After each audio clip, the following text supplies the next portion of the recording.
to welcome you to this 6th annual International Workshop Symposium of the Moon Village Association. This is our first post-COVID face-to-face event, and we are very happy to see you all here. I would like to introduce the chair of, or the president of the Moon Village Association, Giuseppe Ribaldi, who will address us by video because last Friday he tested positive for COVID and was unable to travel to be with us today. But he for which his regrets are immense. Could you play the Ribaldi video, please?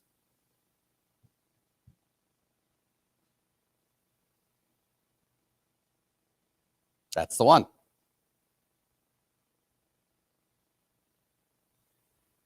And if you would mute your computer if you've got us on the live stream. I'm the live stream? Well, put a bullet through it. That's... well, I get to... Okay, good morning to the participant in Los Angeles, and good afternoon and good evening to all others online. It is an honor for me to welcome all of you to the 6th Global Moon Village Workshop and Symposium. I'm addressing to you by video since I was tested positive last Friday, and that's the reason why I could not be with you in Los Angeles. This is the second time that the Moon Village Association is present in Los Angeles for the Global Moon Village Workshop and Symposium. And it is the second time that our workshop is organized in combination, in coordination with the National Space Society and the Space Settlement Summit. I would like, therefore, to thank the President, Michel Hanlon, of the National Space Society, as well as all other members of the board of the National Space Society, to have continued the collaboration which started by means of the Memorandum of Understanding signed in 2018. So thank you. Now, let me say that basically the goal of the MVA since its creation in 2017 is to foster cooperation and collaboration for a peaceful lunar exploration and utilization between stakeholders around the globe. And our organization, as you know and you will hear, it is really global. So the US in particular is the leading country for commercial, basically utilization of space, and in particularly for the moon. And so that's the reason, as you will see in the course of the workshop, there is going to be a special emphasis for this year workshop on the commercial aspect of the lunar exploration and utilization, without, of course, neglecting all other topics. So this workshop, however, should not have been possible without the deep involvement and hard work of John Mankins, the vice president of the organization, for his dedication to the definition of the technical as well as logistic aspect. In particular, I would also like to thank very much Glafki Antonio, which is our dedicated management support officer, which is always behind any activity which is taking place in the MVA, as well as all other members of the MVA organization and all the people which are making this workshop possible in Los Angeles. I wish you a useful and fruitful workshop and a good day. Bye-bye then.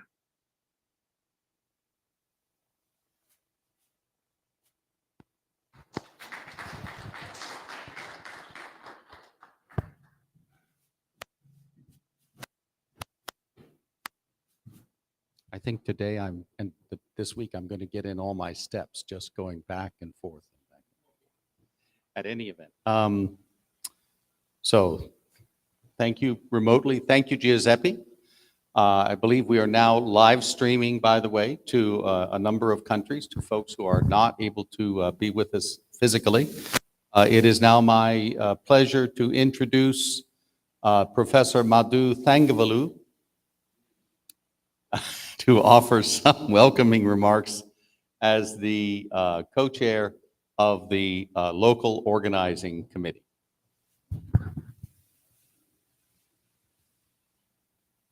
He's taking a selfie.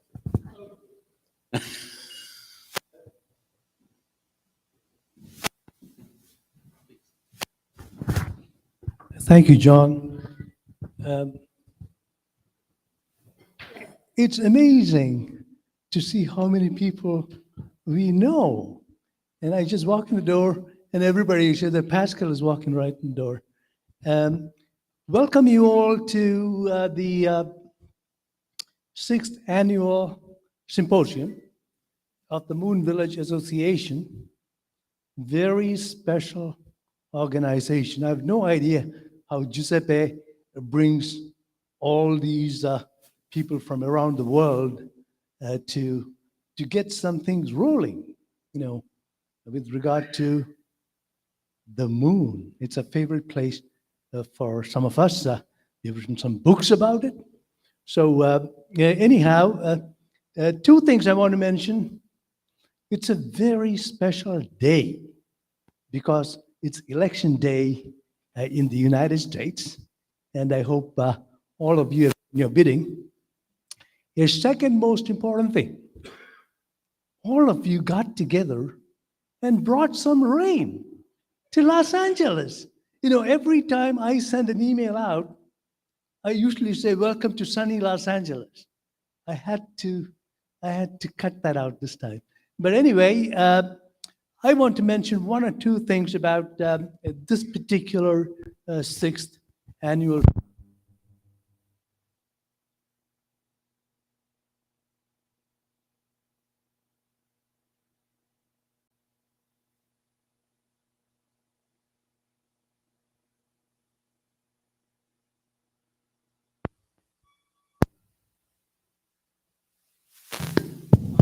Oh, great. So as I was saying, John Mankins here did all the work, and all of us applauded. And I want you to applaud him now. And, you know, if you think pulling 10 people together is hard, just look around you. It's not easy. And it took a while, and I know how frustrating it was in the beginning, but I'm absolutely amazed that we have such a distinguished audience here with us, and welcome you all to the 6th annual symposium.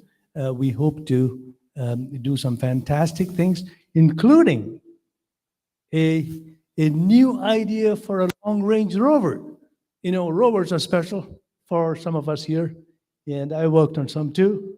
But John, with that, I would like to hand over back to John Mankins. Thank you, Madhu. Thank you all.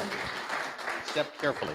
And I will just mention, for anyone who's speaking here in the auditorium, the ballroom during the course of today and the next 3 days. So we're elevated by about 16 inches, and these steps are about 7 inches. So they're not shallow steps, they're ambitious steps. And so please be careful. We don't want anyone to fall. And there's one right here. And there's one right there. Okay. Next, we go by video again to our co-chair of the International Program Committee and a member of the Moon Village of Directors, Oleg Vinkovsky. Oleg is a representative of Ukraine, and unfortunately, due to the situation ongoing in Ukraine, is not able to travel to be with us, but he certainly wished he could be. Could you go ahead with Oleg Vinkovsky? Sir? Good. Do you have Oleg Vinkovsky? There he is. Thank you. Dear participants of the 6th International Moon Village Workshop and Symposium, colleagues, it gives me a great pleasure to address you, first of all, in my capacity as the co-chair of the International Program Committee. An exciting and very diverse program is waiting for you, so be prepared and enjoy. Congratulations to John Menkins, a real engine for both International Program Committee and Local Organizing Committee. He did an outstanding job. But I'm also pleased to greet you as a member of the MBA Board of Directors in charge of the Moon Market Development Coordination. Without risking to disclose one of a few surprises prepared by the organizers to you, I like to just say that I would love to be with you to hear an important announcement by the Lunar Commerce and Economics Working Group. Under the skillful leadership of Derek Weber and Gideon Gotel, the group has prepared a unique document called Lunar Commerce Portfolio. The document is going to be presented for the first time to our institutional members and then to all the participants. Lucky you.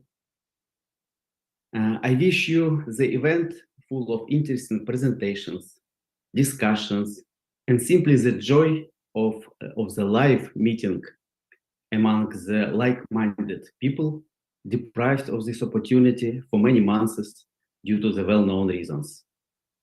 All the best, and I hope to see you again soon.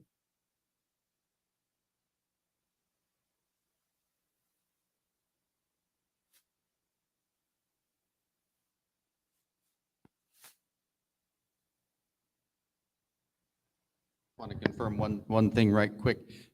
Do we have confirmation that the live stream is going out? Okay, very good. Nasser, good morning. Good to see you. Give them your slides.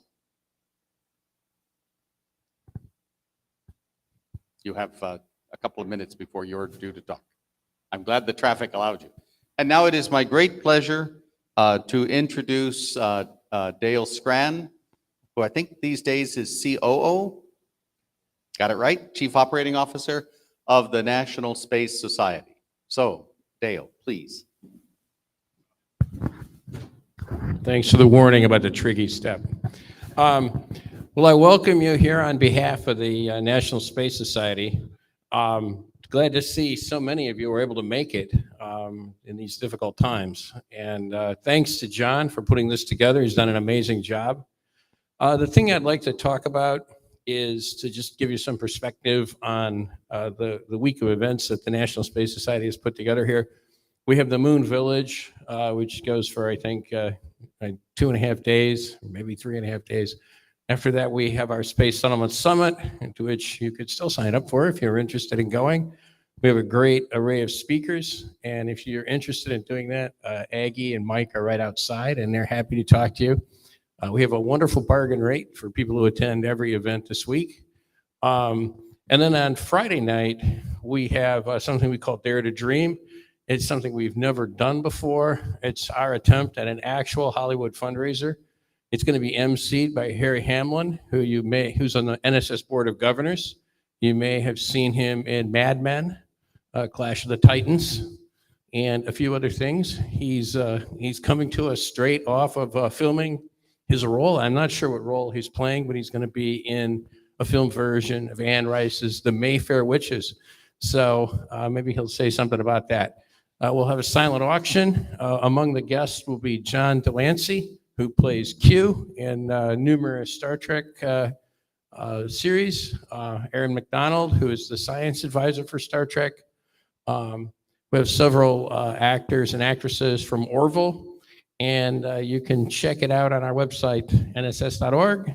Click upcoming events, and you'll see there's one for the Moon Village, one for the Space Settlement Summit, and one for Dare to Dream.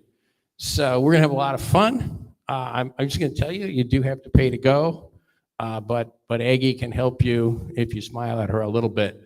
maybe, depending, especially if you're a speaker at the Space Settlement Summit, you can get some help.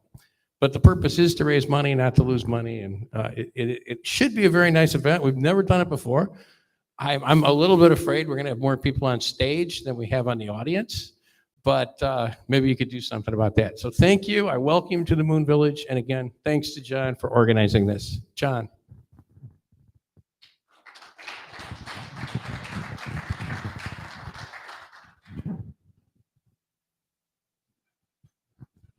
You really are going to get those steps, aren't you? Those steps. Careful. See, that's no, but at least you've got the first step to fall onto. So, I beg your pardon. Thank you very much, Dale. Thank you very much to all of the opening speakers. I would like to now present you with a quick overview of Moon Village Association activities, if I may. So if we could go to the 920 slides.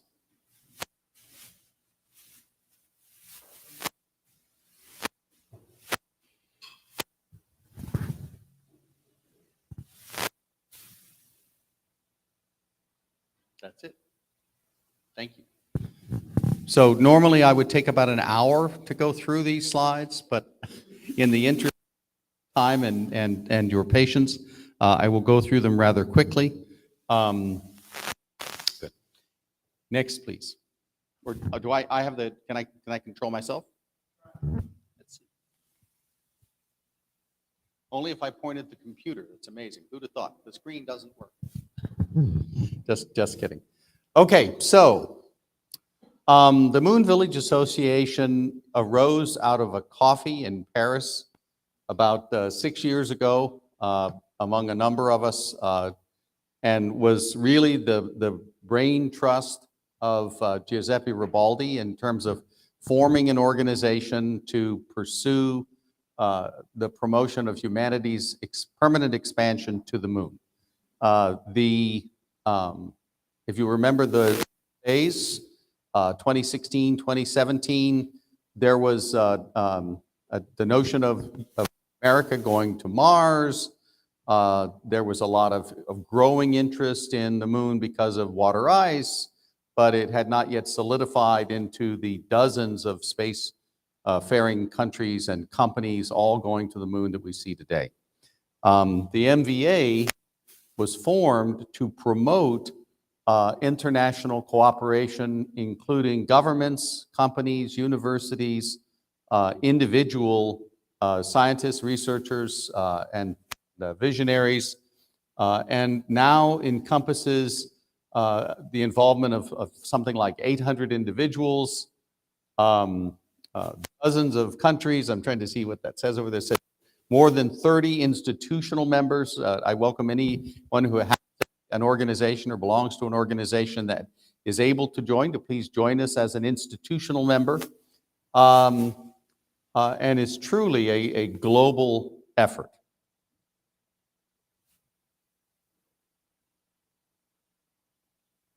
No, it's not this. Nope.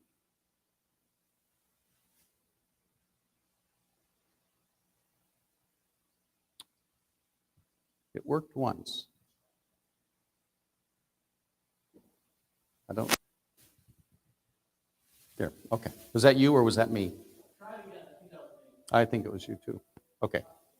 There we go. It just had shut off for some reason. Okay. So the Moon Village Association implements its activities, working groups, which include a focus on architectural concepts and technologies, on things like the governance of lunar activities going forward, the identification and planning for lunar analogs terrestrially, and many others. One of these activities is the Moon Village Association Architecture Working Group, which I co-chair with Professor Inatani, Inatani Sensei is former director of engineering at ISAS. And if you come to the reception this evening, I will gladly regale you with additional stories of his accomplishments, which are very noteworthy and unappreciated, in my opinion. We are now undertaking within the working group the definition of a reference system concept. You're going to hear a lot more about this over the next couple of days, called OASIS 2045, which is the first permanent lunar settlement to be located at the lunar South Pole by 25 years from now. Okay. In addition, as Oleg Venkovsky mentioned in his welcoming remarks, there is a Lunar Commerce Working Group, and there is a Lunar Commerce portfolio which is being rolled out this week for the first time. If you are involved in an entrepreneurial activity or new technology or new market, I'm sure you have experienced things being pushed online, like this is all the secrets you'd like to know about building your own space station, or building a completely new ComSat, or building, and all you have to do is pay us $4,000 or $5,000, and we'll tell you all about the market. And then when you spend your $4,000 or $5,000, you get this thing which you could have written in a week. It usually is quite pointless. That's not the case here. And there are going to be a series of activities over the tomorrow. Pull this out, and I think it's going to be a really useful product for both governments and for companies in thinking about the future commercial landscape for the moon and lunar-related activities. The Lunar Governance Working Group, which looks at how lunar activities will be governed. We framed the Moon Village Association best practices, or principles as we call them, 2 years before the Artemis Accords were published. I'd like to think that we had some influence on what's actually included in those documents. The big issue with that framing was that it was done by MVA for the community. And what we are now undertaking, which you'll hear more about, is the Global Expert Group on Sustainable Lunar Activities, the JAXA, which is framing a new family of I'll say ideas, not intended to be a replacement or a competition with the Artemis Accords, but intended to be something which is truly across the international community and is provided for the international community. And that activity has been led by Doran Pruneriu, cosmonaut from Romania, as I recall. And as I said, we are going to be publishing that later this year or early next year, and you'll hear more about it during the course of the next several days. We have a global network with both regional and national coordinators, and we are pursuing the expansion of lunar-related, moon-related, cis-lunar-related local activities as we go forward. We have a payload project which is trying to land a camera on the moon at an early opportunity. We've got a lot of the preliminary systems engineering done, and we're looking for a ride. If anybody happens to be going to the moon in the next couple of 3-4 years, we'd be happy to tag along. The project is essentially just a camera to look at the Earth. The idea is to establish an ongoing overview effect with a camera provided by the international community through the Moon Village Association, which stays on the moon and which takes an image of Earth from the moon on an ongoing basis. You may have celebrated the International Moon Day. I won't steal his thunder. Nasser Al-Sahaf is our next speaker. He is the chair of the International Moon Day group, and he's going to tell you all about this in just a few moments. And with that, I'll close and just say, if you are not currently a member of the Moon Village Association, let me encourage you to become a member. We are a cheap date. We only cost about $50 for a personal membership, $25 for a student on an annual basis. Compare that to AIAA or IEEE or lots of other organizations. We're a very good bargain considering the value that you get. And with that, I'll say thank you so much.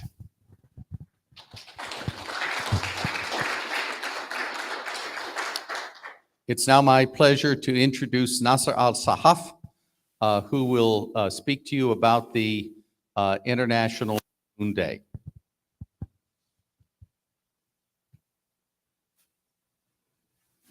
Please. Watch the step. You can also go this way. The other side is designed for 9 minutes. All right. I just Please. had 2 days of car accident. Oh my gosh. Oh my. Anyway, welcome. All right. So, thank you. Now, do I use You this? can click. Yes, but yes. Gladly. Okay. Okay. I won't pound you on the back. That's okay. So here, this one goes back and forth, right? Yes. This is. Perfect. Okay. Well, good morning, everyone. And sorry for being late, but traffic here in LA is crazy. Never seen anything like this. Yes, if you're more so. So let me see. I'll give you a little bit background, and then we'll delve into this. The International Moon Day came about from JAXA. JAXA is the Global Expert Group on Sustainable Lunar Activity, which is a subdivision of the Moon Village Association, which I belong to. And last August of 2021, there was a proposal by JAXA to the COPUS to establish an International Moon Day, which will reflect the interest of all the stakeholders going back to the moon after half a century. And so I represented my country, Saudi Arabia, in 2008 as a member of COPUS at the United Nations, and I understood that the bureaucracy at the United Nations is so big that it will take probably a year or 2 years to get anything passed. However, like I said, the proposal went out in August of last year, and by October the same year, we realized that there was a lot of work on that and that it's coming soon. So December 9th of 2021, the United Nations General Assembly declared International Moon Day to be celebrated by all member states on the 20th of July of every year starting 2022 to commemorate the humanity's landing on the moon and going back in a sustainable way. So this will be the outline of the talk. Of course, I glasses. All right.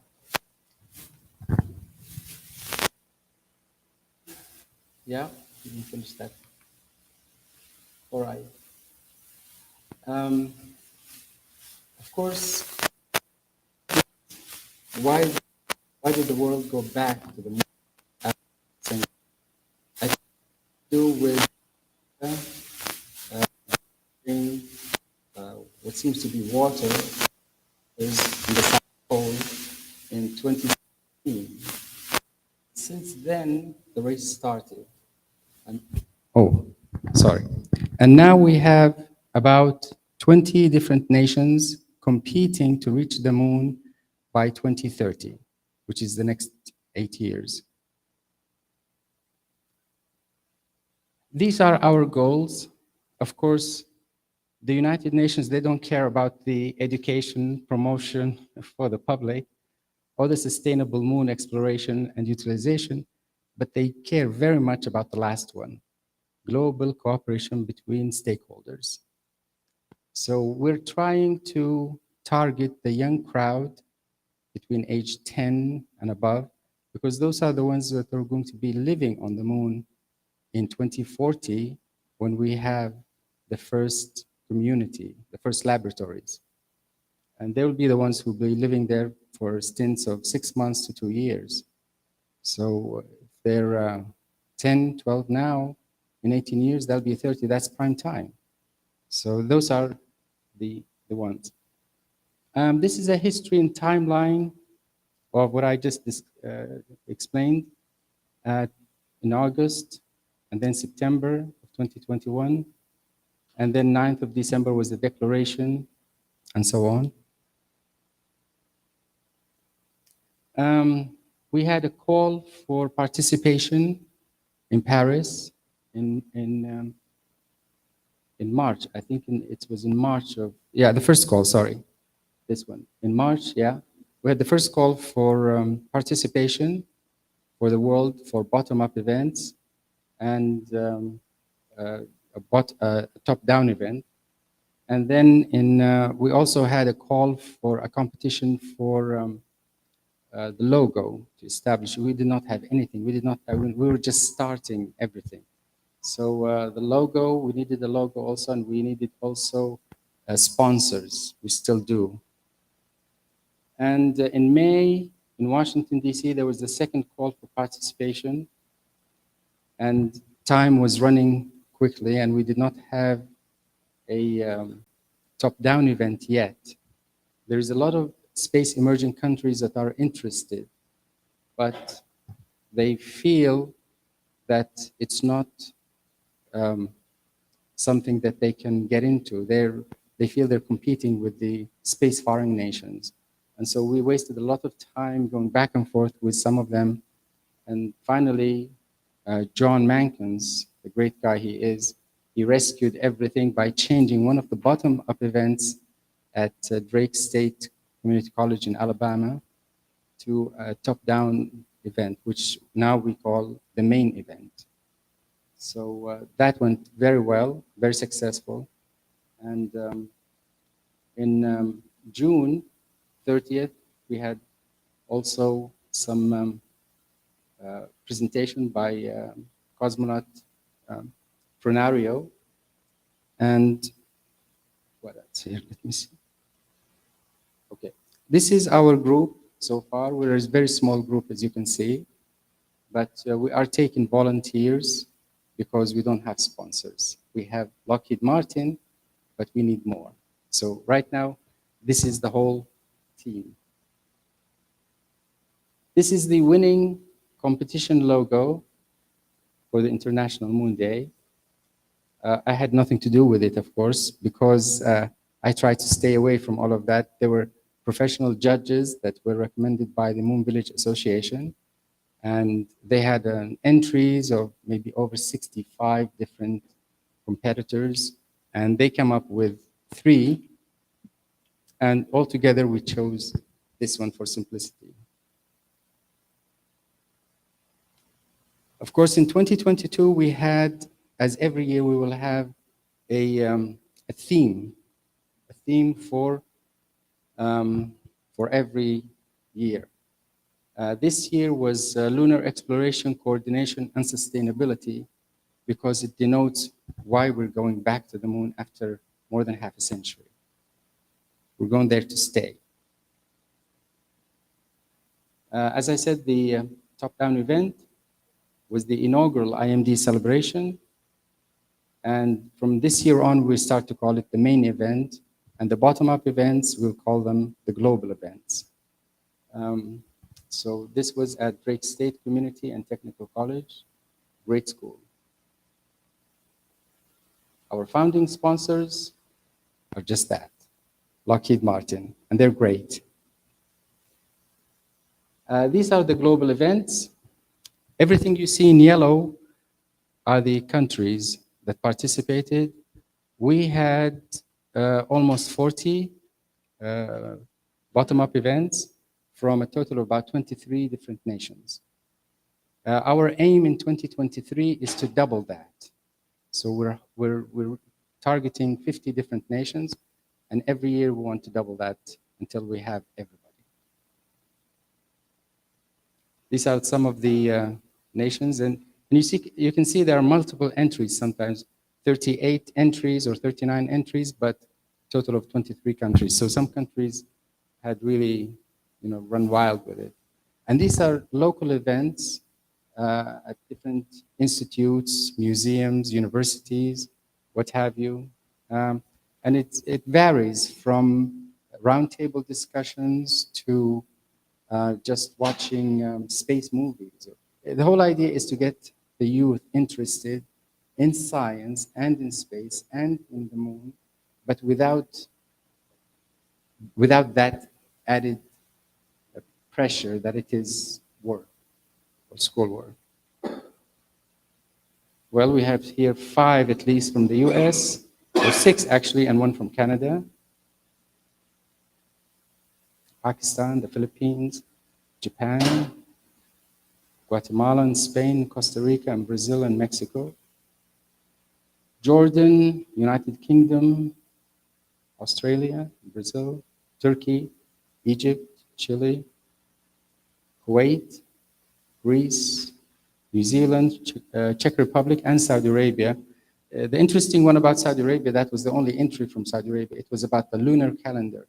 It is the only country in the world today that adopts the lunar calendar as its official calendar. So from month to month, we don't know when the month will start, when it will end. So there's always an adjustment. But it's interesting. But that's how the lunar calendar works. And Romania. These are some of the pictures of the global events. Okay.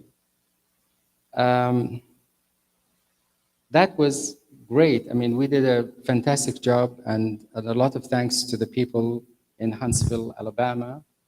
Of course, that was very befitting to come back to them after half a century, because the Apollo mission kind of started there. So it was nice to go back there to restart this.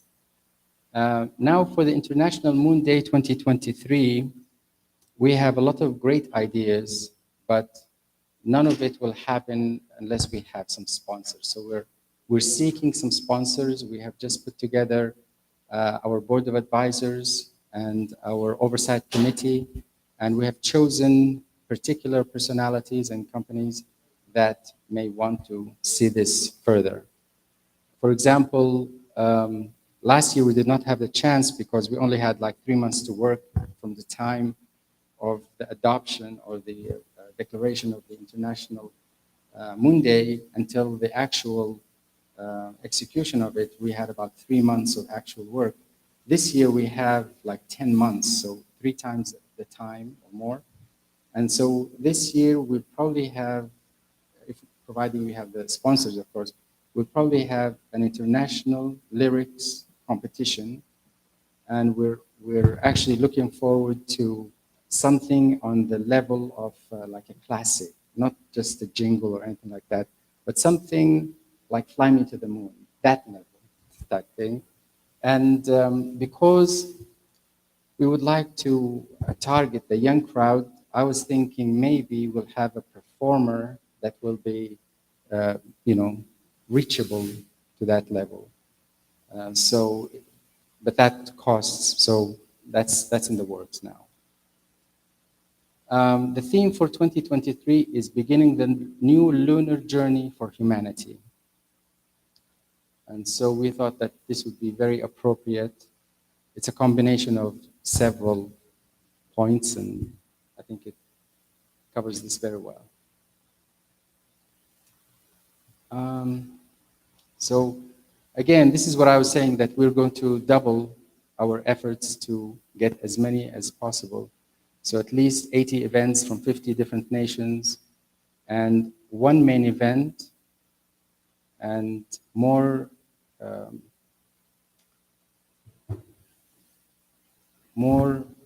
emerging space countries involvement. We have to break that barrier, because there is a barrier there that they feel they have a lot to offer, but they don't know how to, and they feel that there is this big, huge barrier in technology. So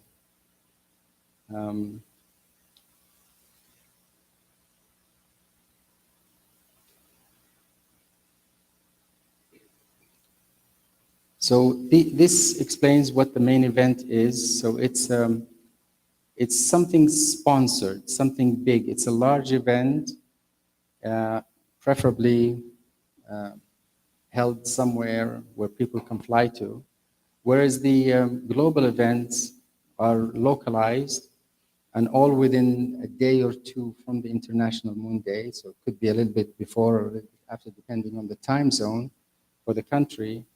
But these are smaller events and mostly volunteer.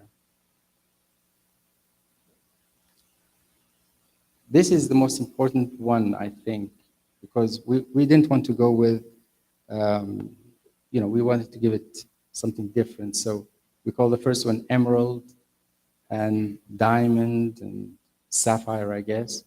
So these are the sponsorships that we are seeking, and we're working towards that. So this will be to sustain the International Moon Day year after year. Partnerships, though, these are the lesser ones, which actually will be a day-to-day type thing that will help us. So the brand builder, the community supporter, and the networker. Thank you very much. And if you have any questions, please ask me.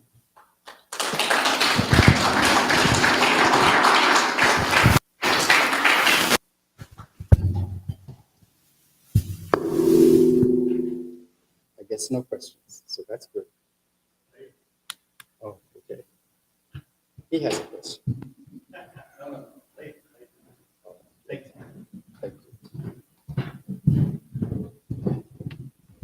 I'm rushing just a little bit to try to make up for our IT troubles earlier in the morning. I apologize. So with that, I'd like to go to the next presentation, please. The next one, and it's the final one in this set.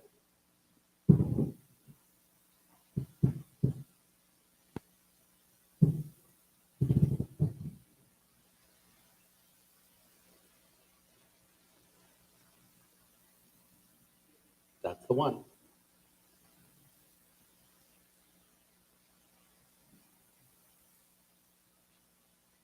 Wonderful.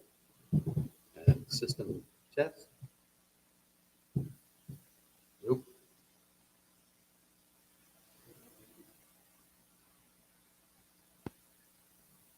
Evidently not. Is it on slideshow?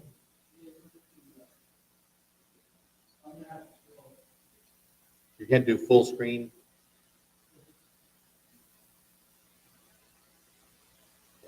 It couldn't carry it. Okay, I'm sorry. Thank you.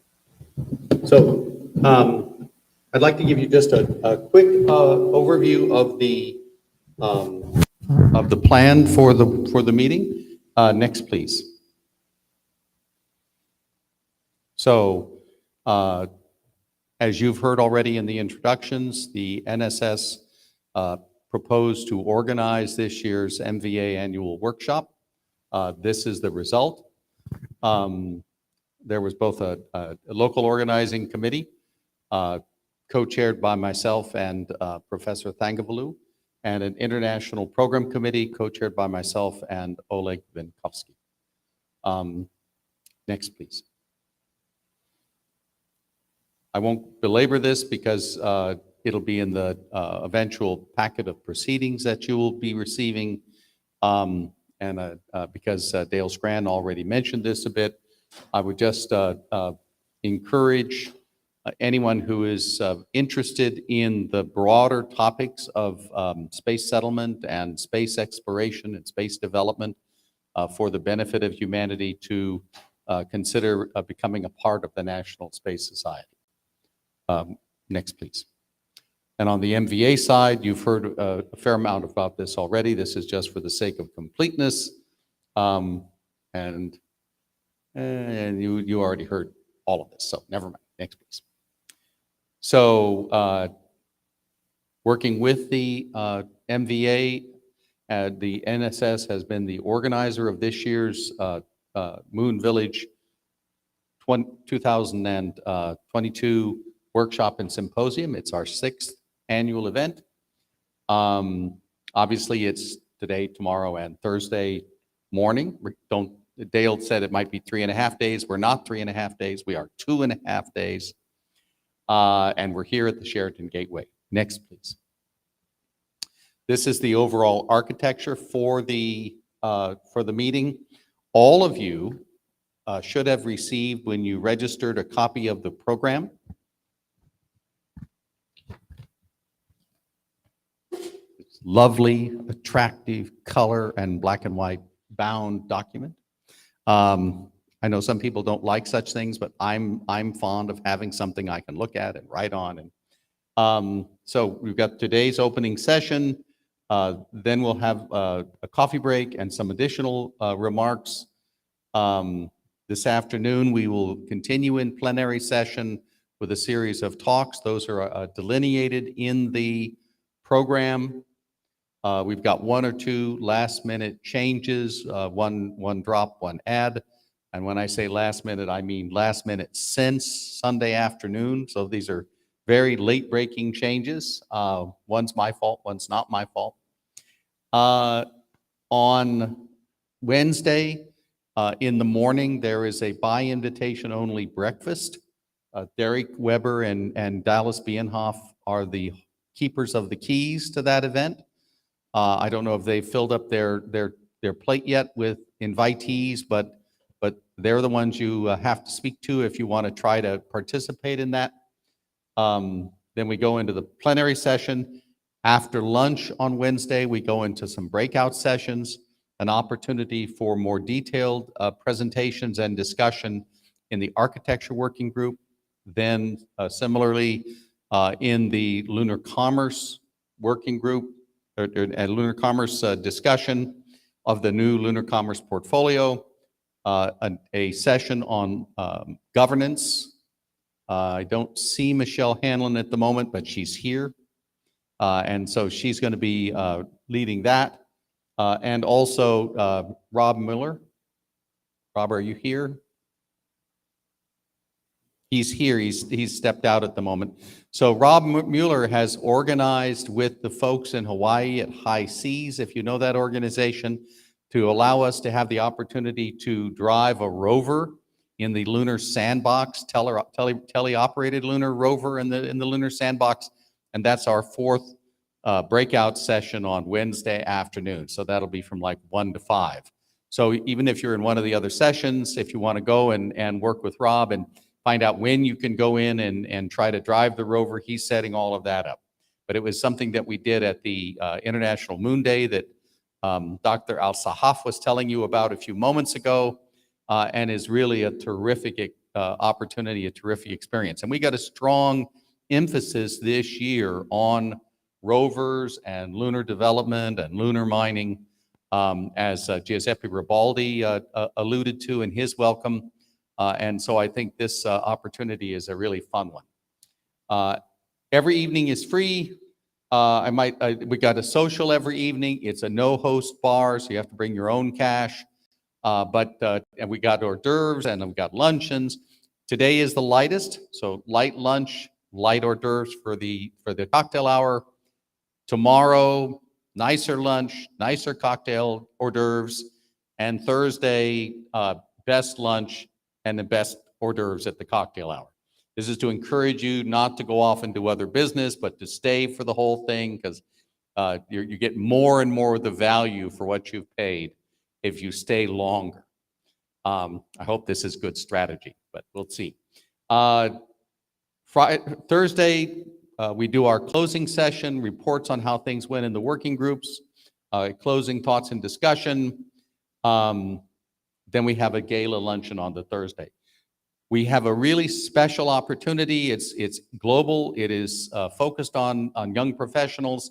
We're having a hackathon as part of the architecture working group breakout session. Be presentations from teams from around the world. They're all focused, as you'll hear more about, on an aspect of OASIS 2045. And then we will be judging which of the presentations we thought they were the best, and the ones that we thought should be. And these teams, the 2 top teams And the issue this year, the challenge this session is a lunar spaceport, the first spaceport on the moon associated with OASIS 2045, the first human settlement on the moon. So it's going to be a really exciting thing to see how do they work with that? What do they do with that challenge? And those hackathon results will be presented after the other breakout sessions wrap up. So there'll be 4 breakout sessions at the beginning of Wednesday afternoon. Then after the afternoon soda and snack break, it'll be down to just 1 breakout session, and that'll be the architecture breakout session back in here, and it'll be focusing on the readout, the presentations by the teams working on the hackathon. So I think it's going to be a fun program. We've got a lot of different things going on, several useful announcements. With that, I will close this. If there are any questions about the program or the order of the week that anyone would like to ask, I think all the details, even if they're not all exactly correct, all the details are in the program that you've received. No questions? Outstanding. Thank you. And we will close now for a quick coffee break. It is now officially 10 o'clock. This is, again, standard conference time. But I think considering we started out 30 minutes late, and now we're only 13 minutes late, we're on the right track. So if I could ask everyone to have a coffee break and to please reconvene at, say, 10:25, real time, not standard conference time. But if we could get back together in a little more than 10 minutes, then we'll begin our first plenary session. Thank you so much.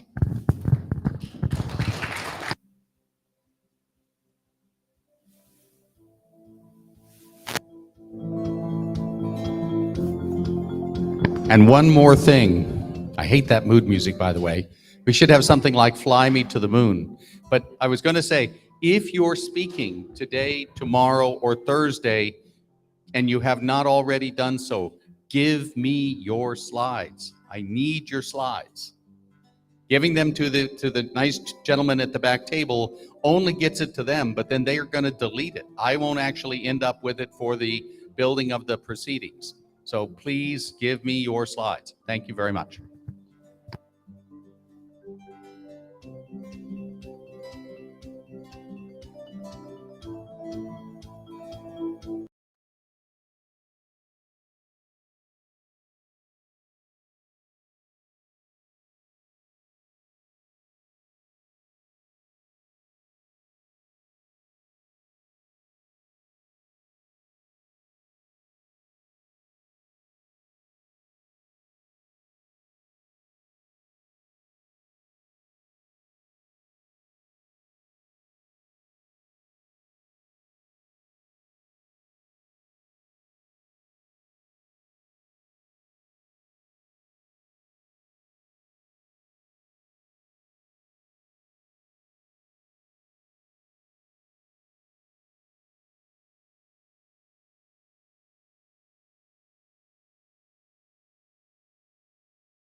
It is now my pleasure to introduce Dr. Raymond Corky Clinton of the NASA Marshall Space Center, Space Flight Center, who will speak to one of the most important subjects for the long-term expansion of human activity into space, and that is construction, lunar Mars planetary construction. So, Corky, please.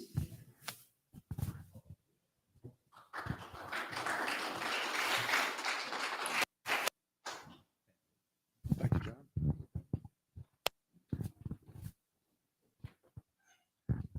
Okay, so I'm taking this thing is probably useless. Okay. All right. John, thanks very much for giving me the opportunity. This morning, I want to give you a brief and a high-level overview of NASA's Moon to Mars Planetary Autonomous Construction Technology, or IMPACT. The next slide, please. The first thing I want to do is to thank those that helped me put together this presentation. Those are my co-authors. You'll see at the top the NASA Marshall IMPACT team. Then our primary partner in this, and that is Icon Technologies out of Austin, Texas. They are a construction technology company, and they've experienced just tremendous growth over the last 3 or 4 years. The next three, Michael Morris, Christina Cardulo, and Rebecca Pales-Friedman, are from SEARCH, Space Exploration Architecture. Now, both Icon and SEARCH participated in NASA's Centennial Challenge program a few years ago for the 3D printed Mars HAB. SEARCH won a couple of the design competitions. Icon was in the final, but they were a small business and they couldn't compete because they had to go do business. And then down below are the two principals in our remaining microwave technologies, and that's Dr. Holly Schulman and Quinn Oddie at Radiance Technologies at Marshall. Next chart, please. Okay, I'm going to start off with Artemis phases 1 and 2, and I think this group is probably familiar with that. But the reason I want to start at the top is to kind of take it down and show where our project fits in the overall scheme of things. We'll do that by going down through ST&D, how they are supporting technology for exploration. Then I want to talk about why. A lot of times we skip over that. We assume people understand why we're going to do construction, why we're going to use lunar materials. But I want to make sure, and there's a couple at least of very important reasons why we're doing that. And then we'll talk about the project itself, the various elements of it, what we're doing, the materials, the processes, the testing, and looking forward. And looking forward, we'll get into the construction technology development roadmap. Next chart, please. Okay, again, I think everyone is familiar with Artemis Phase 1. We're about to launch, we hope, the first test flight in Artemis 1. Artemis 2 will follow on in another year or so, and then Artemis 3 will be the landing of humans on the moon, the first woman and first person of color to be on the surface of the moon in Artemis 3. Artemis 4 and 5 will continue to develop the elements that are on the surface. They will both be crewed landings on the surface of the moon. That's phase 1. Now let's go to the next slide and talk about phase 2. Well, I'll just mention it before we leave. That's the big Artemis program, but underneath that, you saw that there were some other things going on. Science Mission Directorate, Space Technology Mission Directorate will also be funding some different experiments, technology, science investigations that will go on in the lunar South Pole. There's Viper, there's Prime. Those are the first couple of Eclipse missions, commercial lunar payload services that NASA has out there. There's about 14 companies that can provide Eclipse service to the surface of the moon. They'll be prospecting for ice, water, consumables, and so forth. Okay, number 2, let's see, where are we there? Let's go to the next one now. Okay, phase 2. This is where things start to get really interesting because this is when we start putting in place the elements that provide for a sustainable presence on the surface of the moon. Artemis will deliver the deployable habitat, surface HAB, foundational surface HAB. We'll also have pressurized, unpressurized rovers. You'll see there ISRU, the consumable production, and also power. Those are enabling capabilities for the long-term sustainability on the presence of the moon. And this is also where ST&D kicks in high gear for the living portion. And that's what I'm going to talk about on the next chart. Next, please. Okay, STMD, or Space Technology Mission Directorate, is making significant investments in technology that support exploration. They've broken those out into 4 thrust areas, and that's go, land, live, and explore. As you might imagine, go is focused on space transportation. Land is focused on precision landing technologies. Those are for science payloads and very heavy payloads. And then we come to live. Live is really summarized in those 5 key elements that you see right there. And we're going to talk today about excavation, construction, and there should be another term on that line, and that's O for outfitting, ECO. Because you can send things up, but you're not going to have everything that you need. We don't want to launch tables, chairs, and workbenches and so forth. We'd like to build those with the capabilities that we'll have on the moon. And then finally is explore, because we want to have a sustainable presence and explore the lunar surface. Next chart, please. Okay, this is the why. Why do we need to have construction on the surface of the moon? The lunar environment's nasty. I mean, when you look at these things that we need to protect the astronauts and the equipment from, we know we have seismic events. We know they're different from the Earth's seismic events, and they can ring for a very long period of time. We know we have radiation in various forms, cosmic radiation, solar energetic particles, and so forth. We also know that we have the need for ballistic protection for micrometeoroid impacts. And then there's the environment as a whole. Extreme temperatures, extreme temperature gradients, and a full-up hard vacuum. So we need to be able to protect our assets, our equipment, and our astronauts from these nasty environments. Next chart, please. The other reason is it's very expensive to send construction materials to the surface of the moon. ICON put together this little chart for us, and it was based on the first permitted home that they made, which was 350 square feet. And they said, okay, based on the publicized rate for Eclipse lander on a commercial cargo, that's $1.2 million per kilogram. If we took all of that building material and shipped it to the moon, just the building material alone would be $96 billion. Okay, so you can make the argument, we're not going to ship concrete to the moon, but we might ship binders. Okay, let's say it's a 10% binder. Divide that by 10, you're still talking 9.6 billion. And you can make the argument, well, that's a high rate. The rates are going to come down. Yeah, they might, but are they going to come down enough to afford shipping building materials to the moon?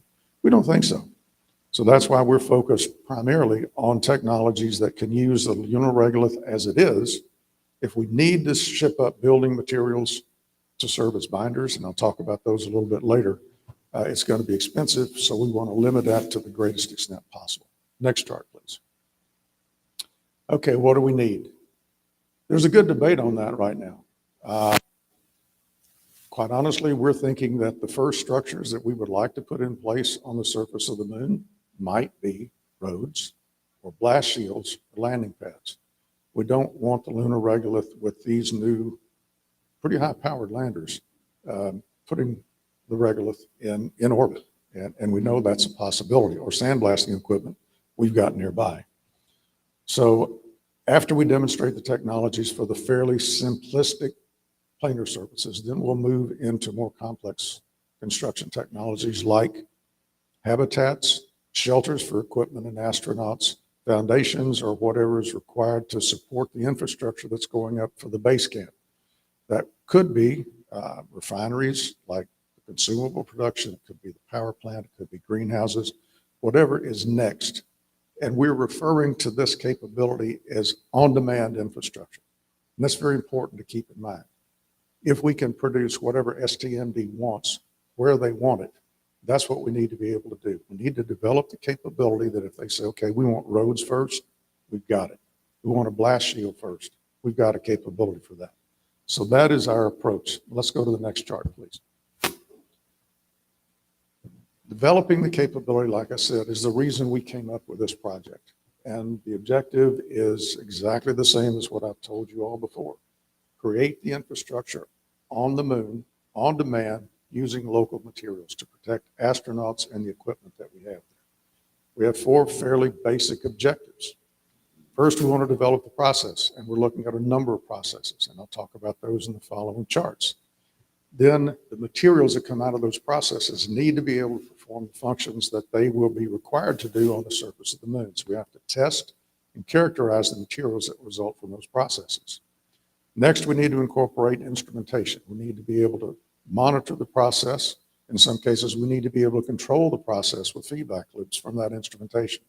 And then finally, we want to use the instrumentation to give us verification and validation that what we've produced on the moon is like we produced on the Earth. And that's the fourth objective, and it is critical.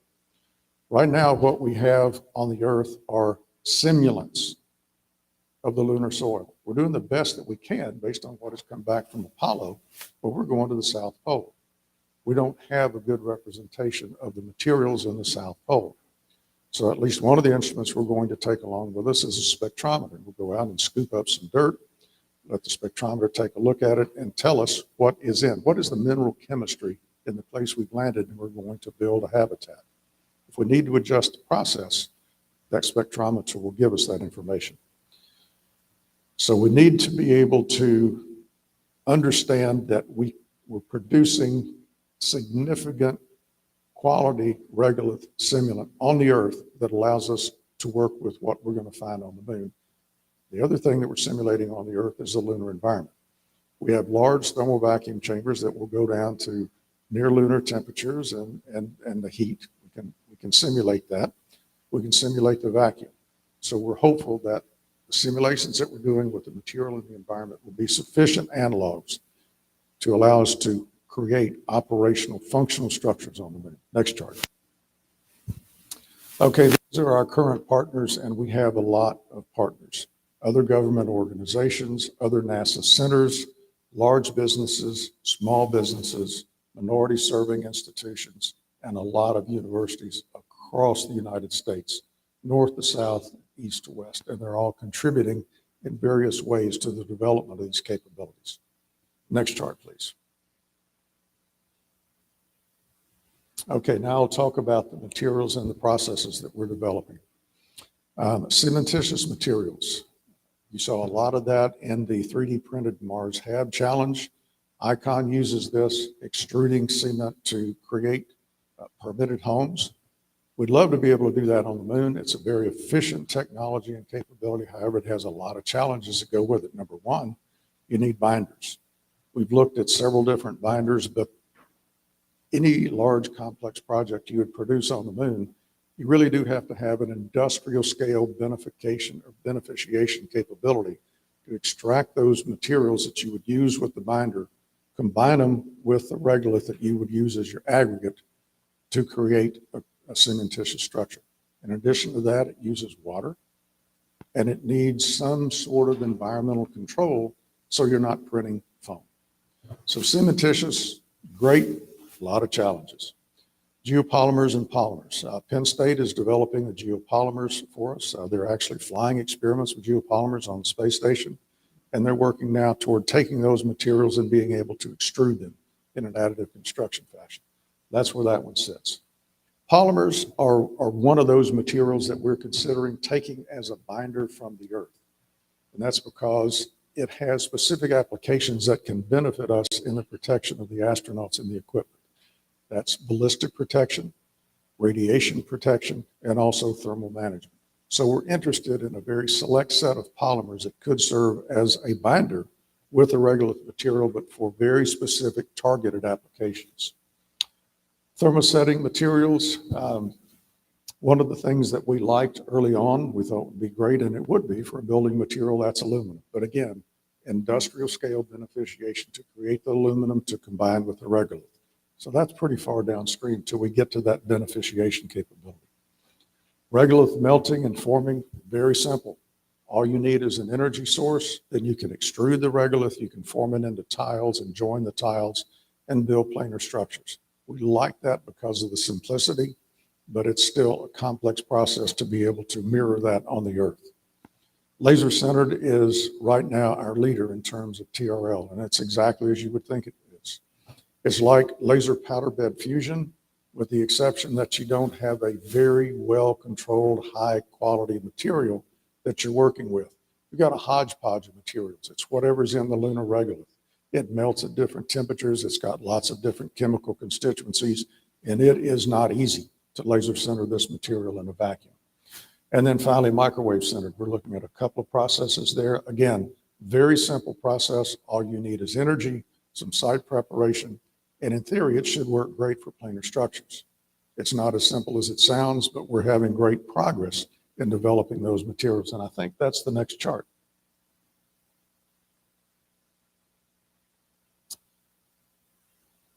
What we've shown here are some really early demonstrations of the melt extrusion with icon in a vacuum in the upper right, and then some of the resulting materials in the far right, some of the early deposition technologies using the laser centered, and those were done in atmosphere. And that's simply because the limitations that we have in our vacuum chamber will not allow us to take that yet into something that we can produce in vacuum. However, the process is transferable from from atmosphere to vacuum. We know how to do that. We've demonstrated that. All we need now is a larger vacuum chamber. And then on the lower left was the very first example of multi-mode microwave centering of a regolith plate. And that's first example. Now we're into a design of experiments, evaluation of how to get the right processes for a larger plate and a well-centered plate. Next chart, please. Okay, this is the test matrix for the materials that we down select, and we will attempt to characterize whatever is produced by these processes. Primarily compression, because the loads that we see on the lunar surface are compression. We're also looking at tension, very important property for us. We will test compression at room temperature, the cold temperature measurement on the South Pole, and then the upper temperature measurement for the South Pole. We'll also be doing thermal cycling to represent the lifetime of this structure on the surface of the moon, and then we'll perform compression tests on those materials after thermal cycling. We'll do tension, and that's layer to layer, because right now everything we're producing will be a layered structure, so we want to understand the layer to layer tension. 4-point bending, that is one of those that we're considering doing on the moon now, so we will have an Earth analog to what we test on the moon. We haven't got those challenges solved yet, but it is a really good way to get an estimate of compression or tension, and it's about the only mechanical property that we've come up with that we can easily perform on the surface of the moon using robotic technologies. Our plasma torch, what that is to check the thermal performance of the material in a landing and launch load environment. And that's a technology that we have at Marshall we've used for decades to evaluate solid rocket motor nozzle materials and insulation. And it's a well-proven, well-understood technology. The last thing that I'll mention is coefficient of thermal expansion is not on that chart, but obviously is a key property that we'll have to measure, and we're going to do so. It just got left off the chart. My apologies. Next chart, please. All right. This is an early concept of our first demonstration mission, DM1. And the objective here is pretty simple. The primary objective is the proof of concept of the selected technology to show that it can make a building element, a structural element on the surface of the moon using the regolith where we land. You'll see there are the objectives that I laid out in the very beginning for that. In addition to that, we will have remote operations. It's not going to be fully autonomous, but there will be autonomous sections to that, but we will have an operator involved. The other thing we want to do is to be able to anchor our analytical models and test the materials and make sure that the materials correspond to what we've produced on Earth. That will be a huge step for us. Also, we want to be able to inform future processes. We want to understand the shortcomings of the technology that we produce so that as we move forward, and that'll be on the following charts, we're able to take these lessons learned and apply them to the technologies that will be making operational and much more complex structures. Next chart, please. And this is the Lunar Construction Capability Development Roadmap. Right now, we're obviously in phase 1. Excavation technologies are going to be critical because that's where we get our feedstock. I've just talked about DM1, which is the proof of concept for the selected construction technology on the surface of the moon. That will be phase 1. Let's take these technologies, let's go demonstrate them on the surface of the moon. We know we can excavate. We know we can transport that. We know we can create a building element out of those materials. Now we move into phase two. Phase two gets very complicated very quick. We come off the lander for the construction system. We have to have a mobility system. We have to interface with the lander. We have to have, not the lander, excuse me, the excavator. We have to have conveyance of the regolith that they're going to bring us, and maybe large scale sieving or beneficiation of the soil to remove the larger rocks. We have to convey that into the system that's going to lay down the material that we're going to center to create the structure. A lot of moving parts between phase one and phase two. But as we get into phase two, we will be creating functional structures on the surface of the moon, like the roads, like the blast shields, like the landing pads. And then as we move into phase three, on the right-hand side, we'll begin to construct the elements of the lunar base camp. Those include habitats, shelters, greenhouses, solar farms, whatever is needed from a construction system. That's where we plan to be in phase three. And I'll just say a little quick word about that blue shaded circle on the right. We've taken that to represent outfitting. And I mentioned that just a little bit earlier about we don't want to launch tables and chairs and workbenches. We don't. What we're going to do with the construction system is to create, if you will, the shell. And outfitting is everything else that you need to make a house a home. It's all the mechanical, all the electrical, all the plumbing, everything that you see there. We either launch it from Earth at a tremendous price, or we build it out of the capabilities that we'll have on the surface of the moon. And then the backdrop for the whole chart is envisioned to be the lunar settlement. That's when you have the sustainable presence. That's when you start talking about lunar economies and so forth. The next chart, please.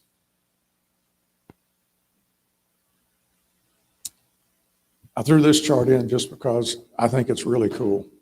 What's on the left-hand side is the beginning print, the bottom half, if you will, of the crew health and performance assessment that's being conducted out of the Johnson Space Center. That's actually printed in a building at JSC. And they're going to put a crew of 4 in there, and those 4 people will live in that habitat for a year. And they're going to do that 3 times. And they're going to evaluate the nutritional requirements and the crew performance capabilities based on those nutritional requirements. So Icon, and I colored the sand. I thought that was cool too, to look like a Martian habitat. On the top is the first half, and below you can see the completed habitat.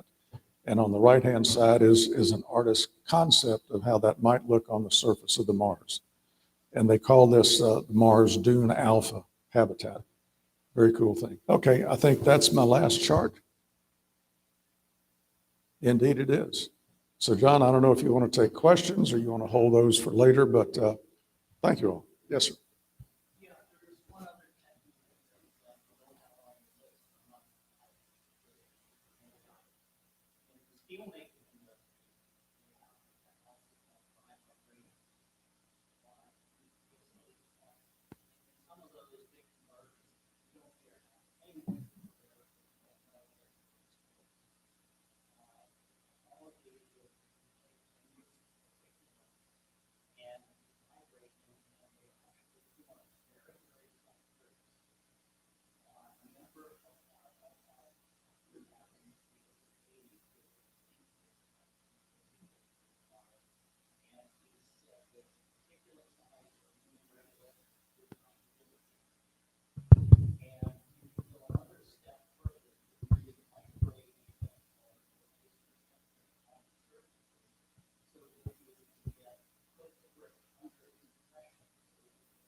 Let's talk about that. We want to make sure we've got the field covered.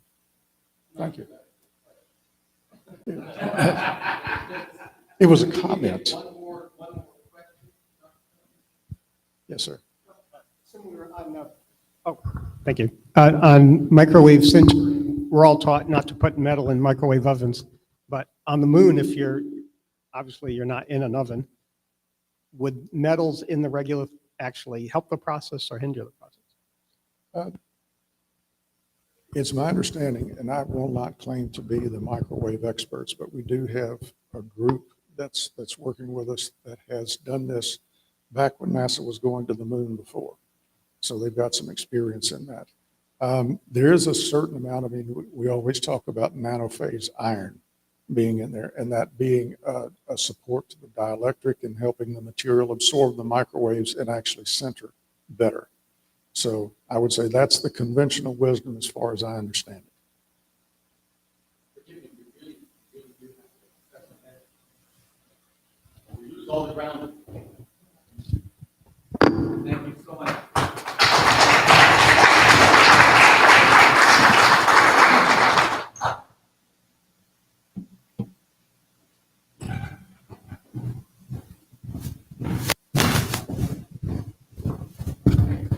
Our next talk is from the JAXA Space Exploration Innovation Hub, Funaki Sensei. Please.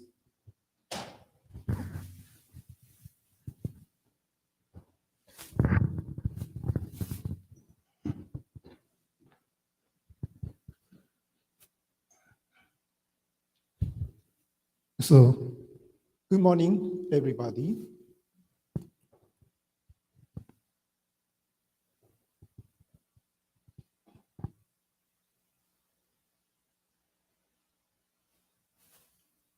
So, I'd like to thank John and members of the organizing committee of this symposium to have a chance to talk about activities at JAXA's Space Exploration Innovation Hub Center for future lunar exploration. My name is Funaki. So I hope this.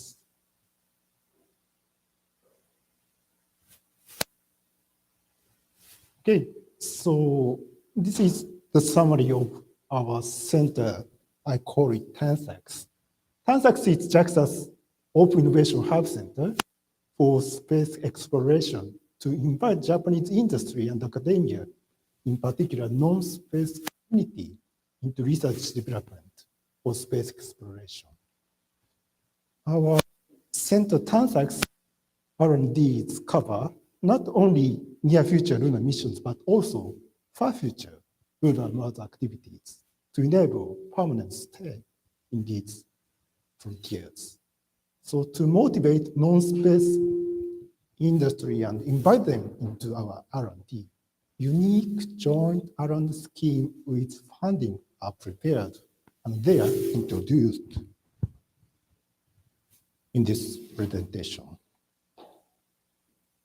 So outline of this talk is after introduction, research fields, highlight output, schemes of our center TANSAX are provided after summarizing my talk. So first introduction. So this slide summarizes lunar missions and related activities at JAXA. We are participating in Lunar Gateway Artemis program, and very soon we are going to launch very small but smart Lambda 3 on the moon. And we are preparing lunar polar exploration missions, and as well, it's not moon, but we are preparing Martian Mars exploration programs as well. But in addition to these space programs, we are working on study on broad lunar surface exploration, as plotted here, and collaboration with industry is very important to cover this region. So this picture shows Japanese lunar exploration missions and R&D activities. Here are current and near future lunar projects are plotted, and over there, excuse me, permanent activities on lunar surface. So bridging the two future lunar projects such as lunar science and lunar technology demonstration. And Japanese government prepares 3 or more funding programs for these activities such as Moonshot, Stardust, and TANSAX covers some of these R&D activities. And the role of TANSAX is to create technologies for future exploration up to 10 or 20 years ahead. Industry partners. Here, I plotted the role of TANSAX as a gear connecting space activities and non-space communities, creating exploration, new technology, and enhancement industrial activities in the same time.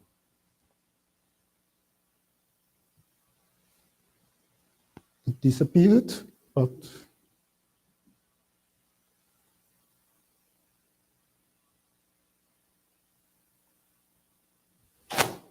so next, I'd like to talk about research fields of TANSAX, although the character does not appear here. So we have 3 research fields such as frontier explorations, production construction, and also habitation. And in each research fields, we have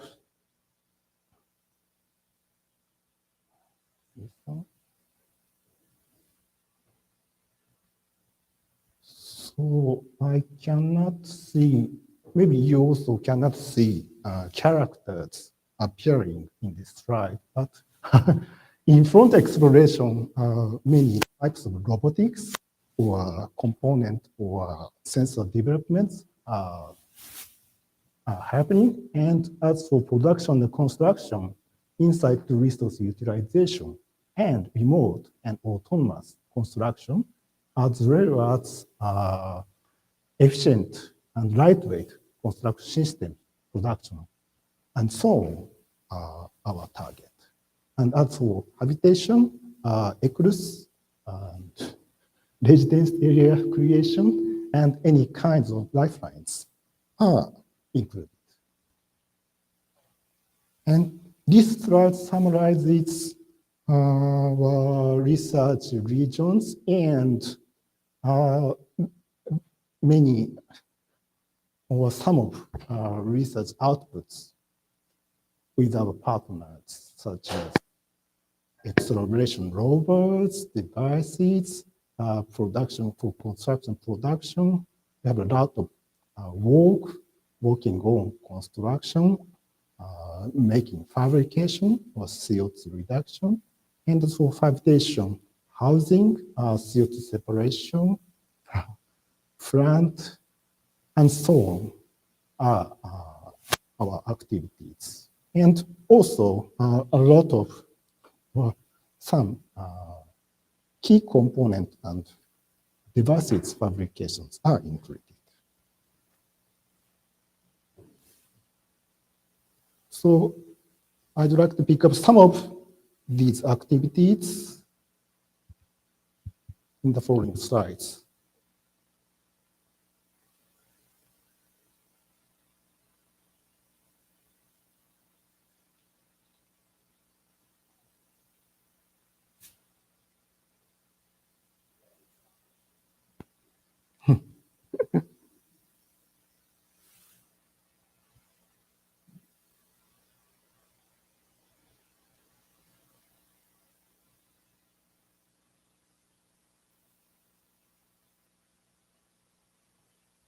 So slides are going back. And I hope, yeah, the slide stays on this page, but I'm not sure. So this is one typical output. This is 3D image sensors. And this image sensor development can be used both for industrial application for transfer vehicle toward International Space Station, and as well future exploration. In particular, lander for quick evaluation of surface location as well as any. So in this case, fabrication of this sensor applies both for terrestrial industry and as well for space application and future exploration.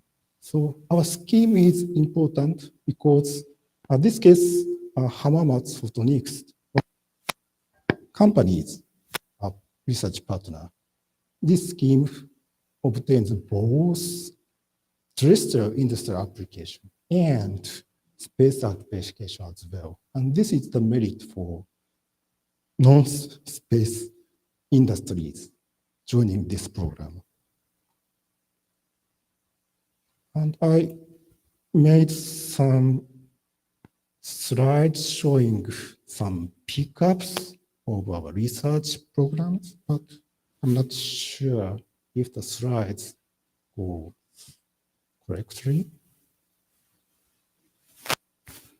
So this is another example of our research partners' result. It's a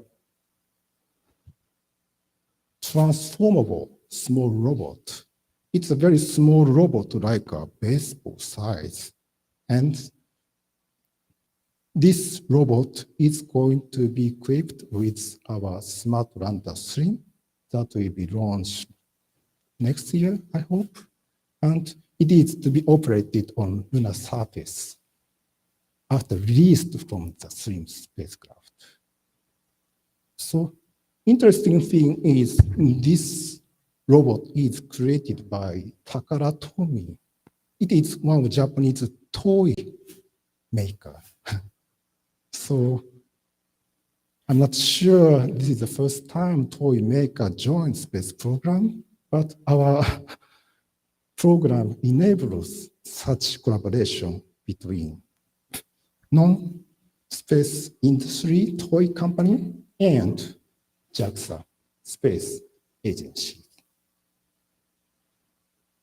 So such activities are happening in some additional areas, such as lunar surface, water to fuel conversion processes, and in the next slide, highlight outputs concerning construction on lunar surface. So lightweight machines, remote construction, or sustainable housing are the target of our study. As well, maybe this is the last slide showing our highlight results. Habitation for habitation, efficient production of food or eggs or necessary infrastructures are pursued, such as bioculture, dry fork planting, use of food residue, and CO2 separation, and so on. So a variety of activities are happening at our center. So this slide tries to show this does not appear well, but our scheme to combine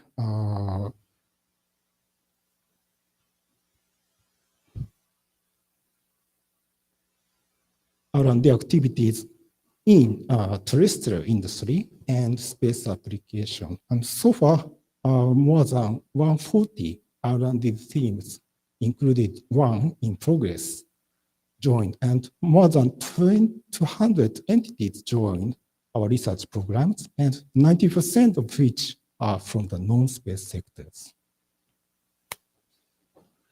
And this is the last slide, and it shows several steps, starting from idea research up to solution creating research, or in-space demonstrations. So typical companies start from a basic studies at ideas incubation research and will step up toward solution creating research and then reach business on Earth or business in space. In another cases, they are going to go up to in-space demos and application and exploration becomes possible.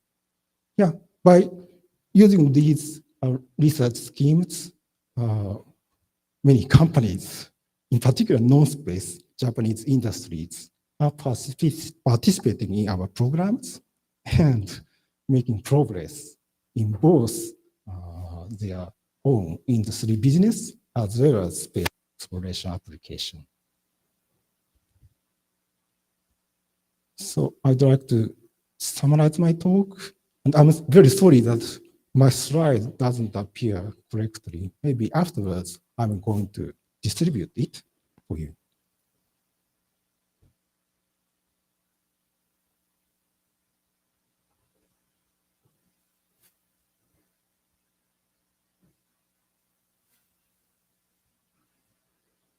So summary and future prospects are written in very dark way.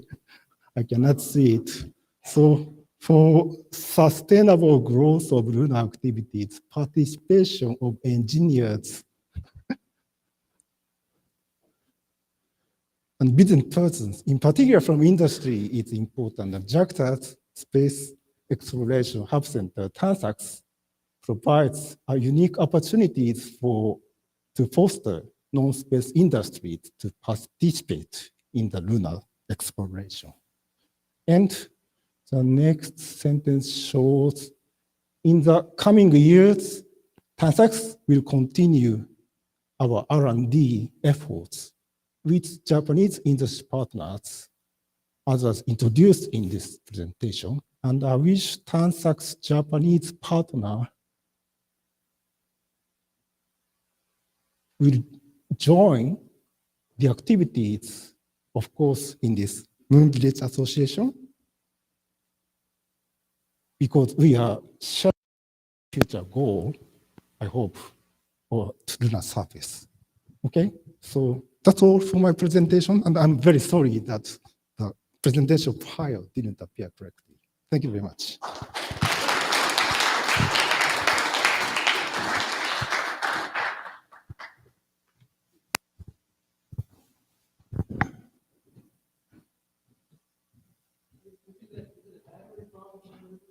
I don't think it's a battery problem. That everything is plugged in. I think it's a background problem. The background is dark and the text is dark.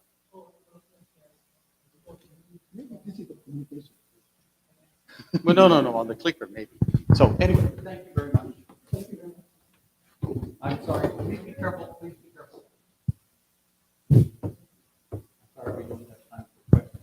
We're still running a little bit late, but I have tremendous hope in our next speaker, Melissa Sampson from Lockheed Martin, who will be sharing some ideas about what Lockheed is doing vis-a-vis.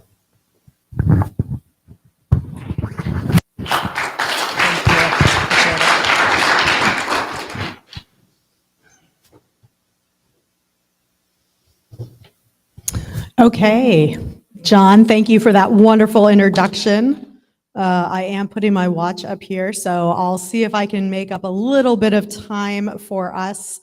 So I will move through these charts pretty quickly, but certainly welcome questions at the end and look forward to talking with people this afternoon and over the next couple of days. So I am Melissa Sampson with Lockheed Martin. I see a lot of familiar faces here and also some new faces. I am really excited to talk about commercial lunar infrastructure. This is the portfolio that I lead for Lockheed Martin, but I'm talking about the broader vision and tying into the previous speakers, how globally we can create lunar infrastructure and the cis-lunar economy.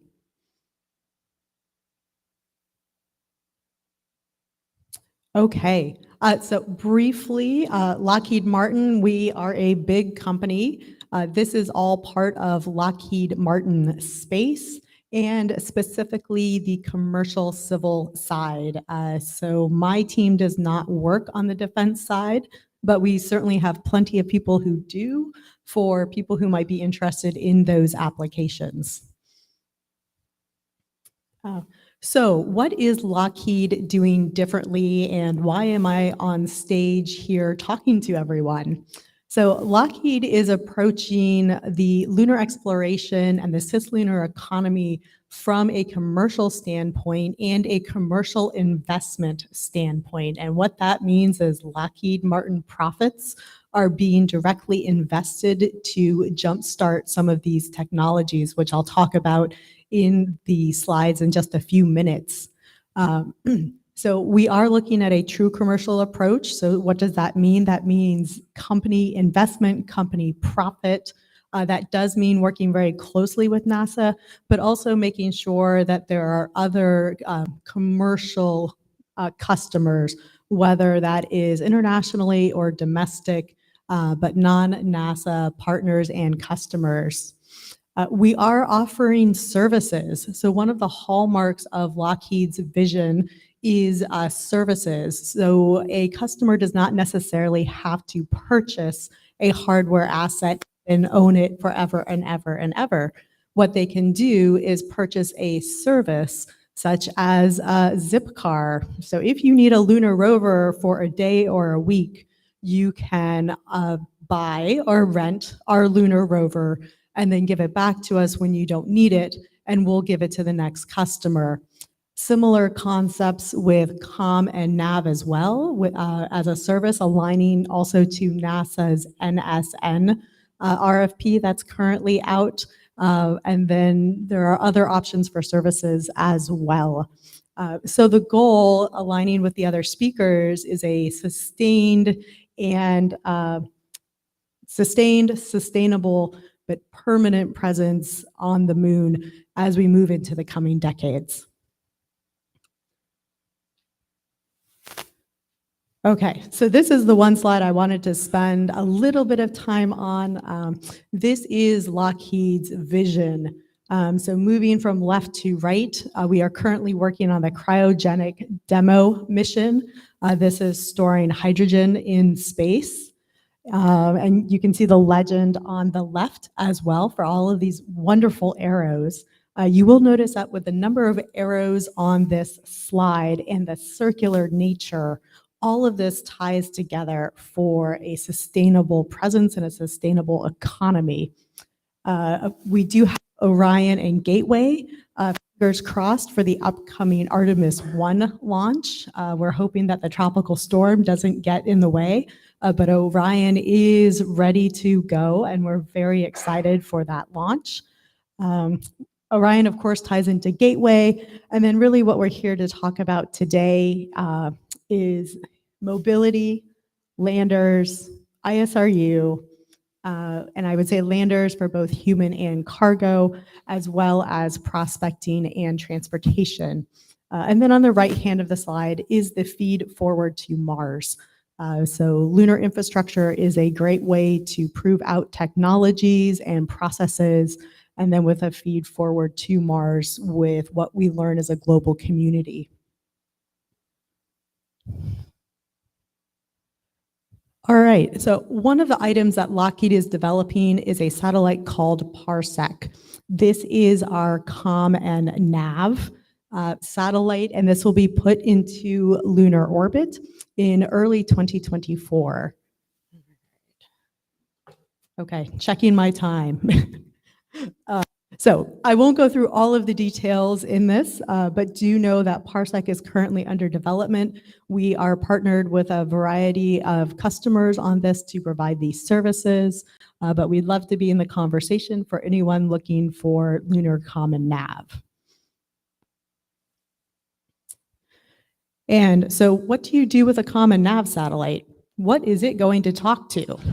So the other item that we are currently developing is a rover, LMV, Lunar Mobility Vehicle. And so you'll see this graphic here where the LMV is on its lander, so it can be delivered as a singular unit. And here's a little bit more about LMV. So this program is already in development. We are partnered with General Motors and also MDA. And so we have a fantastic all-star team that is developing this rover. We've also recently partnered with Goodyear, who is doing the tires for the rover. So there's extensive heritage across all of the companies dating back to the Apollo rovers. Let's see, it primarily runs on solar arrays when light is available. It is designed to survive the night. So this rover will be able to go on for multiple lunar days. It is L5 autonomy. So this rover, while you see that it has seats, it can accommodate humans. It is primarily intended to be fully autonomous for scientific exploration, ISRU prospecting, and other uses for customers. So this is where we come back to the services model, where maybe you don't want to buy a rover for 365 days a year, but you maybe have a week or a month where you would really like to use this. One of the features is that the back of this is essentially like a pickup truck. So there's a large bay in the back for payloads. So it can accommodate all types of scientific payloads, ISRU, and other uses. MDA is providing us an arm similar to the Canada arm, but not quite as big. So the payloads can either stay attached to the MV, or the payloads can be driven to a particular location and then be placed on the surface for further operation.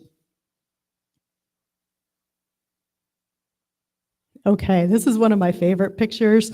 So this is a better graphic of exactly what I was describing, with payloads in the back and then the ability to offload or onload payloads. So a scenario could be is that the rover has a bunch of payloads, it goes to 5 or 6 different locations, drops those payloads off on the surface, then goes back to either a habitat or a cargo staging point, picks up the next set of payloads, and then delivers them to different locations on the lunar surface.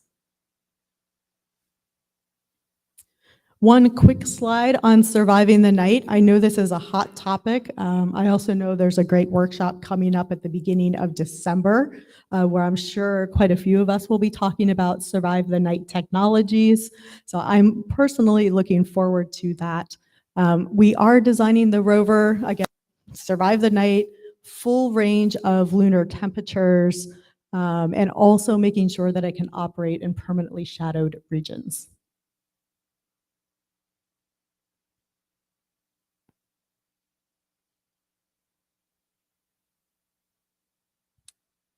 Okay, so this shows, the one thing I wanted to point out here is there's a couple different versions of the rover. So in the bottom right is the rover with payloads on the back and also with the seats in front. On the left side is a rover configured purely for payloads.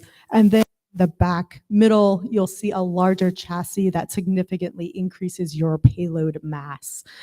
So as I said, this is a development program. GM, Lockheed, MDA, and Goodyear are actively investing and building this rover.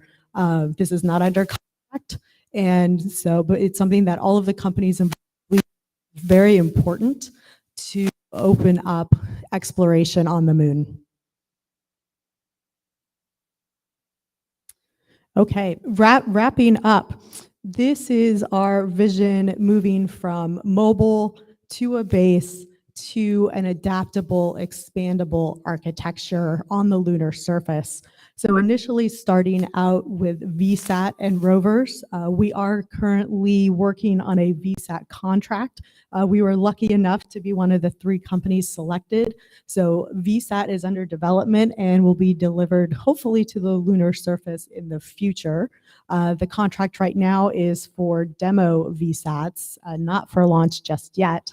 However, as you build out an architecture and looking towards an Artemis base, multiple VSATs come into play. You have your ISRU plants, And you start to see cables and fission surface power. So there are multiple power generation sources. These are all connected into a grid. And so you do have two-way charging because eventually your rover or your habitat or your ISRU plant, it's going to need power. Power is one of the areas where Lockheed is looking to be very visionary, specifically in terms of the power grid.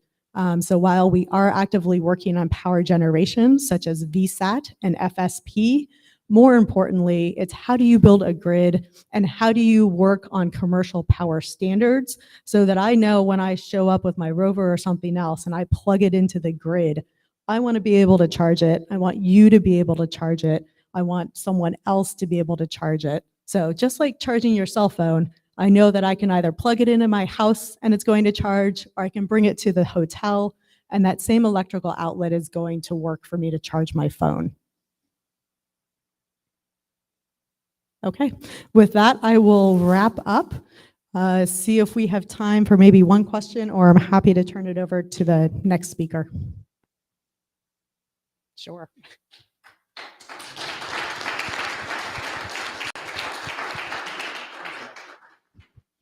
So I'm going to ask you this question. The underlying assumption, it appears in this, is we're bringing everything from Earth to the moon? No. Well, you've not put anything in about mining. So these charts do not reflect that.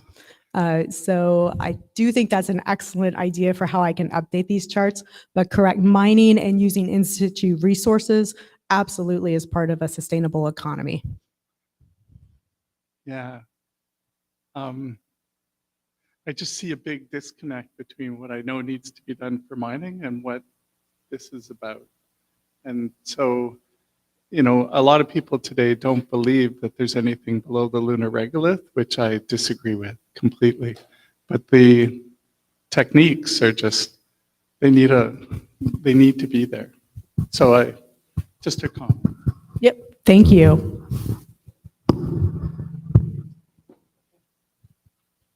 Thank you.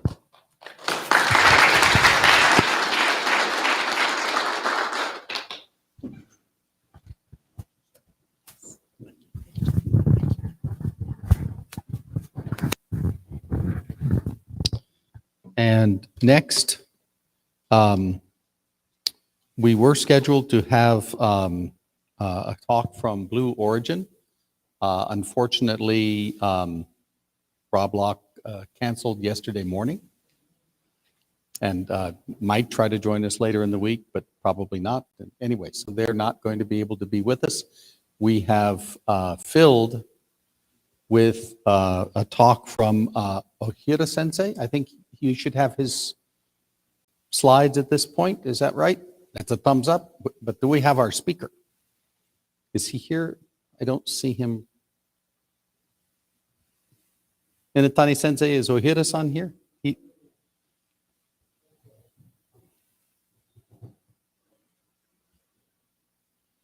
How about KUROSU? If you would be so kind to fill in. So, and you've given him your slides? And there they are. Okay, outstanding. Watch your step. Thank you very much. Welcome. Please. Sorry about the change. No problem.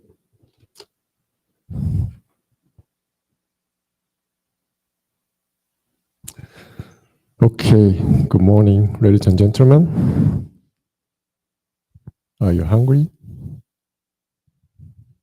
Okay, so let me introduce the lunar development by a Japanese industry. My name is Satoru KUROSU. I am a head of a space business development office, which I created just last year.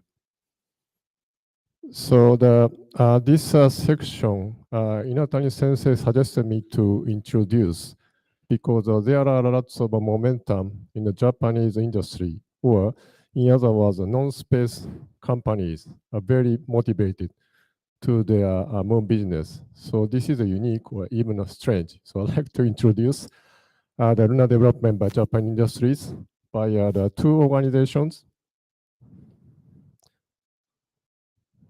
and also the one study under the METI. And before that, I'd like to introduce how the non-space company Yokogawa made committed to the moon business as an introduction.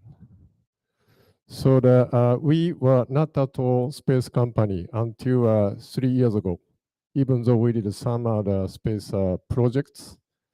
And actually, the first space project we did was very early, back in 1961, when we developed the ion cell sensor and supplied about 30 sensors to the former JAXA organization.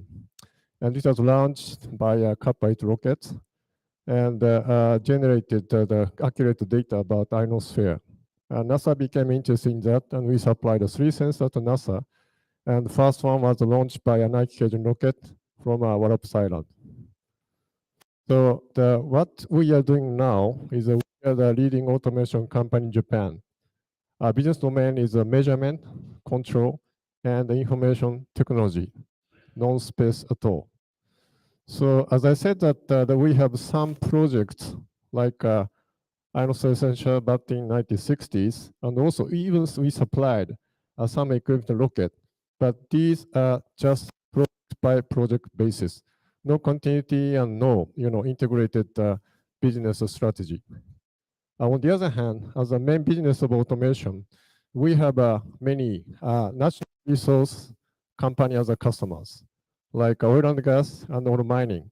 And these clients asking us to have a very robust, reliable sensors. And naturally, our sensors are going to the very extreme environment, like deep sea or the Arctic. So our engineers started to think that next horizon could be space, but we didn't know how to enter this market. So I decided to enter the International Space University on ISU back in 2019. Then I was very much impressed and shocked by the revolution by a new space, shifting all the business to the commercial industry. So I thought it's the timing to start the space business. So I started first by a task force team. Stop.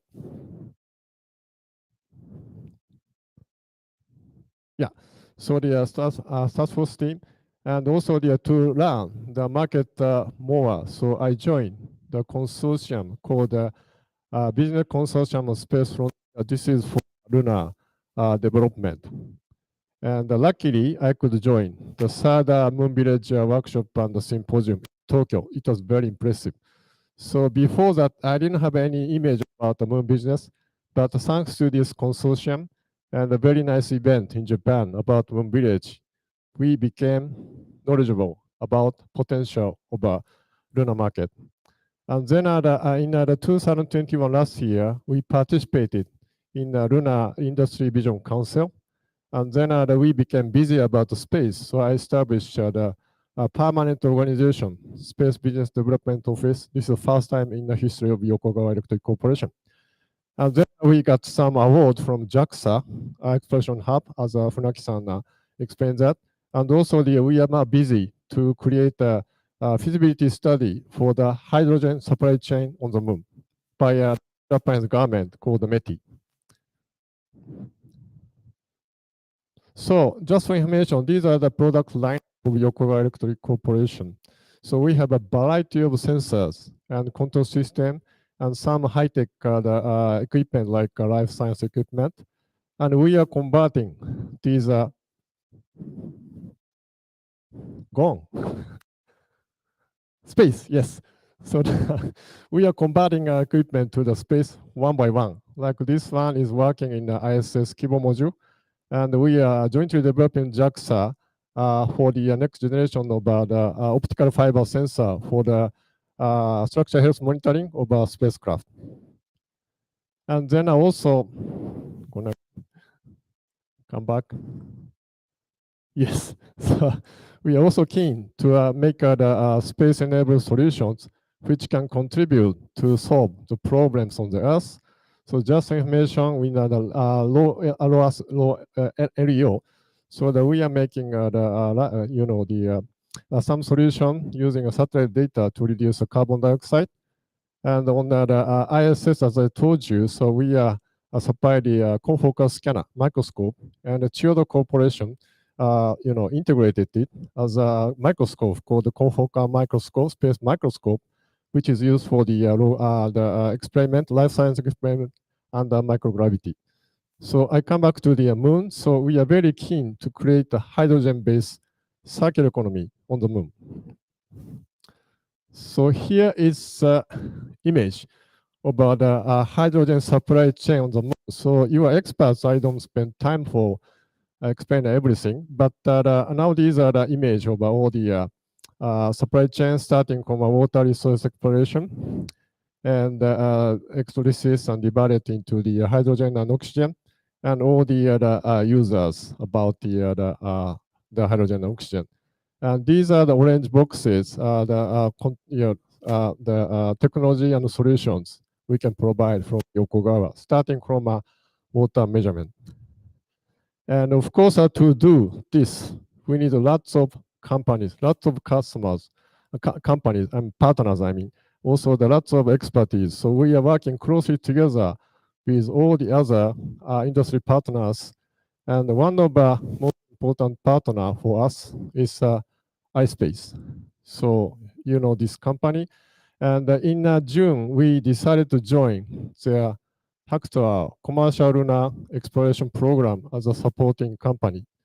So we are working very closely together to realize infrastructure necessary to lunar economic activities, starting from the lunar water resources exploration. So the water was found on the moon. But as you know, that we don't know where exactly the water is. So starting from the alliance with the iSpace, we're working together with the Kyoto Corporation system integrator, which we used to work for the ISS project, and also the iSpace invited experts from Ibaraki University and Tokyo University, a professor from these universities are moon expert.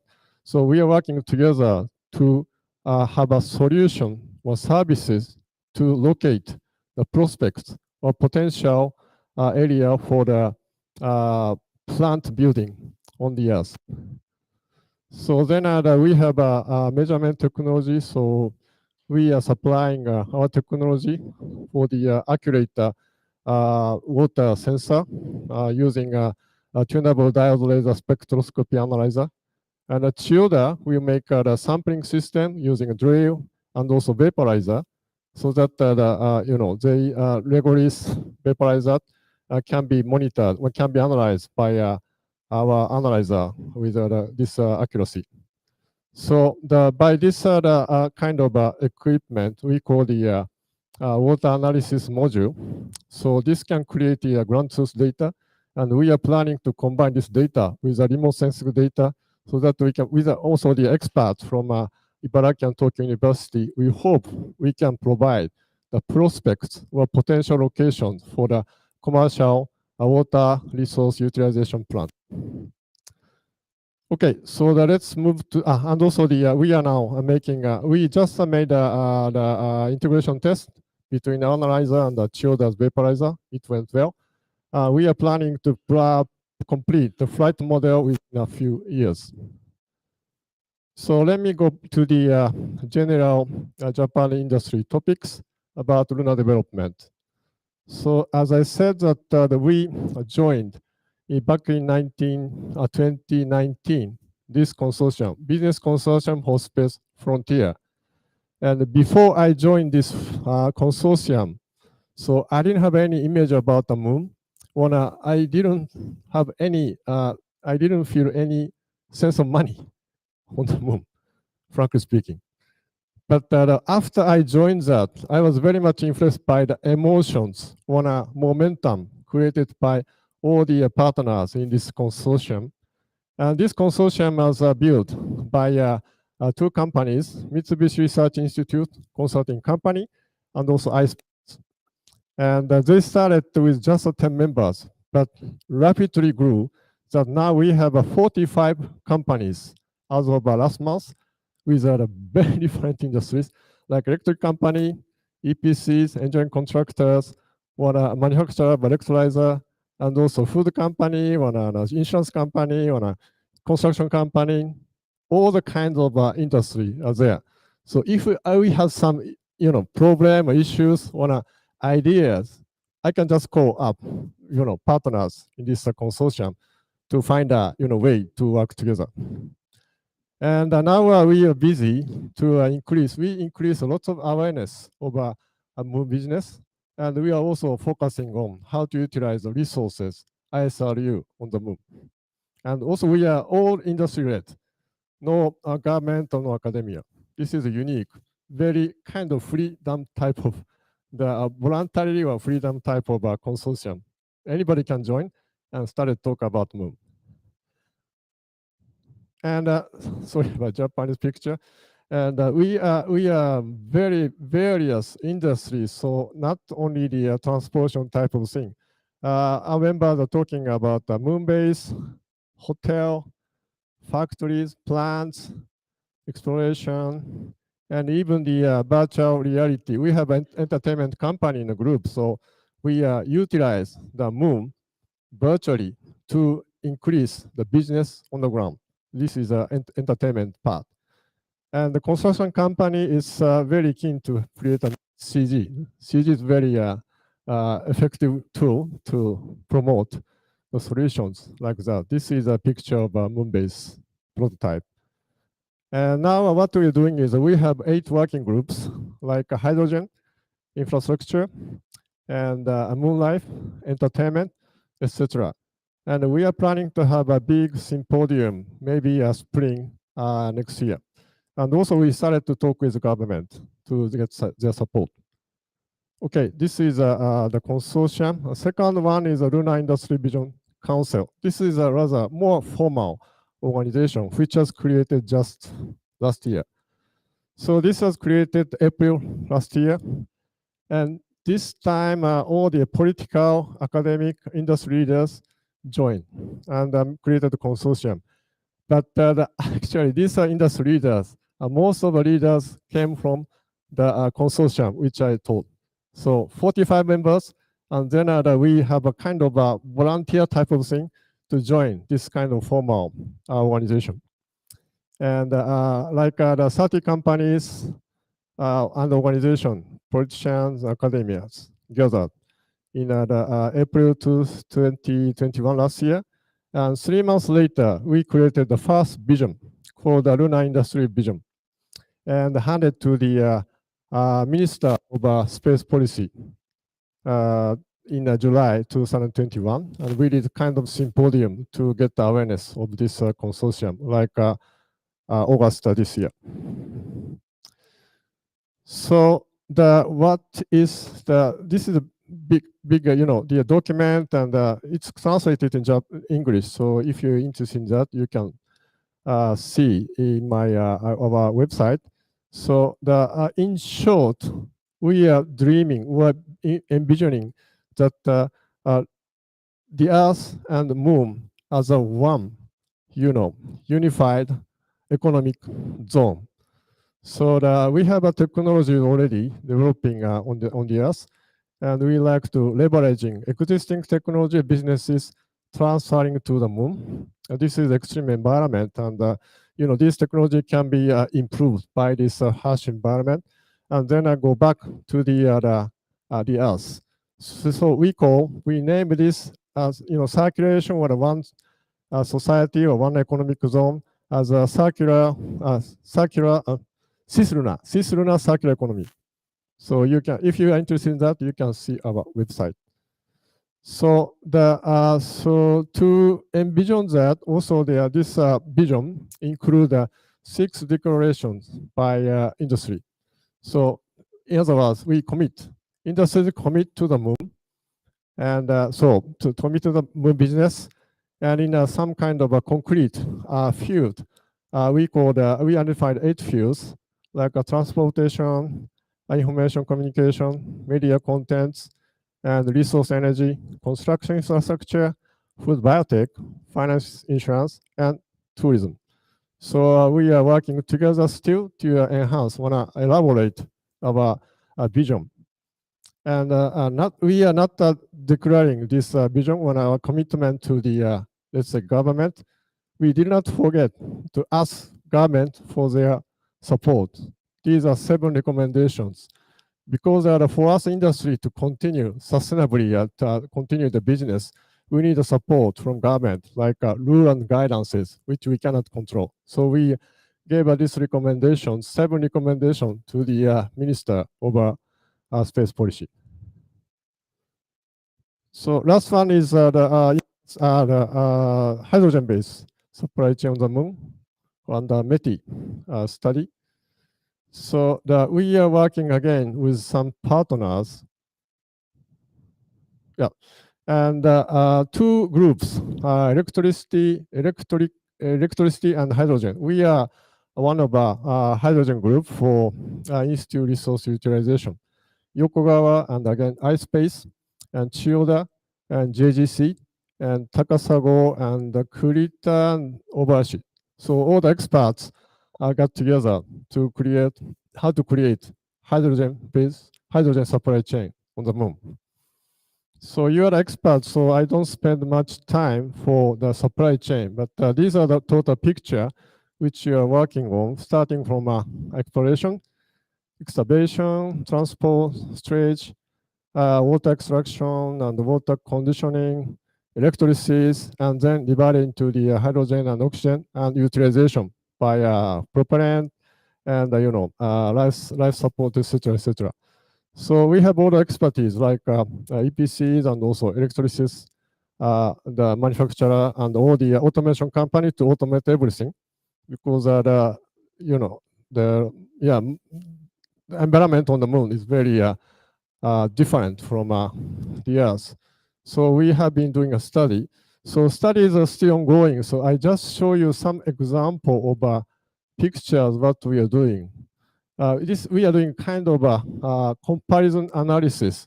This is the case of water extraction from a PSR, etc. So one by one, we all the experts discuss what is the pros and cons, what is the economical pros and cons, and etc., etc.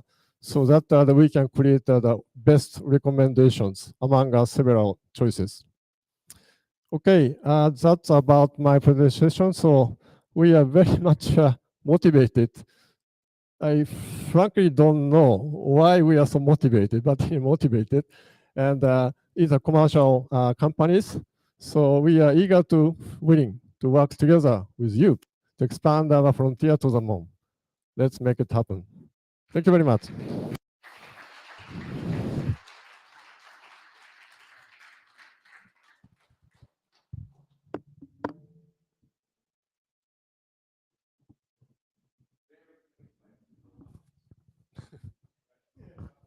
Question.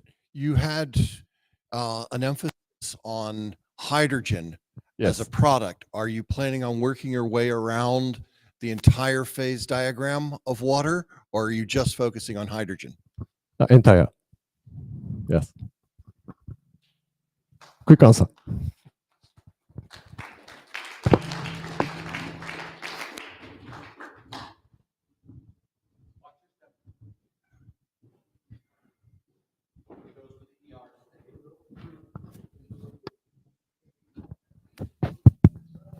Okay.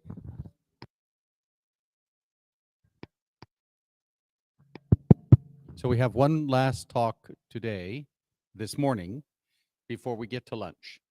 Ohira Sensei, are you here? Finally. So may I ask, would you be so kind, could you give your remarks in maybe 15 minutes? Yeah. Okay. Okay. I'm sorry about the shorter time. No, Please. thank you. Hello, I'm Yoshi Ohira from Doshisha University, Kyoto, Japan. Well, I'm a physiologist, and I'm going to talk about the physiological concern when the human being adapt to the partial gravity environment. because energy consumption, if the energy consumption drop, well, say that's influence on the required energy intake and also food consumption. So that's why we try to estimate the big.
There it is. Okay.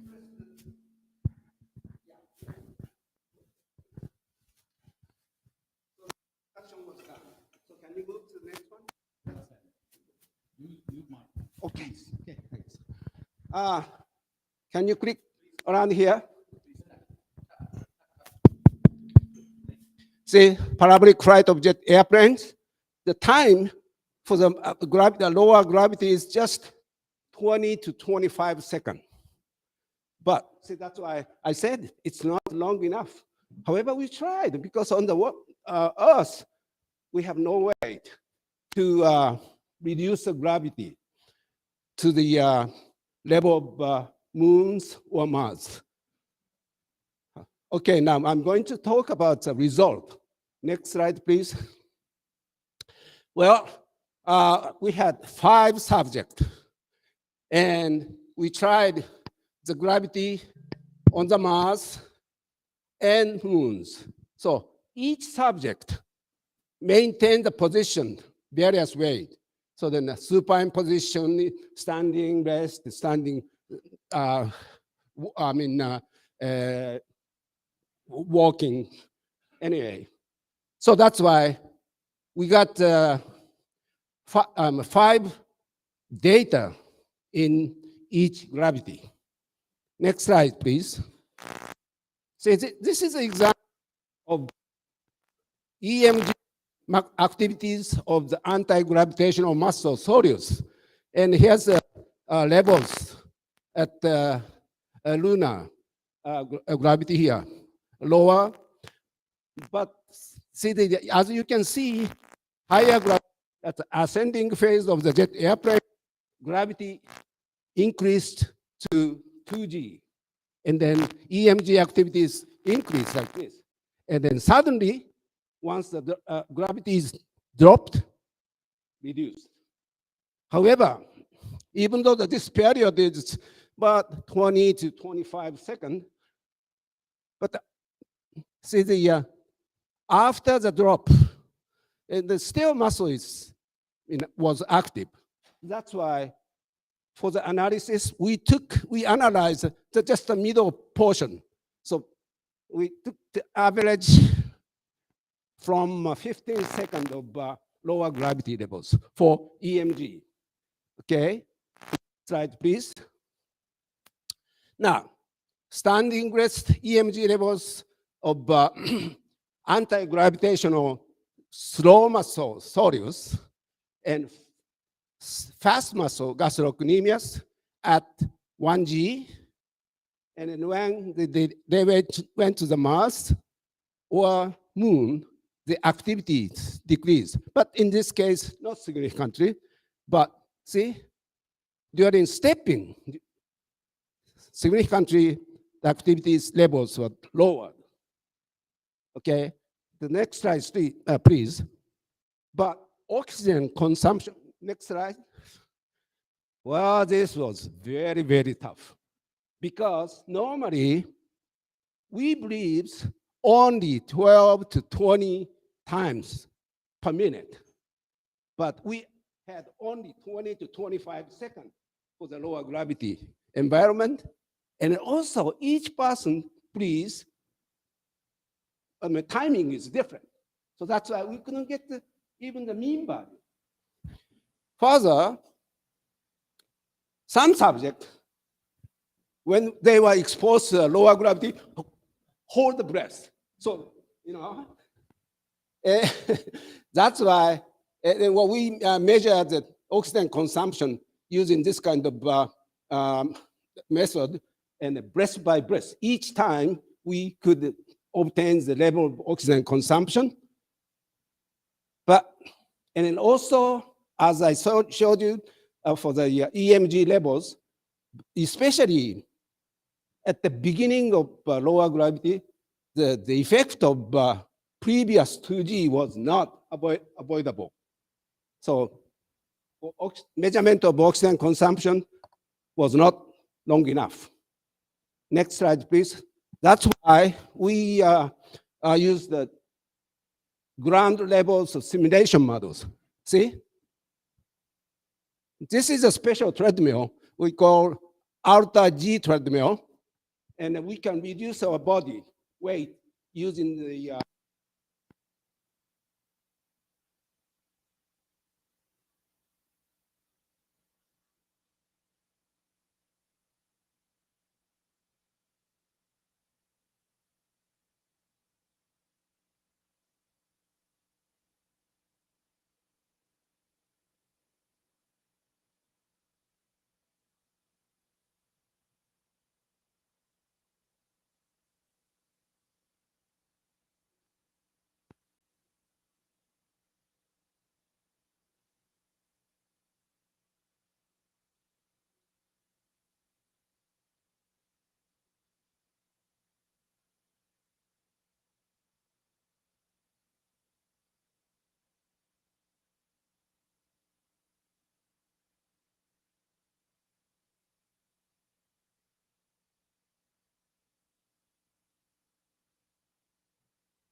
Oh, okay, okay. Yeah. Okay. So that's why they could not move the joint angle properly, but due to the, the spacesuit. So that's why we have to think about that suitable development of spacesuits. Okay, next slide, please. And result. Say that the EMG levels of Sirius decrease at 1G levels, and then if we reduce the body weight to the level of Mars or Moon, see, activity decrease. But even though this muscle is also plantar flexors, extend the ankle joint, same function, but this is a red muscle and white muscle. So no change, but it's a red muscle decrease. Next slide, please. See, this is a Sirius, red muscle, which is very, very susceptible for exposure to the micro G or bed rest. Lose this function. But this is a gastrocnemius, white muscle, but the endurance capacity is poor, but very, very, very powerful. So if we go to the Mars or Moon, the utilization of these muscles are shifted. So this muscle has a greater ability for oxygen consumption because, see, so consume more oxygen, not this.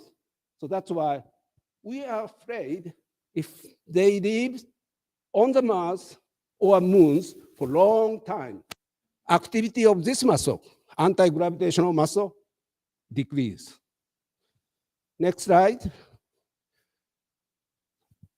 Now, in using this treadmill, we measured the oxygen consumption activity of Sirius muscle for 2 minutes, not 20 seconds anymore. Okay? Now, we couldn't see the significant effect on the resting oxygen consumption during standing. But oxygen consumption during walking was reduced. Even by, the reduction to the 30% of 1G situation. So that's why, as I said at the beginning, the food consumption, energy requirement might be really, really influenced. Next slide, please. So now conclusion. Both anti-gravitational muscular activity were lowered, and also oxygen consumption. We couldn't analyze during the parabolic, right? But also lowered during the treadmill exercise.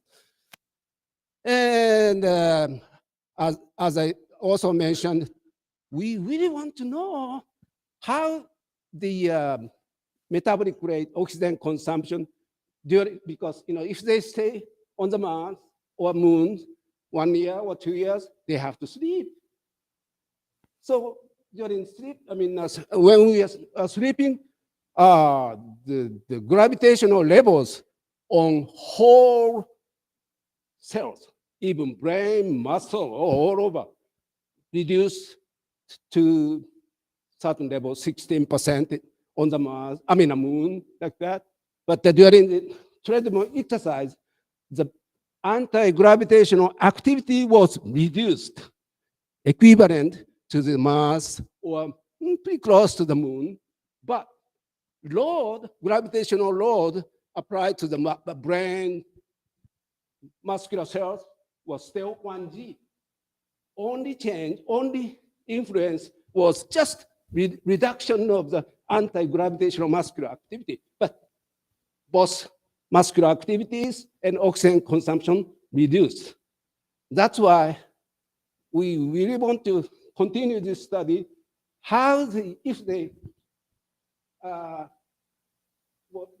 reduce the gravitational load to whole body cells, equivalent to the moon, how the metabolic rate will be influenced. Okay, thank you very much.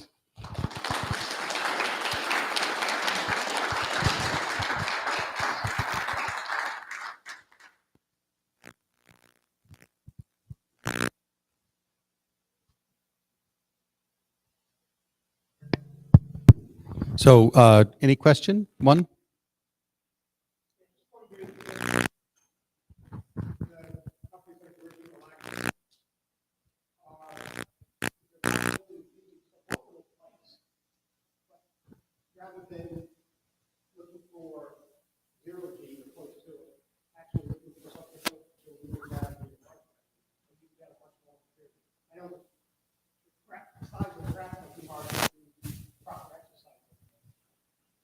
You know, we can, as I showed you, we can simulate the anti-gravitational activity by some method. But see, using that treadmill, the subject can, can sleep, lay down on the treadmill, but we cannot reduce the gravity. So that's a big limitation. So that's why I don't know what to do. But see, there are lots of people are from engineering, you know, that's why I really need their help. Yeah. Okay, one more. Did you have one, please?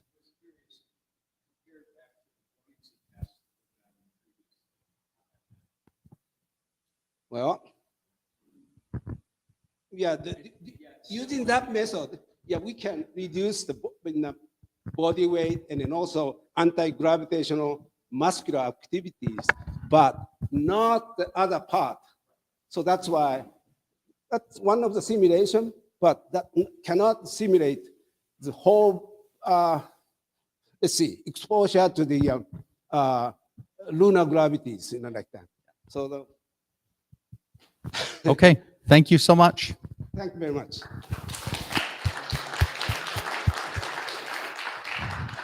Watch your step. Watch your step. Okay, so we are almost back on schedule. Huzzah. So, according to the program, now we are going to take a, it's going to be about 25 minutes to take a break, get your lunch. It's outside. Aggie, is that correct? I don't have Aggie right now, but did you see a lunch outside? Okay, good. There's lunch outside.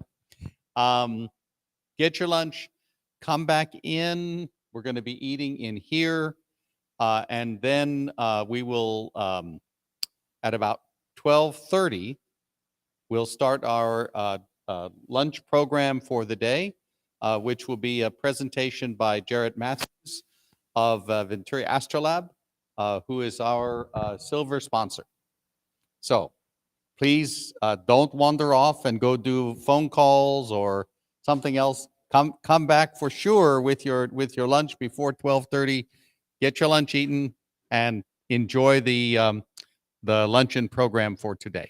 So thank you so much for your participation this morning, and see you in a few moments. Bye-bye.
worst of the three. This is great. Thank you so much.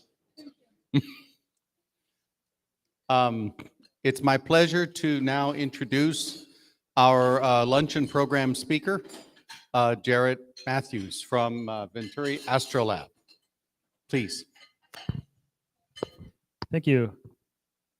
Thanks for indulging me while you're trying to eat. I'm here to talk about my company Astrolab, which is a startup based here in California. We're actually just down the road in Hawthorne. And if you like what you see in the presentation, please consider paying us a visit. All right, just a bit of background about myself. I'm the founder and CEO of Astrolab. I started Astrolab in early 2020, but I spent the first part of my career at JPL working on planetary rovers. Worked on the Mars rovers Spirit and Opportunity, and also Curiosity. Actually, credit Pascal Lee here in the room with putting me on this path. He sponsored a rover of mine when I was in university, like 20 years ago, to go up to his test site in Devon Island. So forever grateful. But also, between the Mars rovers at JPL, I worked on a robot called Athlete, the all-terrain hex-limbed extraterrestrial explorer. I was the lead engineer on that, working for the PI, Brian Wilcox, which some of you may know. But Athlete was the physical manifestation of John Menken's HabBot concept, and John had a lot to do with getting that program funded and ultimately constellation architecture. But Athlete was a cargo handling robot for the moon, and learned a lot on that program and have carried it into what we're doing at Astrolab. But I left JPL in 2012 and went to SpaceX for 7 years and worked on the Crew Dragon spacecraft and led the development of all the mechanisms for that program, including the docking system and hatches and things like that. But the motivation for what we're doing in Astrolab is really inspired by the big changes that are happening in the industry, which I'm sure you're all aware of. One is the drive towards commercialization, where NASA is, rather than owning and operating vehicles primarily, they're now interested in buying services from companies like ours. So notably, that's worked very well, I think, in the commercial crew program, where we now have astronauts essentially buying seats like you would on an airliner to the station. But that model is now being applied more broadly, and NASA has a new program called the Lunar Terrain Vehicle, which you heard a little bit about this morning from Lockheed Martin, where they're interested in buying rover services on the moon. And so Astrolab is, that's one of the opportunities we're focused on. But more broadly, what has inspired what we're doing is actually the massive amount of landing capacity that is being developed right now. So you have, of course, the Commercial Lunar Payload Services Program with 14 companies who have been authorized to bid on task orders under that program. Half a dozen of which now have contracts and are developing landers that are going to go to the moon in the coming couple of years. And then you also have the Human Landing System program, where SpaceX has been selected with their Starship lander, but then there's going to be another provider at least coming on in a few years too. So soon we're on the precipice of having a tremendous amount of capacity headed toward the moon, and what we're developing in Astrolab we think is the next kind of logical link in that transportation network.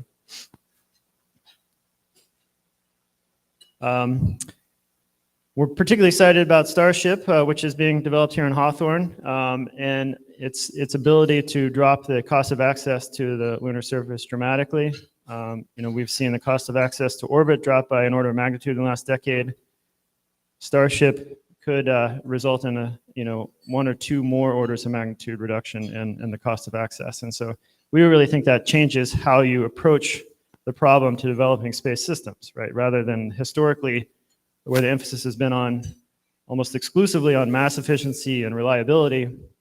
If you put down 100 tons on the lunar surface in one go, you don't necessarily have to focus exclusively on mass efficiency or reliability. So, instead of spending infinite amounts of money to make the lightest spacecraft, you could spend less and make it slightly less mass efficient, or spend infinite amounts of money making the most reliable system. You could send 2 systems or 3 systems and achieve overall, the same effect at a much lower price point.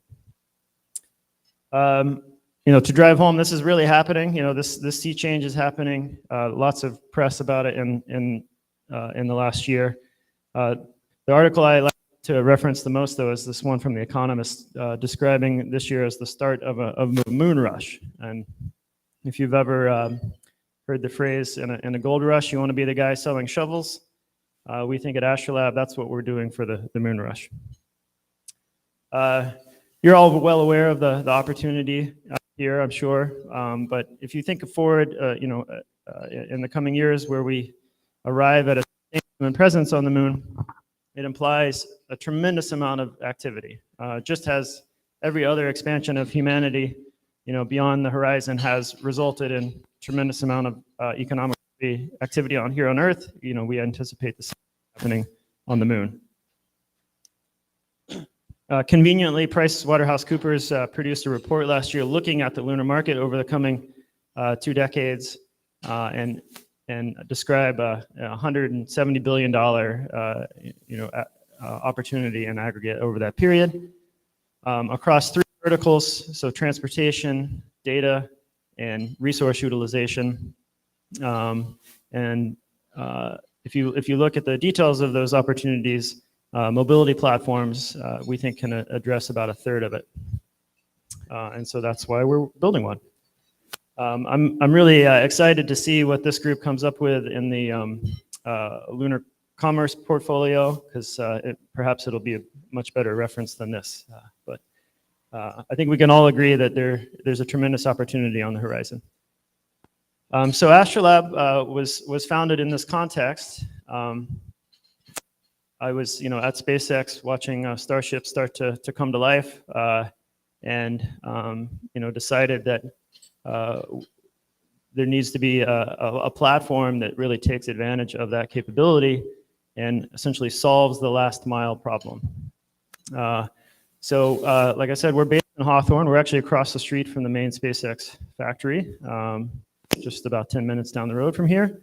We were founded in January 2020, but we've grown to about 20 people or so now, and we're going after this big opportunity. Lots of experienced folks, but I'll just highlight a couple. Reyes Billing has no fewer than 7 robotic arms on Mars, so he's kind of a leader in the space of planetary robotics. We have Jesse, who's our software engineering manager, who led the team at SpaceX that achieved rocket landing and autonomous docking there. We have Vivek from NASA, who set up the Slope Lab that some of you may be familiar with at NASA Glenn for doing mobility testing here on Earth. And he is one of the co-inventors of the spring tire as well for the moon. But what we're developing in Astrolab is called FLEX, and FLEX is the Flexible Logistics and Exploration Rover. And what that name is meant to imply is the versatility of the platform. And fundamentally, that versatility comes from our modular payload concept. So unlike the rovers that JPL has produced historically, where you have an integral, inseparable payload, the approach has historically been decide what instruments you want and kind of construct a rover around it, which made sense in the context of myopic focus on mass efficiency. But in this coming era of increased access and increased cadence of access, we think this approach makes much more sense, where we have a platform with modular payload capability that allows us to do a wide range of activities, and you can see some of those highlighted on the bottom there.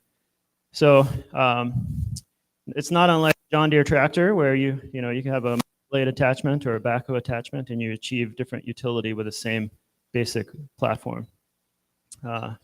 So we've actually built a full-scale, fully functional terrestrial prototype. It's about the size of an SUV.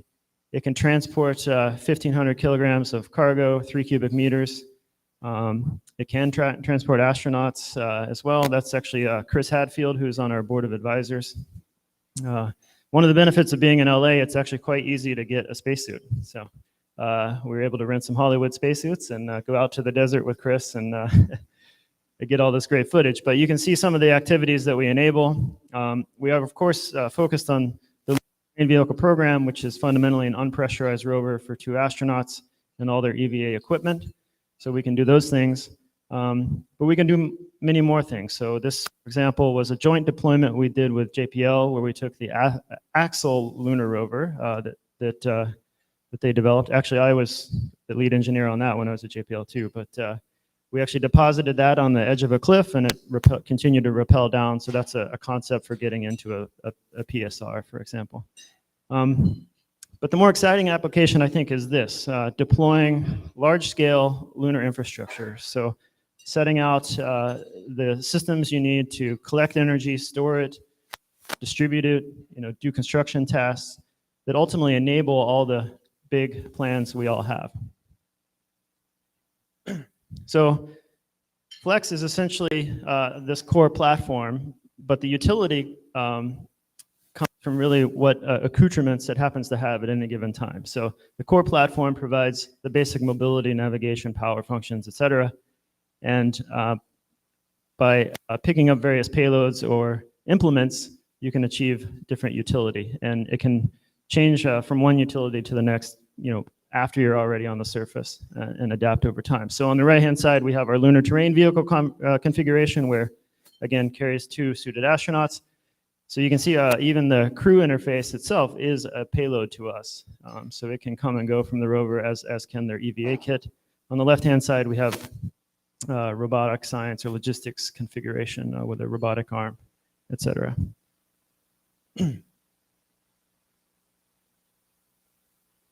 So this next video is our vision of the near future.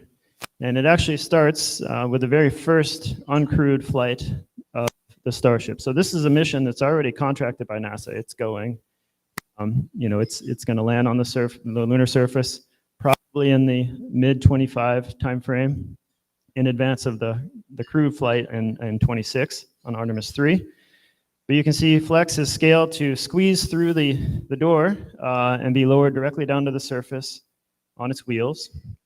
It's lowered with one of these payload modules by that crane, and then does some simple deployments, and then it's off and running. We can essentially modulate the ground clearance on the vehicle, so we can raise and lower the chassis with respect to the ground, which allows us to squat down and drop off these payloads without any other existing infrastructure, no cranes or any other implements required. That allows us to go back and get more cargo. So in essence, you could a Starship lander or any other large lander with multiple such payloads, and then our platform can mobilize them. And they don't have to be box shaped. They could be different implements for doing construction or what have you. But essentially, this model is not unlike how we do things on Earth, if you think about it. If you think about the global supply chain, we have big ships crossing the ocean, doing the long haul transportation, laden with thousands of intermodal shipping containers. They arrive at the port where cranes and other vehicles, trucks, trains, are designed around that same common interface to get goods to their final destination. So we're just applying that model to the moon. The boxes can be arbitrarily broken down into small chunks. So that was showing our robotic arm deploying a smaller payload, which could be a sensor network, a navigation beacon, what have you. But to me, the most exciting application is this: large-scale infrastructure, setting up the energy collection, storage, distribution systems that will really enable the sustained human presence. And you can also imagine using the platform to build regolith berms, support ISRU activities, what have you. All of it is just different payloads to the same platform. Eventually, astronauts will arrive, and so we can transport them. Because you saw the rover, because the rover can squat, it enables easy ingress and egress for the astronauts. We have a standing interface, which we think is sensible in a pressurized spacesuit. Our adaptive suspension allows the rover to keep itself level on varied terrain, on slopes, on rocky terrain, and that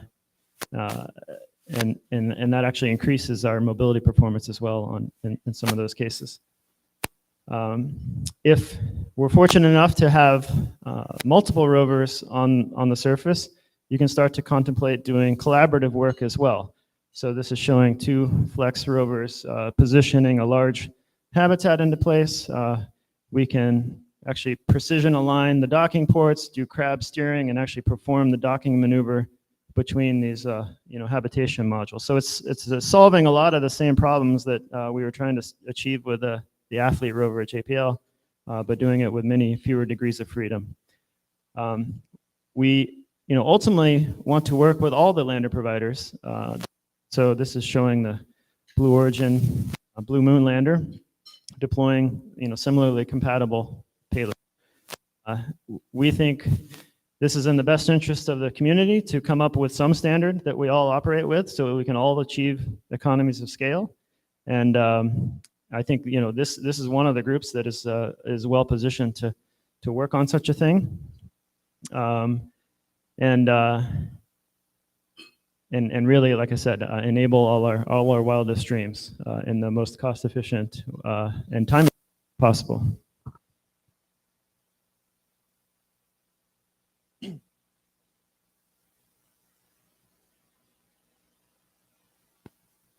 So, in the absence of a standard that we've all agreed upon, we've actually published one ourselves. If you go on the lobby later today, pick up one of these cards outside.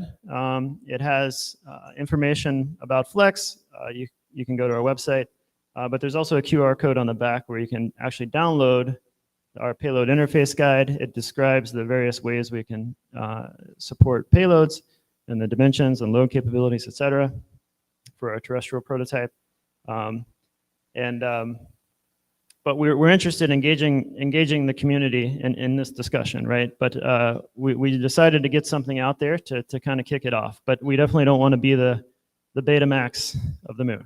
So, yeah. We've also recently developed, before I talk about that, this is actually an example of the standard in action. So we've actually worked with a number of companies and universities now where they have focused on whatever technology that they want to focus on, whatever problem they want to focus on, but did it to our standard such that we can perform an integrated test, and it avoids everyone designing their own rover. So it allows, if you're working on centering lunar regolith into landing pads, focus on that. Don't go off and make your own rover, because I think that would be a shame. So we worked with the UC Santa Barbara, one of their capstone engineering classes, actually developed a Razor-inspired bucket drum excavator. They did this in relative isolation, just designing to the standard, but met up with us and performed a great test at our lunar lot back here behind our building in Hawthorne. This bucket drum can excavate about 2 tons an hour. And it's an example of the power of standardization, which we've already seen work well in space, right?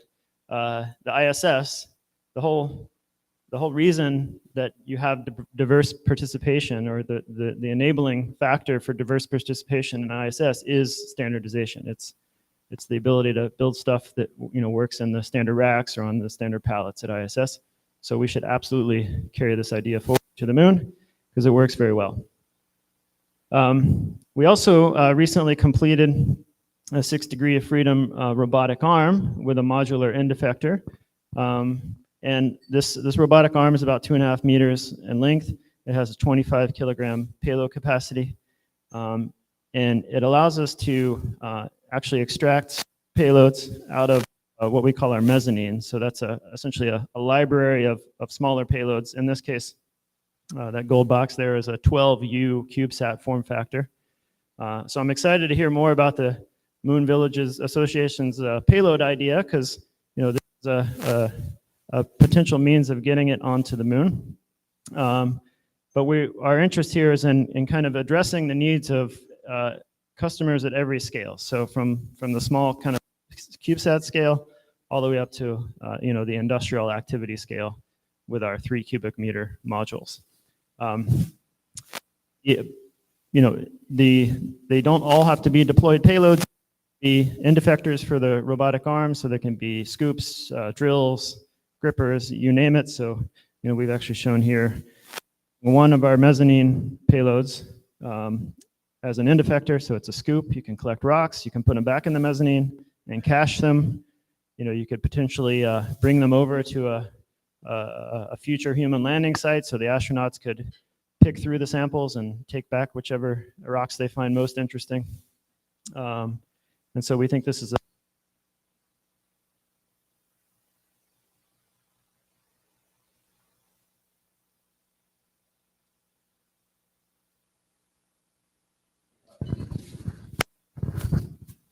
Thanks.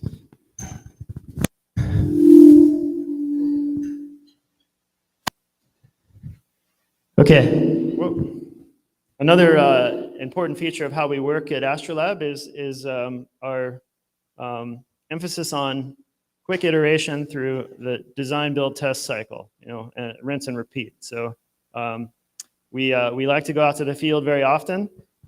We've efficient ways of doing that. We have our own infrastructure to get the rover out there, to get all the equipment we need to do analog field testing. And we like to invite people to go with us. And we do this about once a quarter.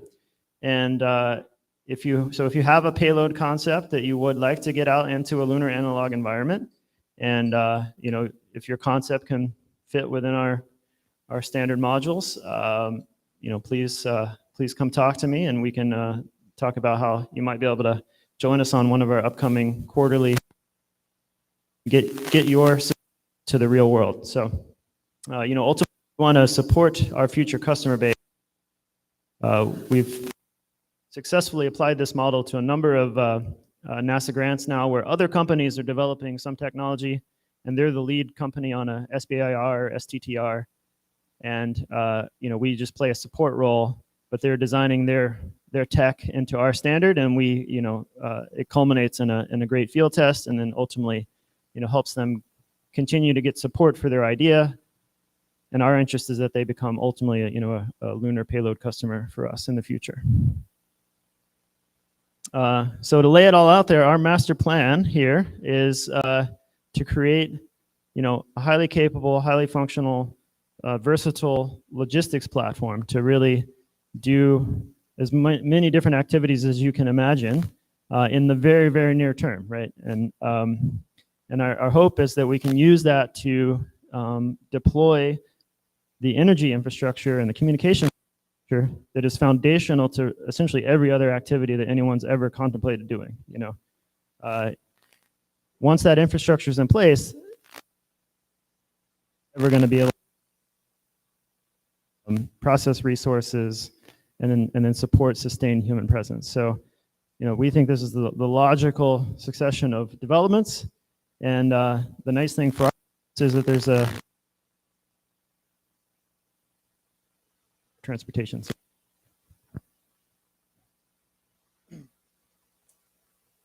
We're trying to move extraordinarily fast. And I was going to suggest renaming Oasis 2045 to something much sooner, like 2030, 2035 maybe, because I think the future is happening faster than everyone realizes.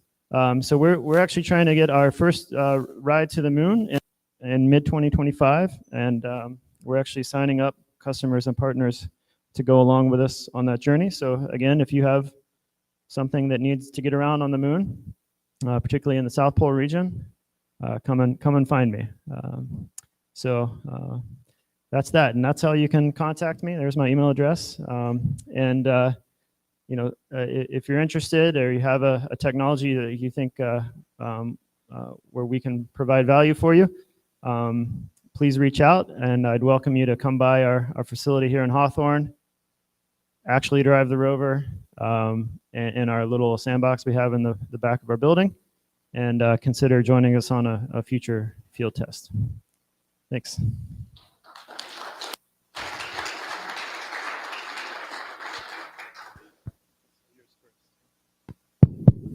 Here you go, Gary. Before Gary starts, I just want to say thank you so much. That was fabulous. Thank you. You're welcome. Please. Hey, first question on this.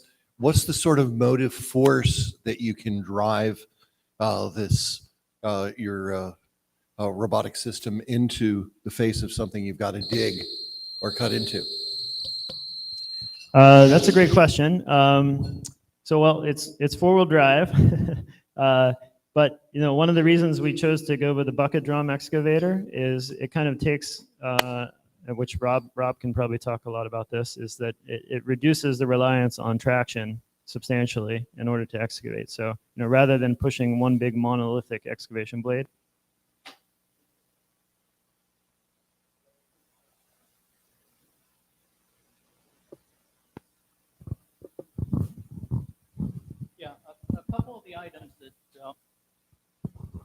A couple of the items that you'd have trouble simulating on Earth. One is lunar regolith, which is such nasty stuff. It's like digging little cutting tools, every grain. How are you going to get your stuff to survive in a mining type of use where it's basically cutting away at your vehicle every move you make? Great question. So we have a lot of my team has operating robotic hardware on Mars, arguably a different problem, but there have been techniques to deal with dust intrusion, at least into, obviously the getting in between moving parts is the kind of the biggest concern, especially I'm a mechanisms guy, like the thought of getting dust in my bearings is terrifying. So, that we're using approaches that were developed for Mars to solve that problem in that case. And what it essentially amounts to is multiple layers of sealing to prevent dust intrusion into the areas that you care most about. I'm very. Have you been doing any work on electromagnetic fuel couplers with your robotic arm, trying to transfer fuel from one rover to the other? No, the end effector though on that robotic arm is an electropermanent magnet, and so the way we actually grab the back of the tools is with a magnetic coupling at the end of the day. Yeah, so could be applied. Hi, I'm really glad you're doing lots of testing, especially out in the real environment, as much as possible. I'm concerned about astronauts falling off. I mean, you have a lawn tractor at home and you fall off, you're fine. On the moon and Mars, you crack a helmet, that's a bad day. So have you done enough testing where you're confident, you've got them secure?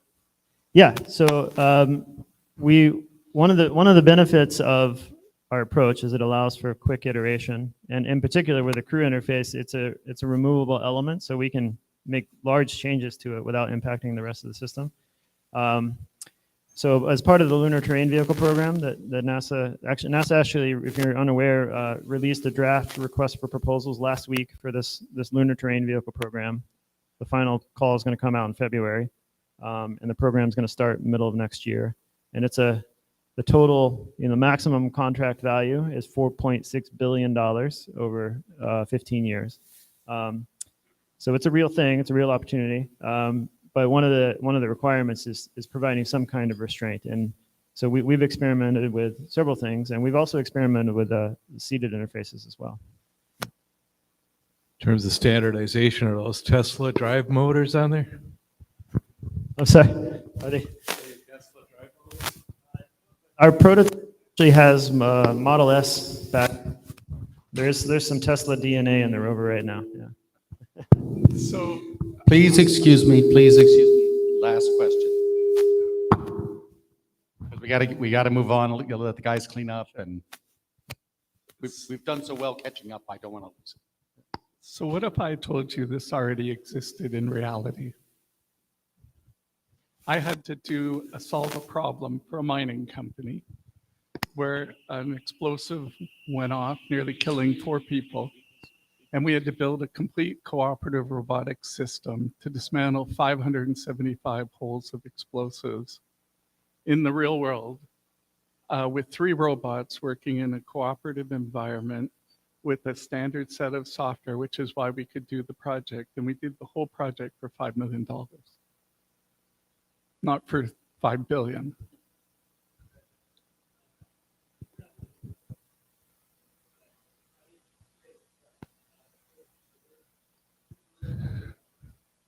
I know, but the real environment is in the tar sand. We didn't have lunar regolith. We had material that had a 0 phi angle, so everything basically wouldn't grip the ground. And we had to put ways in of dismantling explosives that are 360,000 kilos of explosives, and then pull out the primers and detonators on the hole. The reason I'm saying it is not because what you're doing is wrong. It's not at all. I think it's great. The issue is more that we need to start, if we're really going to do this, having the mining industry cooperating with NASA and other people around real world problems.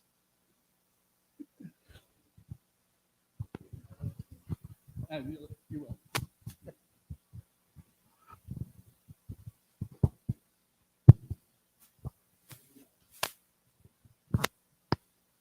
Let me ask for another round of applause for Jaret, both for his fabulous presentation, very inspiring look at the past and the future, and for being a sponsor for this meeting. So thank you so much.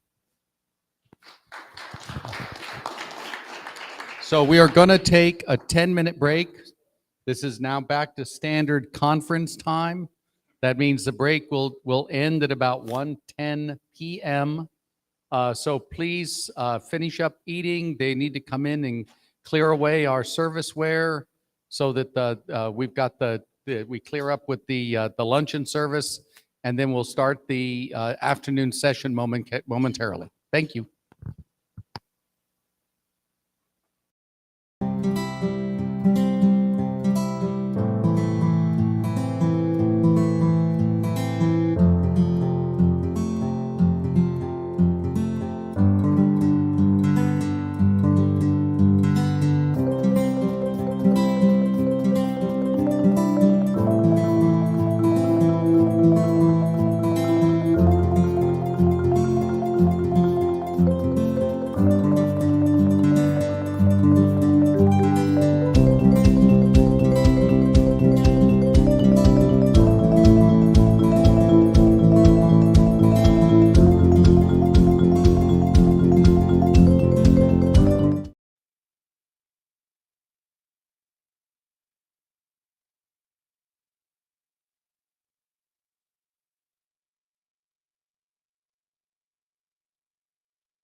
question of what is the vision and how has the vision evolved over time?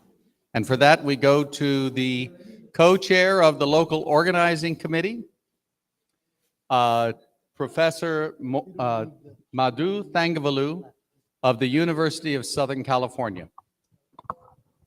Madhu, if you would be so kind. Hello, everybody. I'm back to the stage, John. Thank you so much. My name is Madhu Thangavelu. John said it just right. I'm one of those wicked people who went to two schools. I'm sure some of you too have. But I went to the School of Engineering and the School of Architecture. So if you ask me, what do I delve in? I really do delve in both schools. I teach in both schools. And the topic that I teach is human space flight. So now I also know in our group, there's a mafia called the International Space University, of which Jaret, Nasser and I were in the first session at MIT, I recall, and a few of us will be joining later on. So anyhow, at USC, there are many, many disciplines and degrees you could take. And of course, there is an aerospace engineering department. We have had it for 50 years. But the last 15, we have a new department focused only on astronautics, which means anything that happens above and beyond the atmosphere. So I teach there in the fall, and let me see, how do I move this? So that's our department. It is growing over the last few years. Our famous student is none other than Neil Armstrong. He was in our program when he was assigned command of the Apollo 11 mission. So he went to the mission, came back and produced a report that he then presented at JAXA before he got his degree at USC. So we have a bigger than life figure of Neil, in which many of our students like to pay homage. They go over there and show all these activities. And my class happens to be in the evening to engage professionals, because many of them come from the industry. And it's all about one thing and one thing alone. Have you all thought about this? Where do ideas come from? How do you pitch original ideas, the elevator pitch, so-called? How do you do that? Who are these people who do that? Why do you do that? How do you do that? The fact of the matter is, nobody knows. Ideas just hit you, and we have interesting terms like disruptive ideas and so on, but it just happens. So that is what I teach at USC. Creativity and imagination. Sans NASA, sans industry, sans everybody else. You just come, pitch an idea, don't care if it's a good one or a bad one, but it's got to be an idea. And I say this now because I have a class in the evening today, and I'm going to forfeit that class because I'm talking to you guys about ideas. How do you think up new things? The answer is there is no formula. Everybody does it separately, differently, and guess what? That's what we do in our class. All I ask them is bring an idea. I don't care if it's in parchment. I don't care if it's in beach sand. Just give us your idea. We'll get NASA to do the engineering. Let's put it that way. With that, so in the fall, like now, we get some very interesting guests. And Buzz has been a champion for our class too, as he has been with everything else. He's supposed to be here, John. I have finally got a text from him, and he said he may just drop in. We'll see. Anytime between now and Friday, we'll see. So in our class, we get my professors coming in, astronautics, doctors, cinematographers, Boeing people, Space Force people, and Aerospace Corp. Everybody comes. Industry, NASA is all engaged. So that happens in the fall. In the spring, I take arrows from the really focused architects in the School of Architecture. They want to know, what the hell are we doing in space when there are 7.5 to 8 billion people wanting to do things on planet Earth? So I take a lot of arrows, but I tell them, in space, we have done things 20 years ahead of your time. We have run photovoltaics on station, and we also have water being recycled. 96% of the water recycled. If you can recycle 10% here in Los Angeles, life would be different. So again, the class, as in major universities, engages people from all over the world. In this case, that's finals, and you'll see French, Italians. Oh, the SpaceX folks are here, and Indians, Chinese, Japanese, Iranians. They all come to world-class large universities, which means I am addressing a global population. And it's a very interesting thing because you have to deal with different cultures. And it really is invigorating because I take a step back and say, hey, the world is not America. And it's important to know this because space is also not America. So, coming to our talk, I like to think it this way. There are philosophies that dictate who we are as a nation.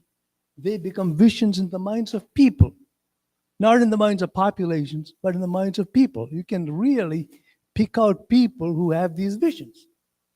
They go on to create, policies and make them into nations, and those become architectures and concepts that we do in our midst. And then we create the engineering for it and this mission. And guess what? We feed this back into the philosophies.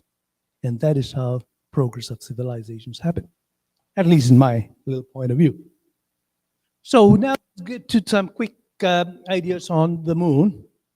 And because we wrote a book on the moon and it's about to enter its 3rd edition, I thought we'll share some slides. And John likes these very much, so I had to do this. So all of you know what Jules Verne did, but don't ask me about the G's involved in something like this, because I think it's an excess of 50 or 60,000 G's. But that's for another day. And then things went on, and there were visions as early as the end of the 19th century. Amazing ideas generated during the time electricity became common, not so common, but was introduced. So then things started getting serious. We had some very interesting books, of which I own a copy. I hope you do too. And Arthur C. Clarke got along with a person by the name of Ralph Smith. They were all part of the British Interplanetary. Oh, damn the Brits again. But, they were there and they drew these beautiful, Ralph was an artist too. He drew a beautiful chiaroscuro works like this. And it's spectacular what they were able to envision. Again, mind you, 1930s, 40s, 50s. And fantastic ideas of things on the moon. And if you look carefully, they're growing things on the moon. And if you look very close, you'll see they're wearing masks. Why? Because the carbon dioxide atmosphere we can't tolerate that, but plants do. And then now you see low gravity and calisthenics and exercises, observatories, and so on. And then, as always, the military got involved. And you'll see that the Project Horizon was done in the early 1960s. And in fact, late 1950s is when I think it really came out. And you'll notice there are no photovoltaics there. Why? Because at that time, we were already working nuclear power sources in this country. We were already doing that. Keep that in mind. So all of a sudden, we are going from the 50s to the 60s. And there was a spectacular movie, 1968, early 1968. If you haven't seen it yet, I have a feeling every one of you have. Can I see a raise? How many of you seen 2000? I thought so. We are all in the same gang. So this happened, and immediately thereafter, guess what? Humans landed on the moon. I mean, talk about PR, talk about coincidence, or you call it what you like, but this happened immediately thereafter. And soon we started working on what's the follow-on to Apollo. We move on to the 1960s, and in the 70s, as you know, they pulled the plug on Apollo.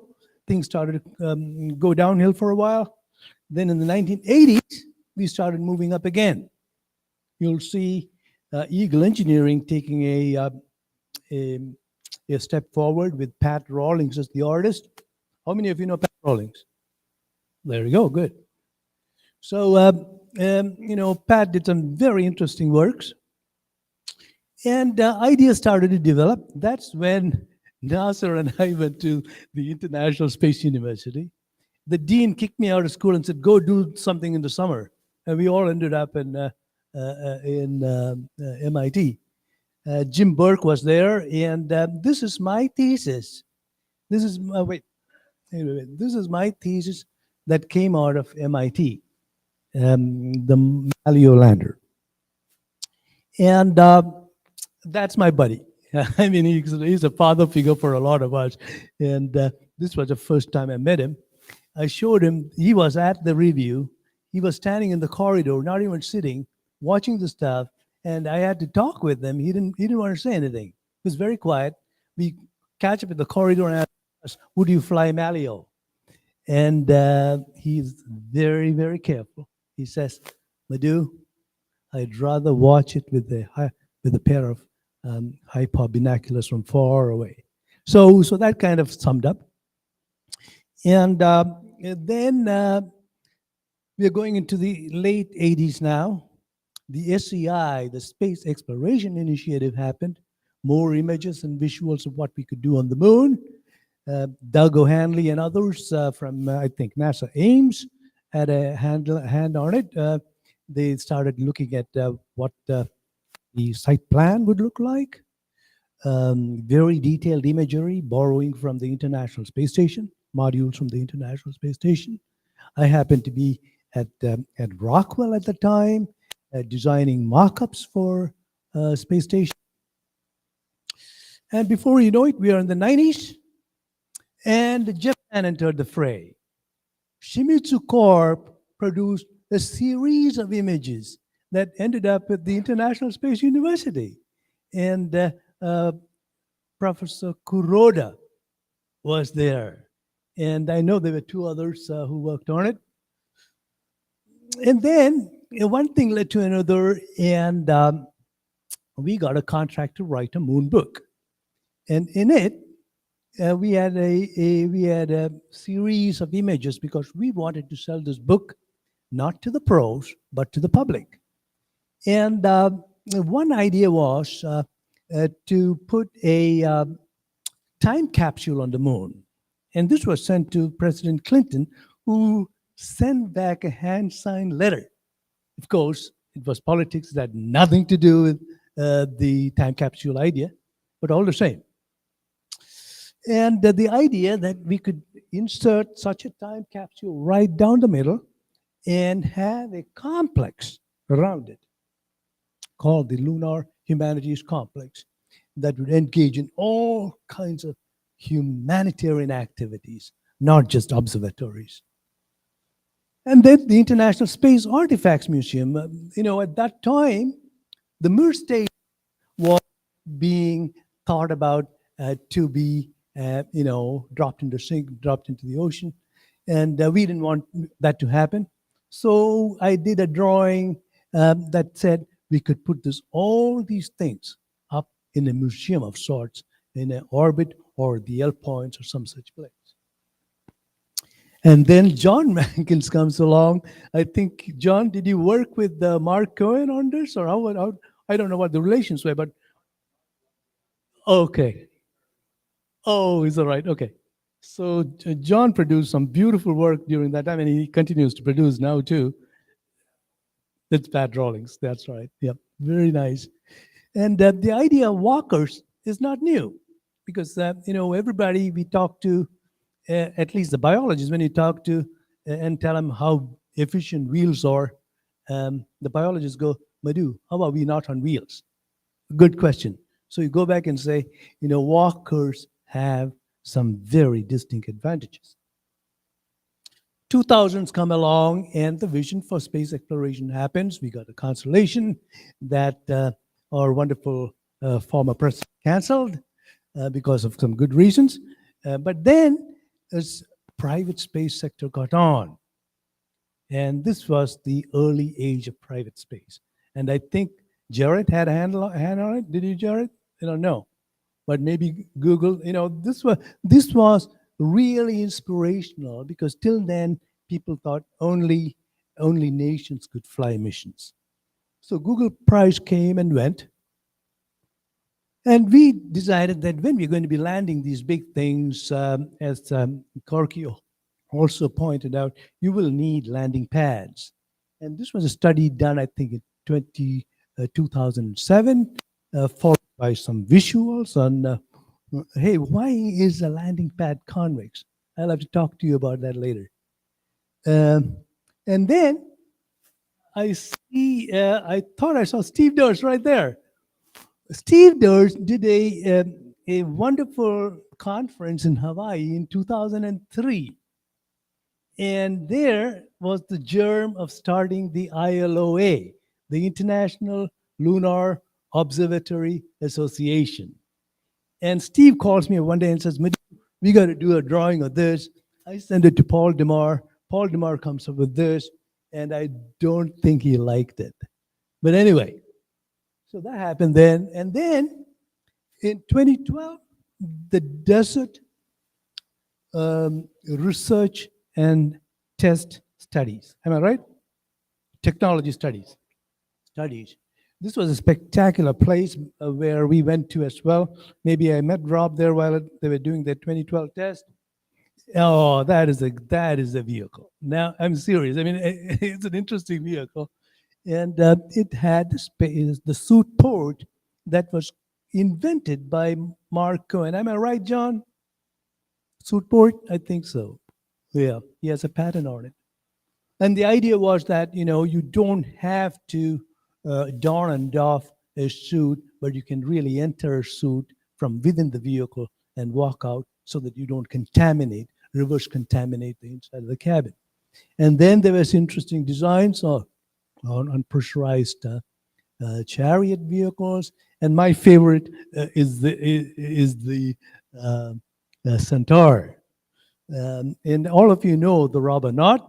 All this happened during that time. And Bigelow, Bob Bigelow, how are we doing on time, John? Bob Bigelow in Las Vegas, good. He, I know you've heard a lot of crazy things about this man, but he has a soul and a heart, and he really wants to help NASA. And he licensed the TransHab inflatable technology from NASA. I remember going to JSC and watching the TransHab inside the vacuum chamber, a huge big thing. So Bob Bigelow goes over there and gets it licensed. And he, guess what? He went through the paces, and now there is a inflatable module attached to the International Space Station. It's called the beam. And for one reason or the other, Bob has just quit action. We were in Vegas. He did not even come to the ASEAN conference. And in 2012, again, a student of mine suggested the idea that in under the very low temperatures in the polar regions, maybe we could have a lunar supercomputer. The Baroque portion of this, one fine morning, we saw a proposal or a request for information on contour crafting around that time. Baroque had been working for about 10 years on additive manufacturing of large structures. And so I went up to Baroque and said, hey, maybe we should apply to this thing. And so Baroque and I applied, and we won 2 consecutive NIAC awards, one after the other, to study 3D printing of large structures. Baroque calls it contour crafting, and he has a company right here in El Segundo with the same name. I don't think he wants any of us there, but there's a lot of things works going on. 2013 is when high seas happened. Again, that has a history of things happening all the way from Apollo era because of the basalt in the area. They thought that it would be a great arena for astronauts to do field work. So since then it's happening, and now we have habitats there. And I don't know, Rob, have you been there? Probably done some work there? That's right. Yep. That's right. Okay, good. And so that's been happening. And then in 2015, ESA caught wind they should be doing something in the area. That's when Jan Werner, who was just admitted as the new Director General, he said, let's go back to the moon and let's call it the Moon Village. And things happened everywhere around except at ESA. I don't know the politics of it. Maybe John knows better. And so I think we got that term, the Lunar Association, the Moon Association term from Jan Werner. Not really. Look, he nods that, but anyway. So then that you. Okay, I know that Giuseppe too did not like that connection when I asked him. And then there were several other ideas. And of course, I'm skipping out on a lot of other ideas that happened between these places. Russia was not silent. Every time there was something happening in the US or in Europe, they have a response, or there was an echo from Russia about their own ideas. After all, the Russians put the first man into orbit. So there is a certain amount of history to that. So Russians thought about rovers. So what will the future look like? These are the people, and I'm glad that Michelle is here with us. Elon Musk says we should settle other planets for human insurance. Jeff Bezos says we have to protect planet Earth. Forget anything else. Put all the factories into orbit. John Marburger was ordained at USC, and he gave a Goddard Memorial Lecture a couple of years back, and he said, let's bring the solar system into the Earth's sphere of influence, economic sphere of influence. Of course, all of you know Joseph Campbell. If you don't know Joseph Campbell, you know Star Wars and all the movies attributed to his philosophy. And Freeman Dyson, who passed recently, he said he has been looking through scopes forever and ever. He doesn't see anything out in the universe. It's cold, it's dark, and it's terrible. maybe the reason for us to exist is to beautify the universe, a big one. And then Frank White, who talks about the overview effect, where you say you go out and you come back and you're changed forever, because you don't see nations, you don't see borderlines, you don't see wars, skirmishes. All you see is a beautiful planet. So astronauts have a different view. And Michelle Hanlon now says, whatever we do in space is part of our cultural species heritage. It doesn't say man or anything else. We got to go faster. So what is the next thing to come? We don't know. Anyhow, so what are the prerequisites? We think we need sound policy, and it is a moving target with respect to our administrations. Every 4 years, somebody comes in and changes what you want to do. That's not the way long lead time missions are not conducted that way.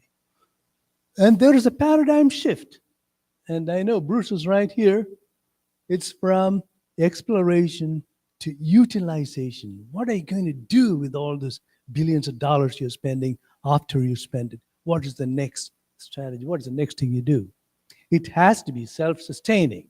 That we know, because it's very, very expensive otherwise. And simulations are happening to figure out ways to do things.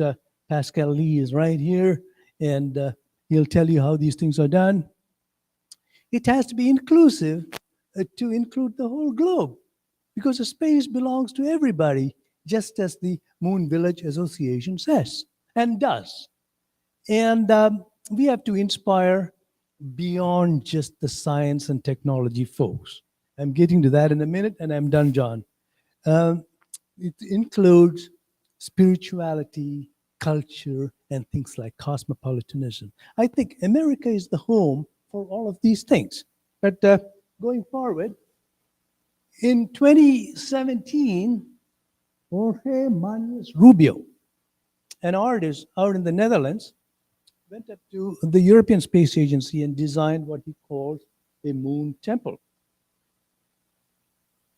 When I brought this up to my students at USC Architecture, and I told them there's a lot of water on the moon, the first thing that came to mind is not propellants.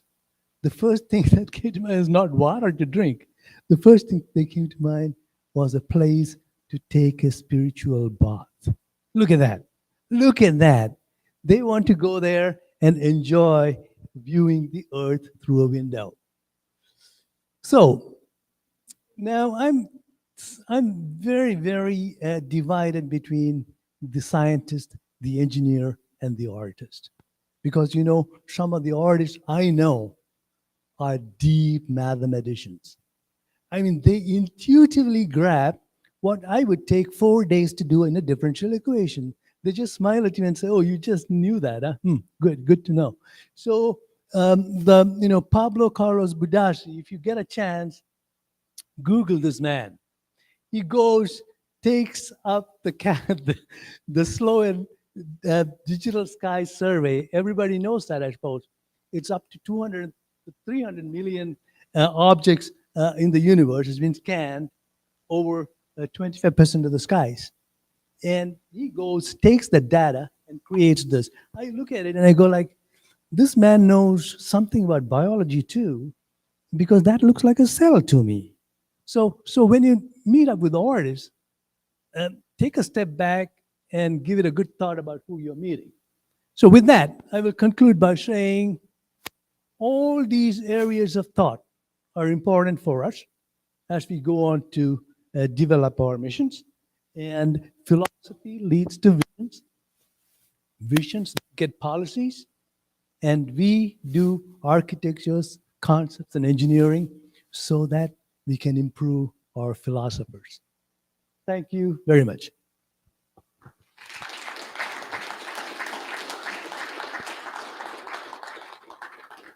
Do I have to take questions or am I excused?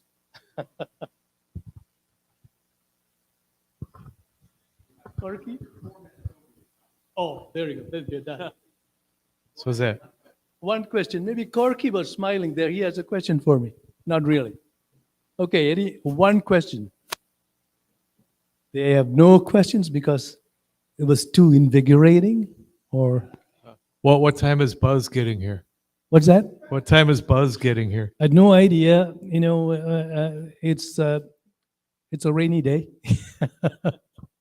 Let's put it that way. Thank you very much, folks.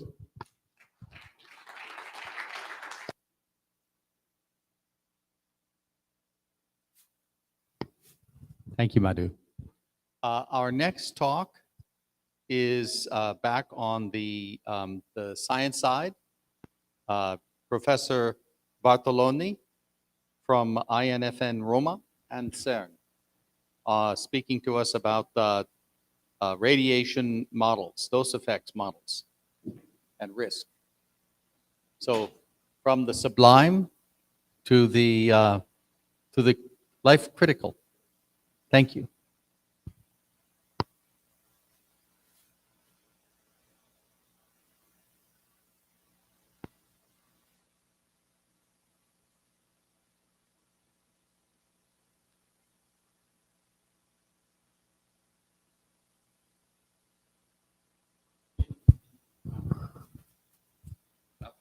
Century, better now.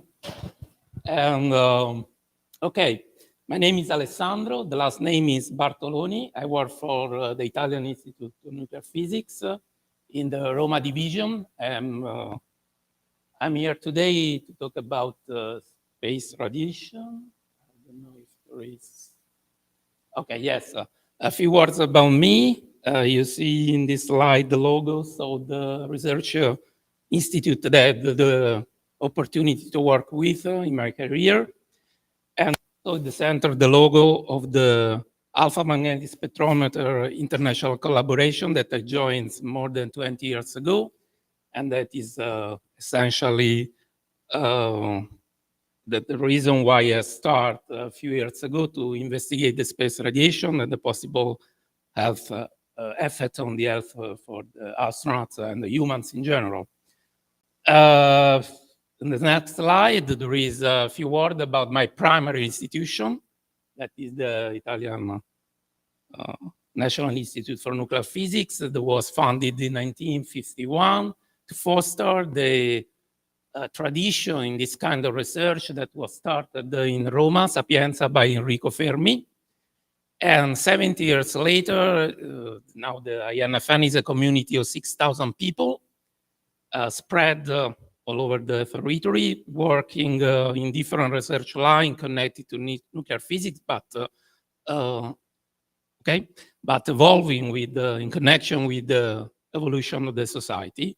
And one of the peculiarities is the so-called international DNA. International DNA means that since the very beginning, the researchers are involved in research in all the most important laboratories all around the world, also in the US, of course, in Japan, and so on. In the next slide, I will present you the paper that, it's the base of the work that I will present today. We published exactly 1 year ago. This is also another, let me say, things to be happy to present in these days, and it's about dose effect model for space radiobiology. An overview on dose effect relationship. You can access it because we publish on the Frontiers in Public Health in an open access way. And since then, we have a very, very excellent impact with many accesses from all over the world. The statistics are from the impact page managed by the publisher Frontiers. Of course, with many access from the US and also from China, Germany, Italy, of course, and many other places in the world. Briefly, the outline, I will present the research group I work with at Roma. Something about the moon space radiation environment, even if I think that in this audience, everyone is aware of it. And then the dose after relationship study that we did it, concentrating on the carcinogenic risk. I also put some appendices since the slides are in the proceedings. So if you want to go deep to our research, it's also possible. So the group is done by essentially people in Roma, Sapienza University, But since the very beginning, we start a strict collaboration with a university hospital in Bologna, that is another Italian city in north of Italy, because we realized that it was very, very important to create a synergy between the, let me say, particle physics and use of ionizing radiation and particles in clinical field, in the clinical field. So what is the alpha magnetic spectrometer? Is as I said before, I joined the collaboration in 2001. I participate to the construction of part of the detector, taking care of the slow control electronics of one of the sub-detector. The detector was installed on the space station is for this part since in 2011. Since then, it's taking data. That means essentially they measure the characteristics of the cosmic rays, the charged particle that comes from outside of the solar system or from the sun. It's a very, very big international collaboration led by MIT Nobel laureate Sam King, and also, of course, relies on the crucial support for the operation on NASA. And we have a small group inside the big collaboration by more than 44 institutes from America, Asia, and Europe. And the important thing is that MS has taken so far more than 200 billion cosmic ray events since its installation on the station. Okay, since 2017, I essentially start this kind of activity to use the astroparticle physics experiment data to investigate the space radiobiology effect. So what about space radiation and astronaut safety? You know, we have no any concern when we are on the Earth's surface, because most of the space radiation is essentially shielded by the magnetosphere, the magnetic field generated by the Earth. And what is not stopped by the magnetosphere interacting with the atmosphere, that is sort of shields equivalent to a thick metal shielding, interacting will create many other particles, a so-called shower of particles. But the most important thing is there is most of the energy, that is the dangerous part associated with the charged particles. And very different situation when we are in space. All this radiation coming essentially from these three different sources: the extrasolar system particle generated in the galaxy, and the one generated from the sun, and the one that are trapped in the magnetic field around the Earth, the so-called Van Allen belts, could be very dangerous. And also it's a complicated field because they are not constant in time, because the solar magnetic fields modulate the fluxes. Last but not least, when they are interacting with other material, like for example, the shielding, the starship or the basis, they create secondary particles that could be also more dangerous. This is why the human space activity must go with the high radiation environment for outer space. How change the scenario when we are outside the protection of the atmosphere? We see in red some comparison factor of exposition with respect to what we are expected to absorb on the Earth. And you see, for example, that on the International Space Station, the exposition is 100 times higher, and goes worse, of course, on the Moon surface, on the Mars surface, and during this space traveling, for example, traveling to Mars. So, but since today the real point is the moon, and let me say traveling to the moon to stay, I would like to identify the three main factors that are needed to be investigated. First of all, the fact that we have to, in reaching the moon, travel through the Van Allen belt. This essentially could not see a very problem, because we have some data that was collected during the Apollo mission, in which they state that the report from the dosimetry, so this is a real measurement, is around 1.8 milligray, that also in an optimistically way could be equal to 1.8 millisievert. Millisievert is a biological damage of the radiation. And this is very low value, because it's less than what we are usually have as annual exposition on the Earth.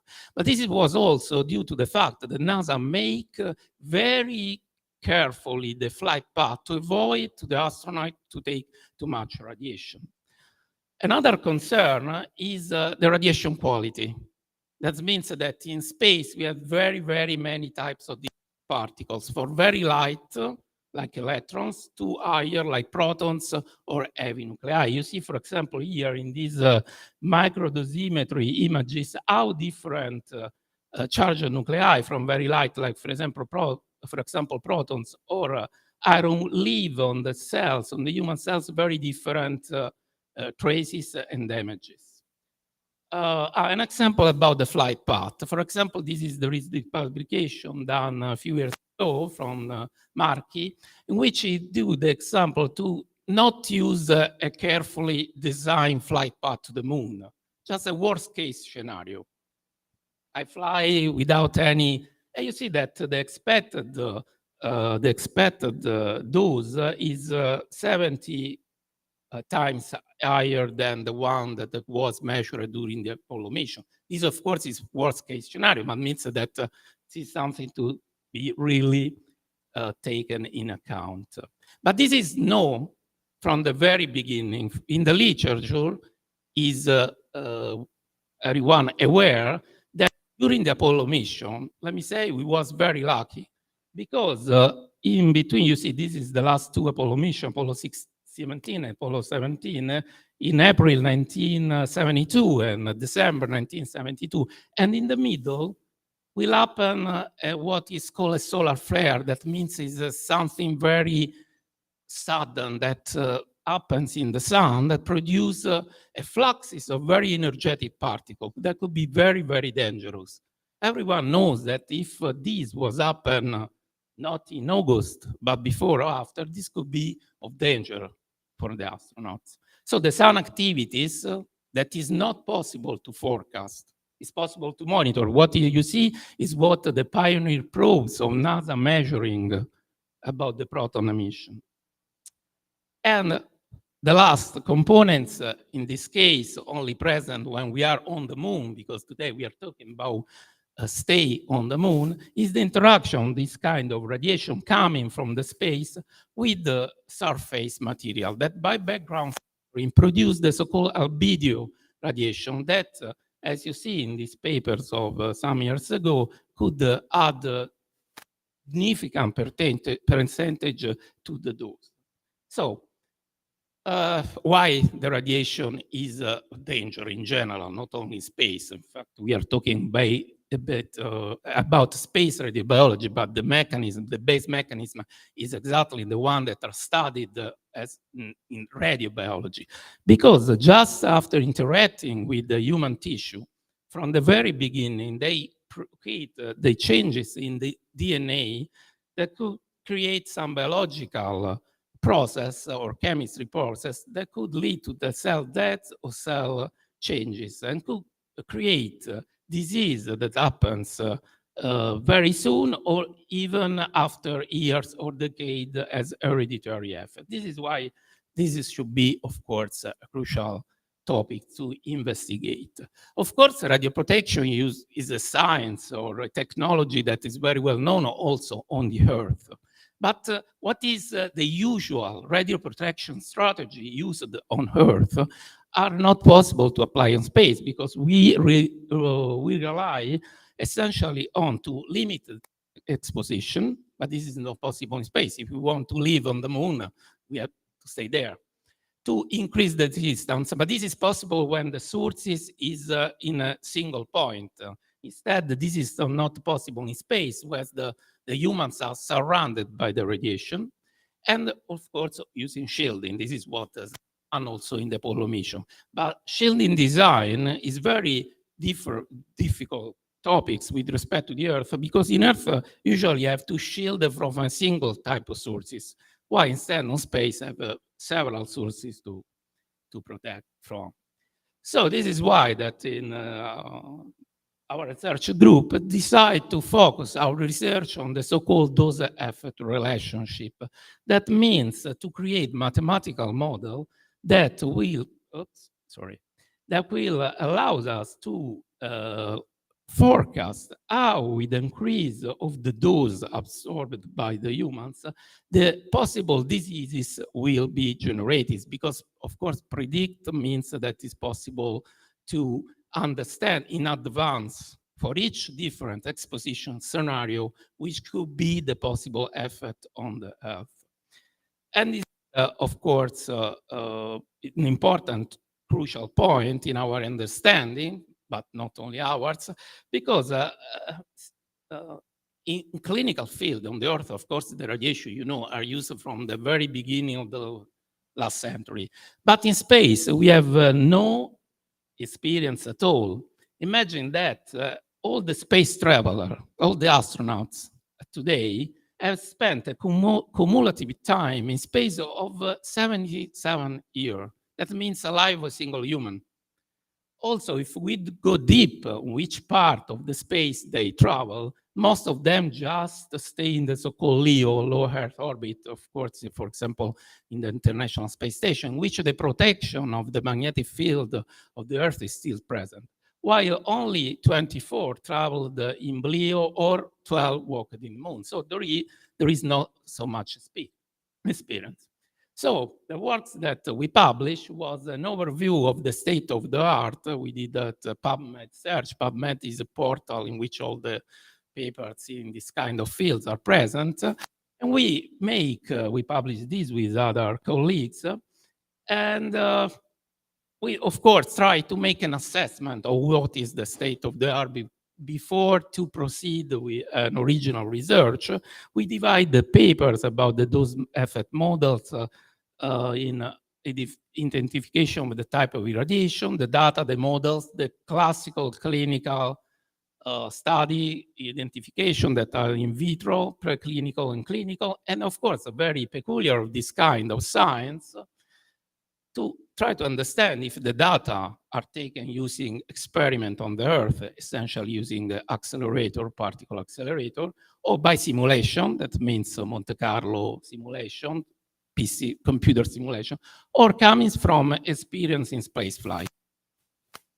So we also made a sort of taxonomy of all the possible effects that are possible generated as disease for the humans in space, identifying all the different possible health hazards and dividing the model in this taxonomy. Today, I will just go deep in the carcinogenesis because, okay, the time is limited. And and also because this is what, in our understanding, we did a sort of assessment. One of the most important with the CNS, the problem to the central nervous system and to the CFD to be investigated. So what exists is, of course, done since, let me say, the first flight of the astronaut to understand what is the risk factor, especially this publication from NASA done in 2012. That means try to identify how the astronauts will increase the risk to generate a cancer due to the exposition in space. And this year was released a study done by, of course, NASA, a group of NASA. They released this publication, Safe Human Expedition Beyond Low Earth Orbit, in which it's clear that, at least in understanding, I just extract from the table because the publication will, of course, investigate all the possible effects on the human health, that for what regard the radiation carcinogenesis, LTH means long-term risk for the health. The so-called, let me say, threshold is the 30 days permanence. So you see that in a 3-scale risk, low, mid, high, it was identified that when the exposition is more than in the 30 days, it could be mid-risk, especially, for example, if you see they identify this lunar orbital short pure surface, lunar orbital long pure surface, identifying the possibility that if there is an expiration of more than 30 days up to 1 year, this could be mid-risk. And of course, the idea is to try to understand how for carcinogenesis is the mathematical model that could better replace and try us to identify which is the possible risk increase due to the dose increase. There is many, of course, study that identify that is not clear if the actual model are possible to be used. And the uncertainties, of course, come from the fact that I said before that the space radiation is a more complex than the radiation used in the clinical field in which you use single particles. And of course, that up to now, there is no statistical significant evidence from the literature radiation cancer-induced death, but this could be because there is a small number of astronauts that has up to now has flown to the space.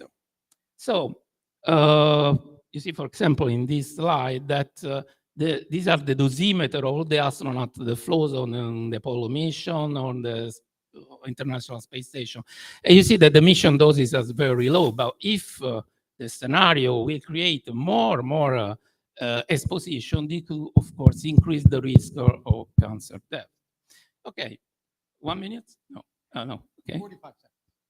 45 seconds, okay. I will go to the fact what we are now doing, that we are especially study the so-called non-target effect. This is a very crucial point because something is not investigated in the use of the clinical field of this kind of radiation, and because this kind of effect are expected also at the fluencies and overall at the fluencies and radiation species that occur in space. So this is real important for space radiobiology. And we are developing a tool, we are using R-script for calculate this kind of effect using, of course, the what is known in the literature, the preclinical data existent, and of course all the data that comes from example from MS or other experiment operating in space. So, oh, sorry, this is not, whoa. Okay, so summarize, the idea is that of course the technological advancement materialize the dream of human space exploration, and crewed space flights to explore and colonize the Moon and Mars are on the agenda of space agencies. In the latest years, significant improvement has been made in the absorbed dose effect estimation from predicting risk for human health on space exploration. Unfortunately, the number of events helpful in modeling the radiobiological effect is still limited, and on-Earth experiment may reinforce knowledge on cancer and non-cancer space radiation-induced effect. At Roma, in the MS group, is a part of the scientific community that investigating this kind of research topics. And our actual research is on non-target effects. Thank you very much for the attention, and apology if I take some minutes more.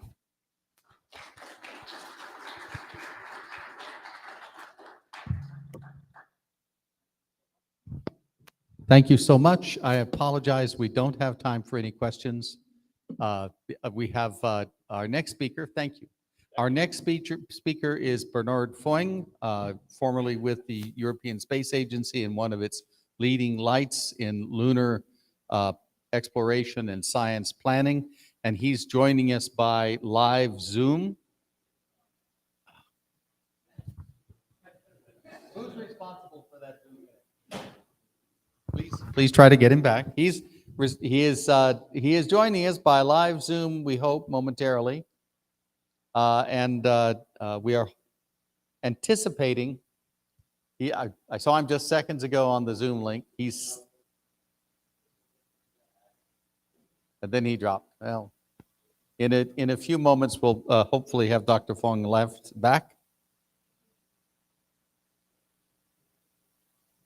Are you trying to connect with him? Did you send him a note?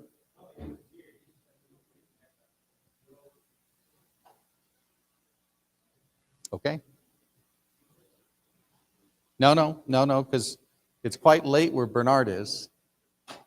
So and I know he's got another obligation this evening, so yeah, I appreciate that. This is not my swan song. But I'm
Just as a general announcement to people who may be live streaming, unfortunately, we had the Zoom connection with Bernard Foing drop a few seconds before I introduced him, and we're just waiting for him to reconnect.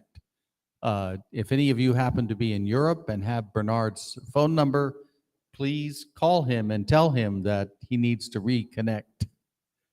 I'm hopeful he's not giving his talk to a screen, and when we don't know it.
I'm just speaking to everybody here.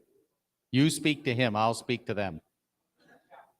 So Bernard has rejoined us, and we're going to hopefully start his remarks in just a few seconds. So, Aaron, when at your pleasure, please bring Bernard. There he is. Excellent. Can he see the live stream? Can he see anything? No? Okay. So now he's left. Bernard, we are ready for you to begin.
Yeah.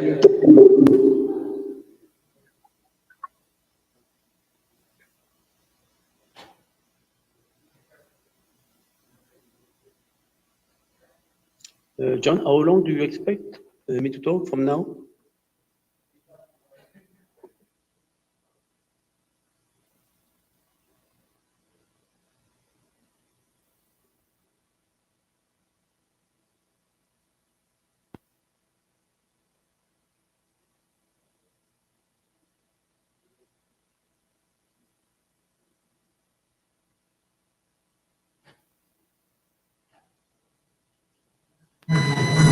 Go ahead. Okay, thank you. Hello, everybody. So it's a pleasure to join the Lunar Village Association workshop. As you know, I have been a long friend, founder, and also launching the concept, also the program for Moon Village quite some decades ago. And now I would like to report on some highlights, in particular from this year, from our initiative called EuroMoonMars, but also our Space Renaissance, but also some activities that we have conducted at COSPAR and at International Astrological Federation in the past years. In particular, we have developed a number of activities, starting under the umbrella of the International Lunar Exploration Working Group, a group that we created in 1995, reporting to COSPAR, but also other activities we conducted while I was working at ESA. Now I have left ESA, and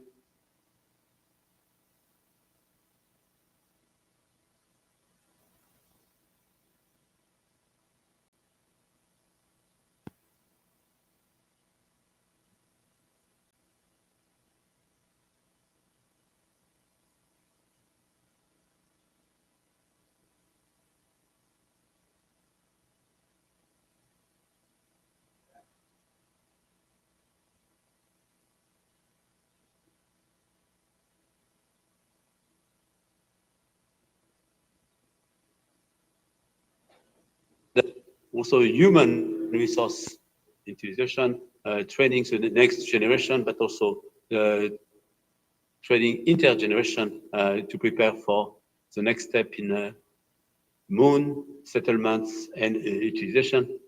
And we have incorporated a new dimension, which is to business and entrepreneurship. And this, in the context of the lunar economy, would be essential. And for this, we just received a grant actually from the European Union, a grant of €1 million to develop something called Eurospace Hub. I'll describe briefly, where we try to train space researchers, astronauts, and entrepreneurs. And we connect also to some ESA ecosystem of business incubation for space.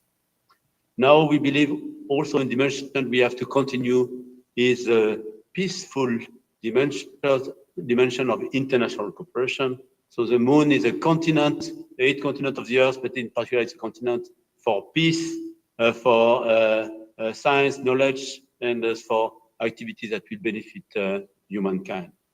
Now, from the level of society and cultural, societal aspect, so I've joined the Space Renaissance International platform, and actually today's scoop is that we have signed an agreement between Space Renaissance International and Moon Village Association.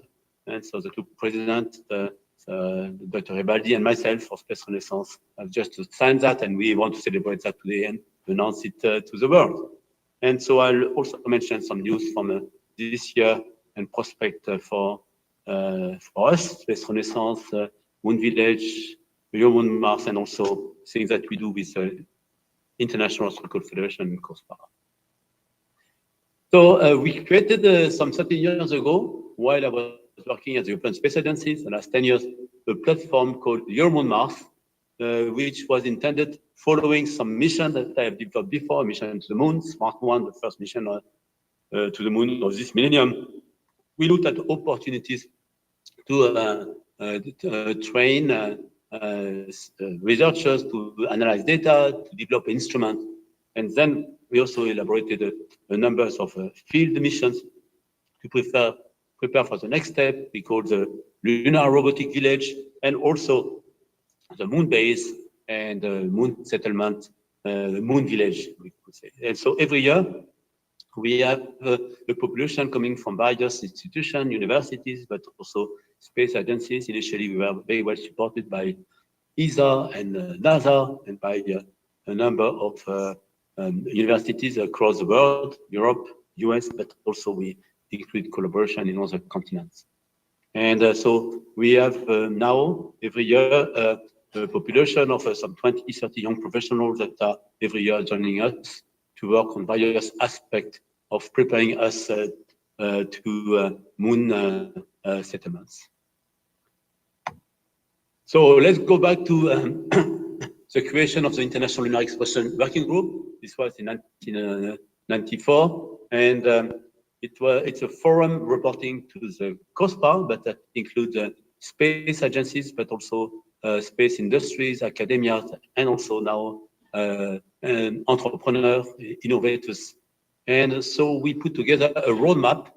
Actually, we call it a Moon Village roadmap, where you would have a succession of phases for exploration and utilization of the moon. So first phase of orbital exploration, then a permanent robotic presence, the so-called Lunar Robotic Village, and then the deployment of large infrastructure that would include habitat, food production, energy production, resource utilization, and then having a man-tended outpost that would contribute to a sustainable moon base that will be permanently inhabited. So therefore, we will have the humanity permanently on the surface of the moon. And that's something that could be done within the end of the decade with rotation, like we had a permanent human presence in space with the International Space Station in the last 23 years. And then we can go beyond this toward the moon city or moon countries, but we will tackle that in a future Moon Village workshop, I suppose. De facto was quite involved in lunar missions, as was the chief scientist for the Smart One mission, the lead scientist for this mission, the first of this millennium in 2003 that we launched to the moon. So technology demonstration mission, and where we was built in Europe, and where we also share the data with the world community, both in science, but also in technology or in exploration, preparing the next step. So a mission also where we try to develop a new engine, solar electric propulsion, new ways to go to deep space. We also miniaturized instrument, and we developed a faster, cheaper, harder approach for missions. So where we developed a mission in 3 years after it was approved in this budget. So we went to the moon with a quite effective orbit with ion propulsion. Then we arrived there and performed some science and technology validation. So here's an example on the moon case for our Moon Village friends, how you can use moon data from other missions that have followed Smart One, which were even more ambitious in terms of the scientific instrument, where you can study the tectonics of the moon, impact craters, bombardment chronology, also volcanic processes on the moon. We had a special focus with Smart One and studying the polar regions, permanently shadowed areas, also areas which are underlined. And we even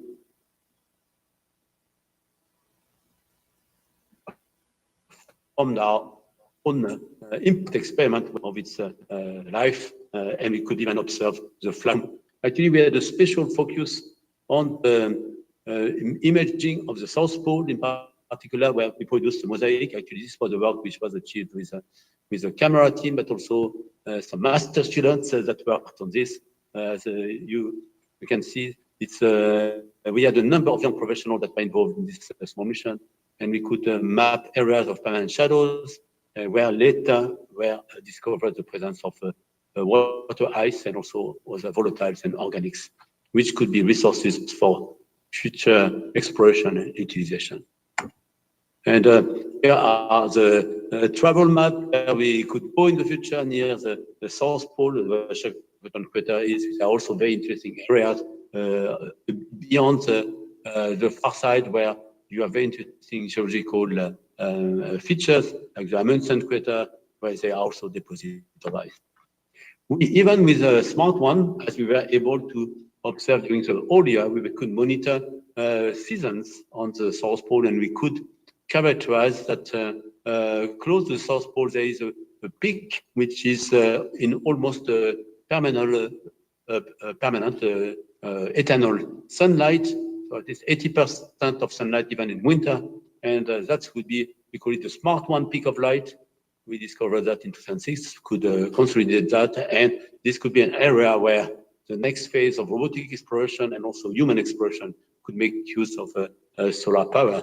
And so it could be a good place to bootstrap lunar exploration. And so there is also now a race to who would be the best to go to this place, as even if you cannot appropriate territory on the moon by law or the space treaty, still, if you are there, you can have the right of use, and so it's really a race to go to this place. And such place, you could install a solar power infrastructure that could benefit the whole regions. You could also, in the future, print solar panels out of the materials that you have in the regolith, and so that would see a place where you could bootstrap a lunar energy economy for local use. And even now, as you know, on the moon, there is an idea to exploit helium-3, and 10 tons of helium-3 would provide you clean nuclear fusion for the need of a full continent like the US or Europe. We use the opportunity of being the first at the moon this millennium to invite colleagues all over the world. We shared our data with colleagues from US, from Russia, from Japan, from India, from China, and this gives opportunities to also be invited to collaborate on this other mission. Like we contributed to the Kaguya mission that was launched in 2007. Also the Chang'e one, I had the honor to be a negotiator for an agreement that was conducted between the European Space Agency and the Chinese Space Administration, where we provided ground support and also participated to some of the data analysis. I was also negotiating some contribution that we provided for the Indian mission, Chandrayaan-1, that flew 1 year later, and which embarked 3 instruments, which in fact were developed as after Smart 1 instrument, also precursor to instrument on Bepi Colombo. And we were also very involved in the scientific analysis of data that were taken by the US mission, like LCROSS, GRAIL, LADLI, and Lunar Argonaut Orbiter, LRO, which is actually still in operation, so more than 13 years after it was launched. So as you see, there was de facto a moon village orbital fleet that has been permanently in operation around the moon and still active today with LRO, and there are now Chandrayaan-2, which is still in operation and provide a very interesting new result. These have changed our scientific view of the moon, but also our view of places on the moon for future exploration, so towards Moon Village in particular. The robotic village has started, and in 2013, we had landers, Chang'e 3, which landed and it's still in operation actually, more than 9 years after it landed. Deployed smaller rover U2, which had a shorter lifetime to some thermal and dust issues that also we have learned from and now have been incorporated on subsequent rovers. So our vision was to go towards the sustainable presence of humanity on the moon. So that's really the vision that we call Moon Village. And for me, Moon Village is something also very concrete. It's not only a concept, and it's also a way to engage the whole humanity in various aspects which are benefiting the society on Earth.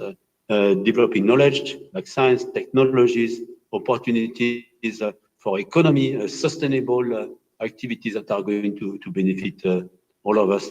And this requires the intervention of all class of people, not only the astronaut, but also the engineers, the scientists, the industry, the market, and also a great place for training the public, the new generation, and what we think opening a new renaissance in space beyond Earth. So a number of challenges for the Moon Village are to get there. So that's rocket, people, landing system. So now we have a new actors which are extremely active in this area of transport. We have also the need to communication system to Earth, but also from moon to moon, operation in extreme environment, survival of astronaut and survival of equipment and system, mobility, also robotic mobility, also human mobility in pressurized vehicle, for instance, and a great test bed for human and robotic partnership. As we believe that there will be clearly a few humans, possibly 10 humans in 2030 that will be in permanent presence, but a lot of robotic activities that will be teleoperated also from Earth. You could have hundreds of robotic systems teleoperated from Earth and engaging also a lot of experts from Earth that will also be engaging effort for the whole society, and also with a dimension where emerging countries also could contribute. Special aspect on the moon, of course, the possibility to exploit resources, solar resources, solar power, volatiles, ice that can be used for hydrogen and oxygen, not only for life support system, but also for rocket fuel and fuel a full new lunar economy or tree economy. And so the novelty also, we think that this is not only a governmental program, it's a program where there are many users and stakeholders from other fields, from new space actors, from non-space actors, from terrestrial companies that know how to build things, operate system on a planet like the Earth, but we can then adapt to the moon. Well, as you know, there was showing some of the activities of the International Lunar Exploration Working Group, or Mars Exploration Working Group. There is also a forum of space agencies that was created that led to the Global Exploration Roadmap that followed the various paths depending also on the priorities of some of the main space actors, in particular US. This was a period where the moon was forbidden and when the moon was the only thing. So now we try to keep a balance in activities that step by step would lead to continue activities in low Earth orbit with commercial space station, with international space station, activities on the surface of the moon or around the moon, and also activities which are going to be developed, robotic activities to Mars, Mars Samaritan, and eventually also human to Mars. And as far as the moon is concerned, a large number of missions are developed all over the world, but also by commercial actors that are providing a revolution in what we are going to do on our continent nearby the moon. So we should not forget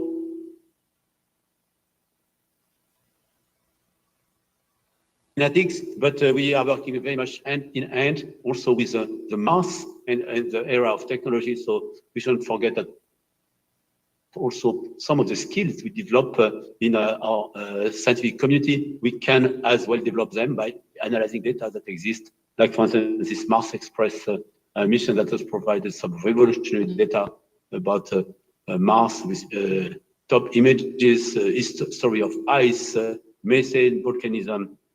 And so, you know, a mission that for 300 million euro has revolutionized our knowledge of Mars. So now, what we wanted to develop also some technology resources. And for this, so 12 years ago, we developed a new program, EuroMoonMars, where we tested instrument that could be deployed on future landers, lunar landers or Mars landers. And for this, we also contributed to a Google Lunar X Prize element. So there was a lander developed by some Google Lunar X Prize partner. We copied one of the concepts, and we built a EuroMoonMars lander on which we tested some accommodation of instrument and also a robot that could be operating in a cooperative mode. And for instance, we worked a lot with a company that developed a rover called Akuto. And this group, university group, in fact, then led to the formation of the iSpace company, which has been now developing a large program, is launching a system to the moon, and several $100 million of activities, $100 million of activities now. So we were collaborating with them at the early time. And we have been working also with other providers of instruments and rovers to test them. So how do we test them? We test them a bit in the laboratory, but also we test them in environment that look like the moon. So for instance, we go to a place that is looking like the moon. You can see. And we landed a shoebox equipment. From that, you deploy a small rover. You deploy a panoramic camera like we do, and then you launch your rover and you go to explore the spectrometer. So actually, we performed this campaign last year in the middle of the pandemics, where we met some of our students for the first time in the field on the Etna. We had 12 young professionals working each on some subsystem, and we performed a full simulation of what would be a little lunar mission. Oh, sorry. Let's beyond. Yeah. But we work also with some group that like. Oh, sorry.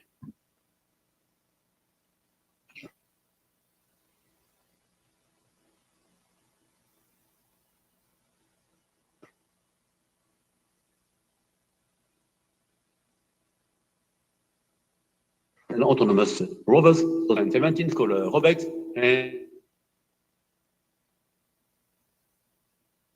and they perform simulation. And then we contributed to a campaign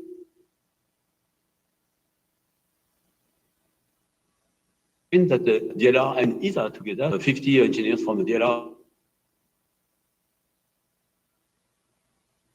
20 from ESA, operated two and a number of other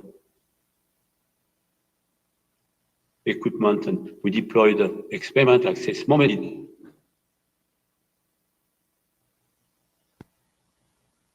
Developed a radio interferometer with 4 antennas to demonstrate a very low frequency astronomy from the moon. So very successful technical activities, but also preparation for future science and exploration, and showing the experiment to operate them. Now, not only we test for robotics, but also we test activities of analog field where we go, like we went to Etna, but we went also to other places like Utah Mars Desert Station, a very good early Mars analog. We went to the Atacama Desert, which is the analog for Mars, but also a great place to study climate change effect on Earth. We went also to Iceland, fire and ice, that could be analog for polar Martian conditions. And then we have now refurbished facilities that has been built more than 5 years ago in Mauna Loa volcano on Hawaii, so-called ISIS. So now it belongs to the International Moon-Based Alliance. So we have, this was founded by encroachers that you know well, entrepreneurs and explorers and climate activists, but we have a board of 4 directors running these facilities together with basically and also Jim Caravella. So we are operating this facility for training the as future astronauts for the moon in moon conditions, but also we use it for the purpose to demonstrate development of technologies that will lead eventually to advance the design of future moon base. So we are doing also some Mars simulations. So here are some places on Mars that look similar to where we have been on Earth. And so we started actually in 2009 with the support of ESA, NASA Ames, NASA Johnson, NASA Kennedy, and some universities in US and Europe, a program, EuroMoonMars, where we train a young professional for field research, instrument demonstration. Also, we lock them for 2 weeks in the moon base, and then they are allowed to go out only with extravehicular suits. So we looked at all the aspects of habitat technologies, also human performance aspect. And so it's also a great opportunity for training young and advanced researchers together for outreach to the community. We work together with colleagues from NASA Ames, using some instruments that were developed, for instance, for Mars Curiosity, some X-ray instrument or Raman instrument or microscope, and we use them to analyze samples in a laboratory. We perform also prospection with outside field instruments in extravehicular activities. First, we start sending a rover to prospect and see where we could go with humans, and then we send the humans with some advanced equipment. Like we use a ground penetrating radar from Jet Propulsion Lab. We also use some drilling to extract the sample from which we could analyze the function of depth, the composition, also the biological content. Based on this experience, we decided that we wanted to develop also some facilities in Europe.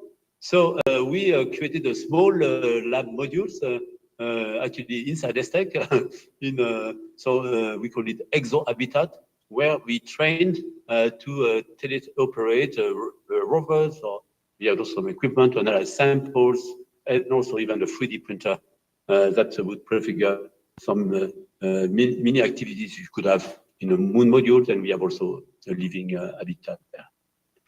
We also tested some partnership between human landers and rovers, also in collaboration with Austrian Space Forum that provided a space suit for this purpose. So we went into ice caves, and on the moon we may have ice caves, as ice could be preserved in some of these lava tubes and holes that we can find even at low latitude. So we have ice in the poles in the permanent shadow region, but we would have also ice in some mid-latitude area into lava tubes. And this ice would contain also organics, and so here we made also some stimulation of how to analyze this ice, in particular the microbial content of those in sterile conditions. And okay, this is ice cave that could have something even bigger. So it's known that the caves on the moon and Mars are even bigger than on Earth, because with lower gravity you can support much larger structure. So talking about the ice, we also the frame of an initiative called ESA Labs, so some federation of laboratories from universities coordinated by ESA. We had our first pilot project, which was called cis-lunar, where we built a moon habitat under ice, under the glacier of Zermatt. And then we had some 20 teams from 20 universities providing different systems, robot, plant growth, science instrument, various life support systems. We even brought our lunar lander on the top of the glacier there. So also again about ice, we developed initiative in Iceland. We had a precursor mission in 2018 and 19, and then even some young professionals that we trained 4 years ago developed their own initiative to built a deployable emergency shelter in a lava tube, and now they are working on building a full base in Iceland. Now let's talk about the opportunity from our base, ICES, that is now operated by the International Moon Base Alliance. It's very similar to what you could have on some minimum outpost. So you arrive with a module, like a container from which you deploy an inflatable structure, and then you rigidize it and you protect it, and you also deploy solar panels, and then around you, you can explore the field, and in Hawaii, the field is very similar to what you would have on the moon, with a volcanic basalt all around. So we use that as an opportunity also for research. Here are two master students from geology, from my class geology in Amsterdam, so doing their master research on the alteration of basalt, or also they took some samples from a lava tube to see the activity of microbial mineralization. So, okay. So we have a number of these activities which are continuing for some reason. And, okay.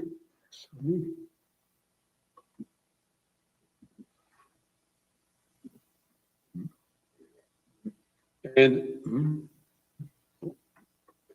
so we have also closer to us access to a base that is based in Poland, near Krakow, where we can train researchers to what will be life in a module where they are completely isolated from Earth. Actually, it's a small base, window, and where they perform experiments, biology, technology, exercise, medical, physiology. And we have some crews that are from different backgrounds, scientists, engineers, medical, or even humanistic, that are mixed there and spend 1 week completely in isolation.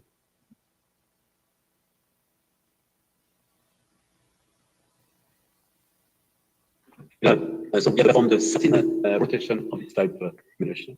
Now we have, oh, sorry, this is, we have also then developed an experiment in Utah, and both also in Atacama Desert in Chile.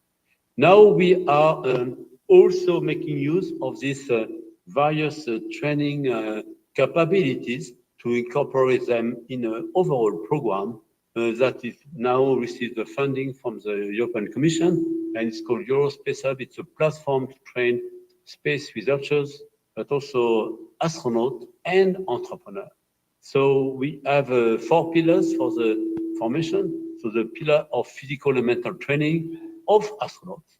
And we believe that everybody is an astronaut from Spaceship Earth, and now is a time where you can also develop some of the skills of young and also senior professionals through analog astronautic training. So survival, also diving, zero-G, robotics, stratospheric mission. So they do this this training.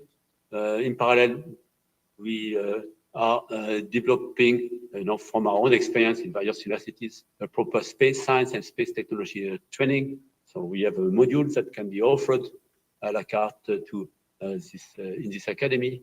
But we have wanted also to incorporate some aspect of humanities, social science, medical, multicultural cooperation, even including art and design, and so sociology and the human medical aspect. And we have decided also that the new generation also must be a generation of entrepreneurs. So we develop also business training, project management, mission management, talking to sponsors, making the benefit of data and communication and sharing with the public. So now it's incorporated in a full academy, which is completing what is done in the classical universities, so that everybody can have opportunity to become a space researcher, astronaut, and entrepreneur. So this year we had quite a number of milestones. Like in particular, we have developed also a platform called EuroMoonMars, where we developed opportunities for artists and designers. And we launched a gallery of art to the space station. In 2 years, we will launch it to the moon. We have a number of campaigns, and we participate to large conferences like European Geoscience Union, COSPA, IEC. And we have a number of grants and internships. So young professional, please contact me, and we have some grants for you to work on master project in particular. Now, we try to address also the cultural aspect of space, utilization of space. This is through the IF Committee on Cultural Utilization of Space, and we bridge also. Bernard, Yes? I'm sorry, I have to ask, but can you wrap up, please? We're way, Yes, way over okay. schedule. Thank you. Okay. So yes, I wanted to conclude on this aspect on tourism, where we work also across generation, across continents. And so now let's finish with some news. From COSPA, we had a big assembly this year, and we had a strong link with the space research community, and some good progress. From IF also, we have been active. Also, we had a special set of papers presented there from various organizations, and we even organized a booth where Space Renaissance, EuroMoonMars were represented. And we believe that, we want to collaborate with the Moon Village Association in preparation of events, in particular for the next ISC in Baku, and then in Milano. And we have some campaign prepared for next year. So we are looking for participants to this campaign. And we have also using this campaign to train researchers, astronauts, and entrepreneurs. And we have some funding attached to that. And so let's see some views from highlights from COSPA. And we have also Space Renaissance, where we organized a big conference in July in Berlin, and actually Moon Village session that delivered several talks there. We have a webinar. We develop also an academy focusing on the humanity aspect of space exploration, and we organize some events also with the UN. So Space Renaissance, we have heard it's a foundation developing civilian space and with a holistic vision. And so we have a number of directors, and actually I was elected president of this institution last year. So we have a 5 years program with top priorities that includes going forward to the moon, but also developing tools for civilian development, commercialization of space. And please look at our website. And we have these actions, space debris, life protection in space, simulated gravities, younger generations, visibility of space vehicles, safety, space tourism, space-based solar power, even space-related art, and 18th Sustainable Development Goals to bootstrap space development.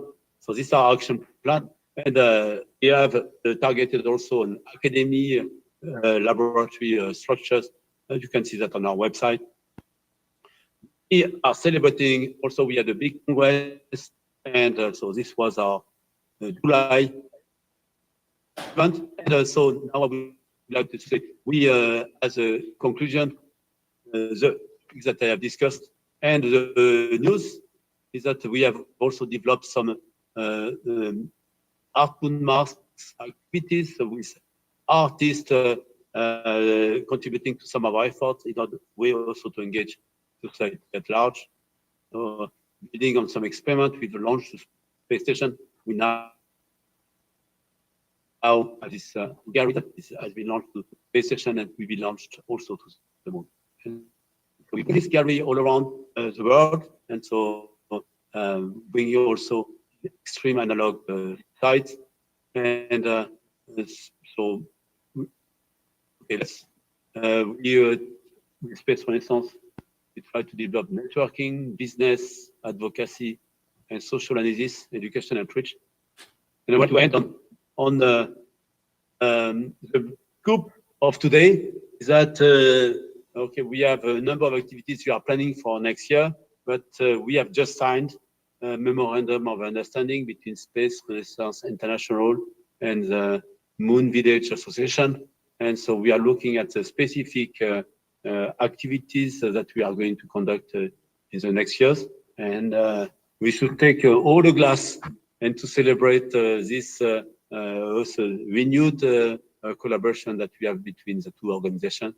So I want to thank you for giving us also the floor to talk to the Moon Village Association community. And we are looking also to have some joint work together, also having some of our members joining some of the chapters and thematic working group of MVA, and also in exchange, making use of some of the link with Space Renaissance, but also our EuroMoonMars program. Thank you very much for your attention. And yes, best wishes for the continuation of the workshop and also of the NSS workshop that follows you. Thank you.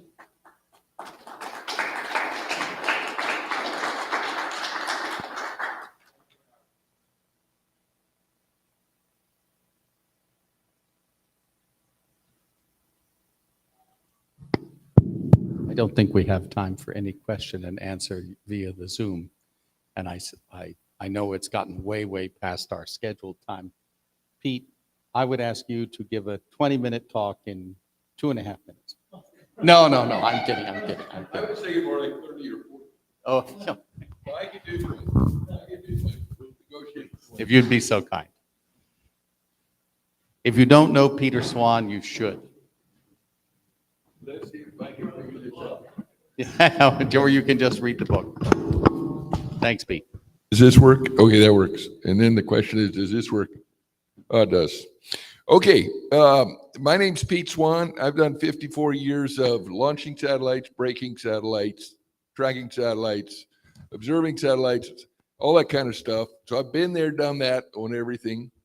I have started a company to build space elevators. We believe that space elevators will be the permanent space infrastructure.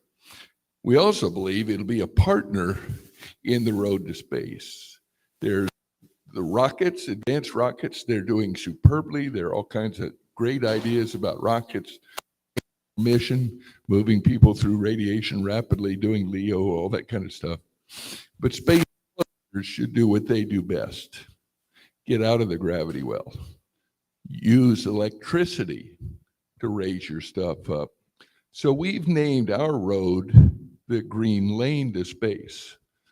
Not going to use rocket fuel. So what we're going to talk about real fast today is what a space elevator is and what it will provide. We're going to go real fast during the first 20 slides because it's establishing the background. There's not much new there. I'm going to just go over them real fast. I'll show you what I mean by that in a second. But dual space access strategy. This is critical. We need good advanced rockets. We love them. Okay, I used to, work with the Luncheon guys, and I love them. Been at Apollo launch, all that stuff. But we want to work with them as a partner. What a space elevator is very simple. 100,000 kilometer long, 1 meter wide ribbon. Put 2 wheels on each side of the ribbon, put pressure on it, electricity from the sun, turn wheels, go up. Remarkable. Here's a number, 170,000 tons to GEO and beyond per year. We have only put up 26,000 tons since the beginning. So what we're doing is changing the paradigm. And that's what I'm going to be talking about, the transformation from where we're going.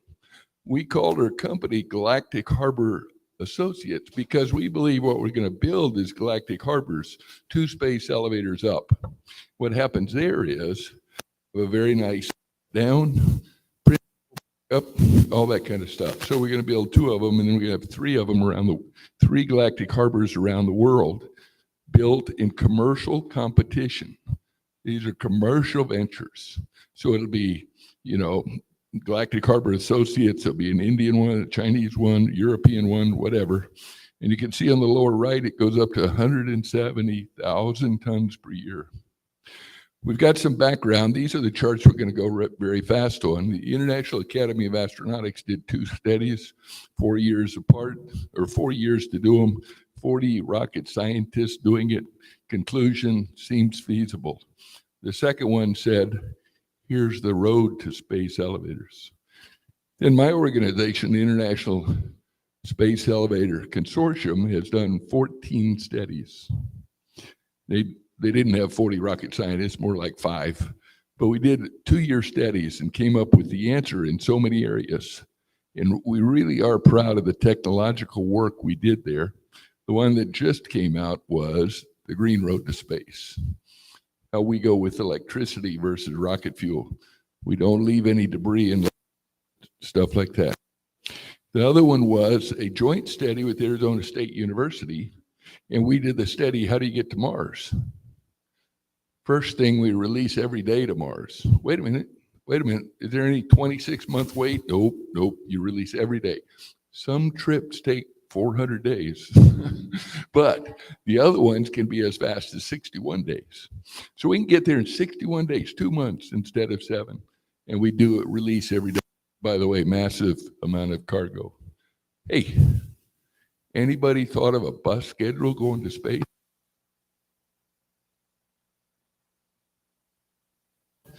Yeah, I got a hold of the left. I have no idea. Anyway, the answer is that we came up with a bus schedule. The students created a bus schedule going to Mars. On Tuesday, you go on 71 days. On Wednesday, you go on, 400 days. But they set it up. This is a class on orbits, in interplanetary orbits. And they came up with this study. They worked with us on the study. So here's where we're going to go fast. The dreamers, Moon Village, you guys are setting a standard, man. We're going to create a village on the moon. Has anybody in the room all day long asked, how many tons do you need?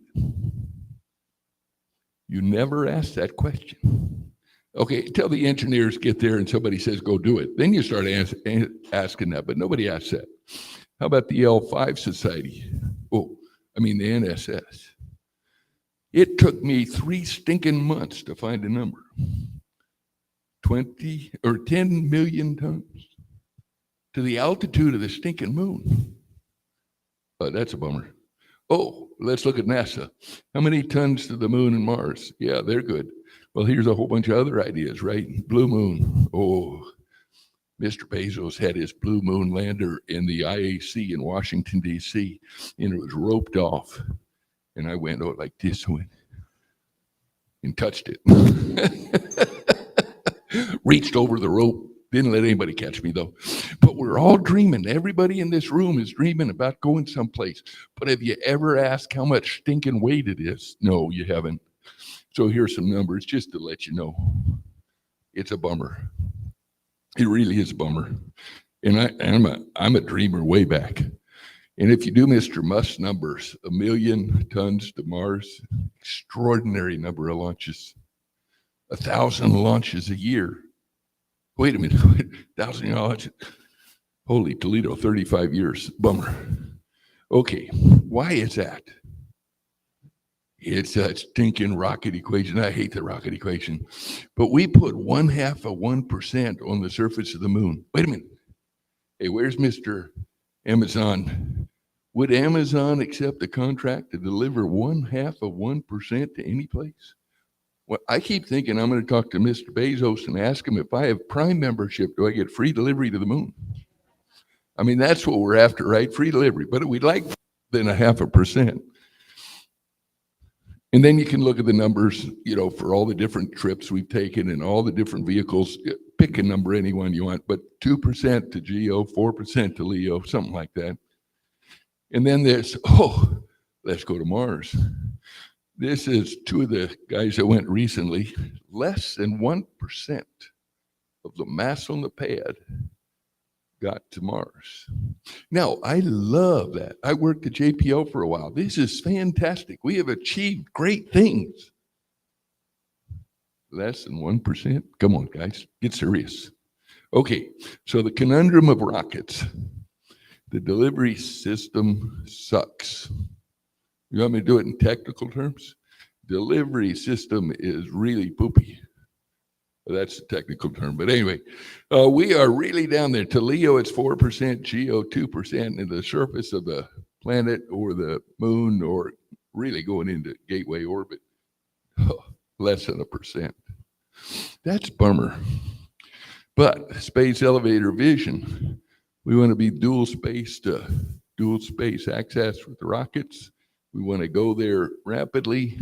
We have a great idea. Since 2000, realizing that we have a material, we have started calling it the modern day space elevator because we believe we can build it. I mean, I got a company. We got 3 of us invested in going to build the sucker.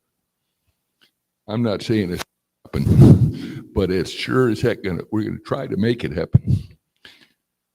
Okay, transformational concept. These are the things I want you to listen to or look at. This is not your grandfather's rocket. Or my uncle was the first rocket scientist in our family. The funny story is he came home for Christmas in 1960 and I was 15 years old.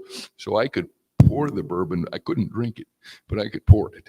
So he comes in the door and he says, I need a double Jack Daniels on the rock. So he goes, whoop.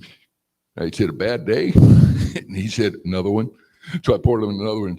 He goes, tastes good. He said he missed the moon.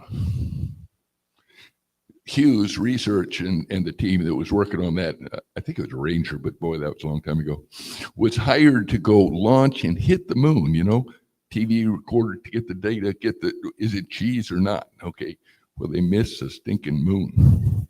He was not happy, man.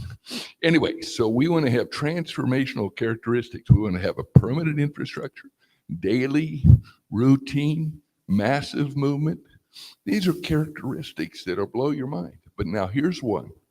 Here's the one that we've just discovered. This is a remarkable insight that nobody has ever thought of before that I've ever talked to. And I've been in this space elevator business since 1984. bad. Anyway, transformational characteristics. What you do is you assemble the spacecraft. You want to ascend around the universe above the gravity well. Wait a minute. How do you do that? Well, you take your rocket engine, you take your payloads, you take your spacecraft, take it up to the apex anchor, and you assemble it up there. I'm going to call it the Starship Enterprise. Okay, but you can make it any size. You can make it any mass. You can put anything up there. So when I go to Mars, I can have 100%, well, it's only 70% because the tethered climber is 30%. 70% of the mass that's on the ground, I can put and assemble up there and then send to any place in the solar system. Assembly at the top of the gravity well, a remarkable capability. Transformational characteristics, daily routine, just think bus schedule. Transforming economics. A friend of mine wrote an article and published it at the IEC in 21, and he calls dollars per kilogram rocket speak. We should not be speaking that way. We're a permanent infrastructure. We're there to develop strategic economics, build a city on the other side of a bridge. We're not supposed to worry about the toll road. We want to build an economic city on the other end of the toll road. So that's what we do. We don't do dollars per kilogram. By the way, we'll be a heck of a lot cheaper than rockets. I mean, just look at the numbers. Green road to space, high velocity. Oh, we release at 7.76 kilometers per second because we're 100,000 kilometers long, rotating with the Earth. We go to Mars without any chemistry. Just go. Bye-bye. No sweat. You make it 163,000 kilometers long and you can leave the solar system with no chemistry. Think about that a little bit. Okay. Permanent access, daily, all that kind of stuff. Here's some characteristics. Less than $100 per kilogram. We do put the numbers down, but we don't speak that way, All kinds of stuff there, but it beats the gravity rule. That's what it does. Okay, strength 2, transforming the economics. That's where we build a city at the other end. Massive amounts. John only gave me 20 minutes to do 400 charts. So yeah, I'm going to get there. Okay. Green road to space. Reduction of the need. Oh yeah. Have you ever thought about the complexity of unfurling the James Webb telescope with 367, I don't know the number, but something like that, single point failures? What a marvelous job NASA did. Remarkable they did that. But if you don't have any restriction in the fairing, what can you put up there? You know, there's no reason to have a sides on your space elevator, tell the climber, have it something stick out this way or that. You got to have the center of mass at the center of the whole thing, but you can have any shape you want. And then there's the assembly at the top of the gravity well, a capability that rockets cannot do. It's that simple. Think of astronaut rescue around the moon. We have a tough time trying to rescue astronauts in low Earth orbit. That's why we leave capsules on the space station, all that kind of stuff. If you say, I got to rescue an astronaut in a capsule in low Earth orbit, think of the difficulties and complexities. Put an astronaut in orbit around the moon. But if we had extra oxygen, extra water, extra habitat, extra whatever, sitting on the top of an apex anchor and then waited, it's 14 hours to the moon. That's all it is, 14 hours. Okay, so that's what it looks like. It's simple. Just go really, really fast. Now, the terminology I'd like you to start using with space elevators is logistics. And let's all say that together. Logistics, logistics, logistics. Yeah. And now here's the term I have never heard in 54 years of working in rockets. On-time delivery. Anybody want to argue that point? Anybody want to argue on-time delivery? How many times have we gone down to Cape Canaveral to watch a launch and oops, got to go home? My trip to the Apollo launch was delayed a week. Now, I was a young captain, and I had to stay in the BOQ and sit on the beach at Cocoa Beach. I had to call my wife and explain that. Dear, I can't get back. The airplane's not going back. You know, that Air Force plane's waiting until the launch. I'm sorry, I can't go back. She says, where are you? Well, I'm on the beach. That didn't go over big. Oh, no, that wouldn't be. But logistics are an important factor when you're talking about a permanent infrastructure. Okay. Let's try another button. Point it down. Where's the computer? Okay. Oh, you mean like that? That's a good idea. Hey, my wife says I'm not trainable, but anyway. Cis-lunar mission support, 14 hours to the surface. Now, you better have a big rocket because you're really going fast. You got to slow down, rendezvous with the gateway or land. But wait a minute. We can assemble it up there at the apex anchor and assemble a big motor on it. So you have any spacecraft, put a big motor on it, you can do that. Every day of the year you have access. Oh, here's a good one. Assemble at the top of the space elevator, planetary defense. We just had a big asteroid. We saw it after it went past the Earth. We don't have much time warning on many things. One of the problems is we can't see into the sun.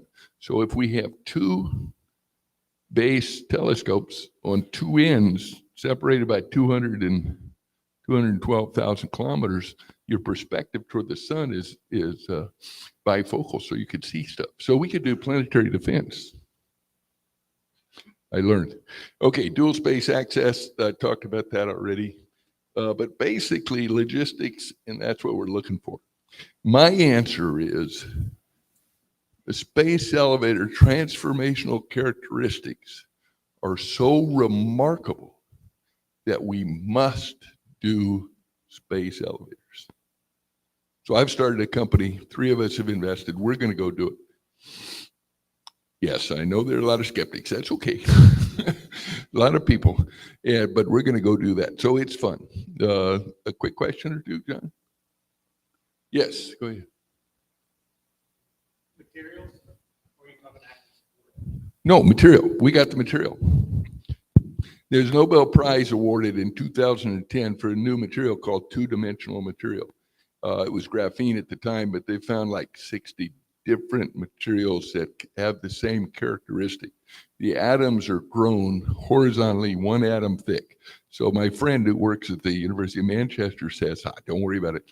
I'll give you 100,000 kilometer long, 1 meter wide molecule. That might be stretching it a wee bit, but there's a lot of work going on figuring out how to do graphene in the manner that we need it. And the people at University of Manchester know that space elevators want this material. And so they're actually working with a little subset of desires to make it work for a long, strong material. Madhu? Oh, I'm sorry. Peter's next. What's the estimated mass? What's the estimated mass of the tether? Insignificant. But I'll give you a number. What is it? I'll give you a number. One sheet, one atom thick, 100,000 kilometers long is 83 kilograms. Now you do 12,000 of those, what we're estimating. Now, guys, we're just starting. The system architecture, system engineering numbers are not anywhere close to finished. We gotta get going. But it's 12,183 layers is what they're estimating. Who came up with that number? I mean, then it's 80 kilograms for these are estimates at the beginning of a development of a major mega project. So the numbers will be close, but maybe they're not quite there. I'd say, John, one more question. Well, Pete, you talk so eloquently. Now, we have deployed some very tiny tethers in space, and they've not done well. Can you tell me how a large elevator or tether would act in a coronal mass ejection event? First off, it's extremely stable. It is unbelievably stable. We've got lots of dynamic studies. It's got two modes. One is the moon moves it. So it's now this is hard to remember. I think it's an 18-hour motion with the moon, but then the sun couples in it, and I think it's a 20-hour, could be the other way around. But there are two basic modes on the dynamics of it. And a coronal ejection of energy will couple with graphene, if that's the material we use, which is almost a perfect conductor. So we're going to have conducting, and we're going to have coupling with that. I don't think it'll make any difference if it might move it a little bit, but the thing is so stable, it's hard to believe. We have a lot of people who've done dynamics on that and all that kind of stuff. Going back to your statement about tethered This sounds like a satellite- wonderful subject for the reception. Okay, a discussion, yes. Yes. No 7-minute answers, please, Pete. Okay. It is now by official, thank you, Pete. It is now by official conference standard time, 3 o'clock. So 10-minute break. Please come back at 3:10 sharp, i.e. by the clock at 3:30, please. Thank you.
Is Wes Fairs in the room?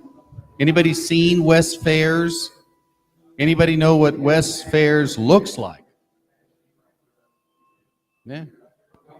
Do you know Wes Fairs? Wes Fairs?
Could I ask you to please take your seats, ladies and gentlemen?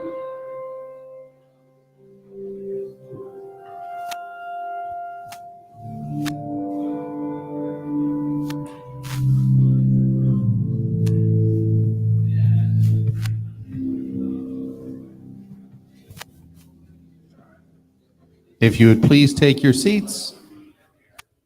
Peter, I'm talking to you. Steve, I'm talking to you.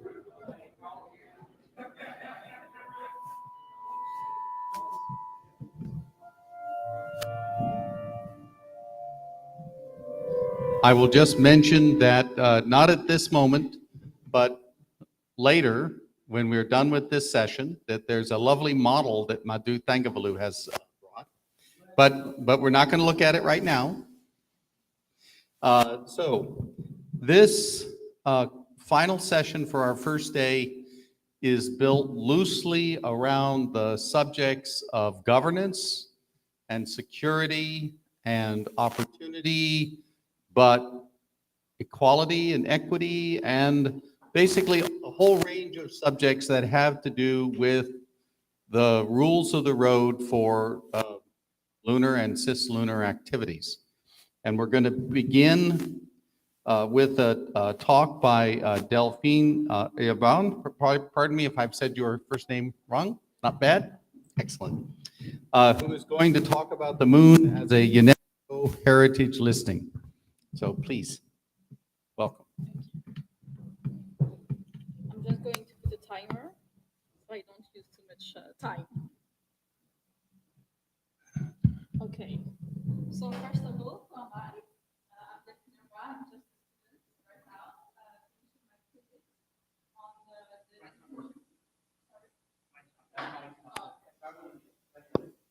Now it's working. Yeah.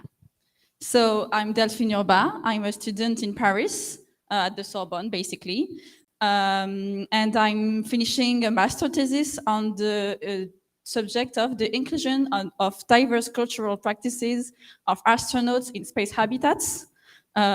Basically, my major is religions and how we do geopolitics with that.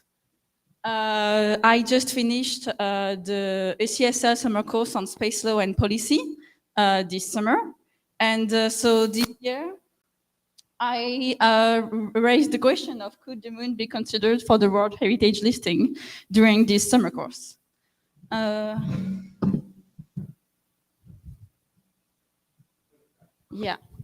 So how did this question arise? Today, the subject of the symposium is in the future, not too long from now, it is expected that there will be business opportunities on the moon, a wide variety of businesses, some of them not even needing any prior space experience. That's exactly where I was 2 years ago. This general subject is in the context of new space. I don't have to explain new space here. And in the context of the creation of a working group on the potential legal framework for the exploitation of space resources at COPUOS, the United Nations Committee on the Peaceful Use of Outer Space in Vienna, that met this year for the first time. So in this context, the SCSL, the European Center for Space, organized twice on the same subject an MUN, it's a fake United Nations Committee, where many people, students, young professionals, will play the role of diplomats. I did it twice this year, once as the UAE, the United Arab Emirates, and once as Germany, and I'm French. So the game is to not play your country. And so in this game, we have to read a lot of papers, one of which is the Artemis Accord. In the Artemis Accord, I was very interested in the section 9 because there is space heritage talked about. Space heritage is not talked about at all in any treaties right now at the COPUOS, and especially not on the most signed one, the OST. So when my comrades that are in space law way more than me saw that, they were not thinking it's important at all or it could be useful for a subject of space resources. But for me, coming from an anthropology background, it was maybe the most interesting one. I saw many issues with how it's written right now. The signatories intend to preserve outer space heritage, which they consider to comprise historically significant to human or robotic landing sites, artifacts, spacecraft, and other evidence of activities on celestial bodies in accordance with mutually developed standards and practices. For now, the first issue or challenge is that this is only a bilateral agreement that every country has to negotiate and sign or not with the US. So it's not actually forcing, or not forcing, but it's not promoting international cooperation at a higher level, only on a bilateral level, which is not as much as we would like at the COPUOS level, of course. And the second challenge is that it's only specific sites. It's not the moon as a whole. So specifically, natural sites are not protected. Only sites where the humans has already put a foot on, or where a robot has landed. So that's where the question arises: could the moon be considered for the UNESCO World Heritage listing? So first, what is World Heritage? Maybe not everybody knows how it works or what it's useful. Is the moon eligible for it? And how would it work if we wanted to do it? World Heritage is first of all a label. For example, a label is why you can't call champagne every sparkling wine. Not every site that we find beautiful or every monument is a UNESCO World Heritage site. To become part of the label, you have to be put on a list, and this list is framed around an agreement and a convention. Okay, the convention has been ratified by more than by exactly 193 countries. That's one of the most signed agreements. So that is specifically interesting for us, because at COPUOS right now, we have to reach consensus. Every time we want to do something new, we have to reach consensus. That means that even non-spacefaring countries, or even countries that have not been there during the meetings, can vote no if they want to vote no. So basically, it's very hard to sign new agreements right now. Using this one would mean no need to sign a new agreement. Everybody knows, not everybody, but most countries know how it works and how to use it, and they have agreed because they have signed it. Why would we want to do that? Of course, I've talked about space resources, but it's not to prevent specifically the mining of them or the use of them. It's to create zones, okay? So what is the advantages? First, the prestige. Who cares about the prestige? We already know the moon is important. We already know that we want to go there. We've been there. We put a lot of money to go there. So maybe that's not our first point.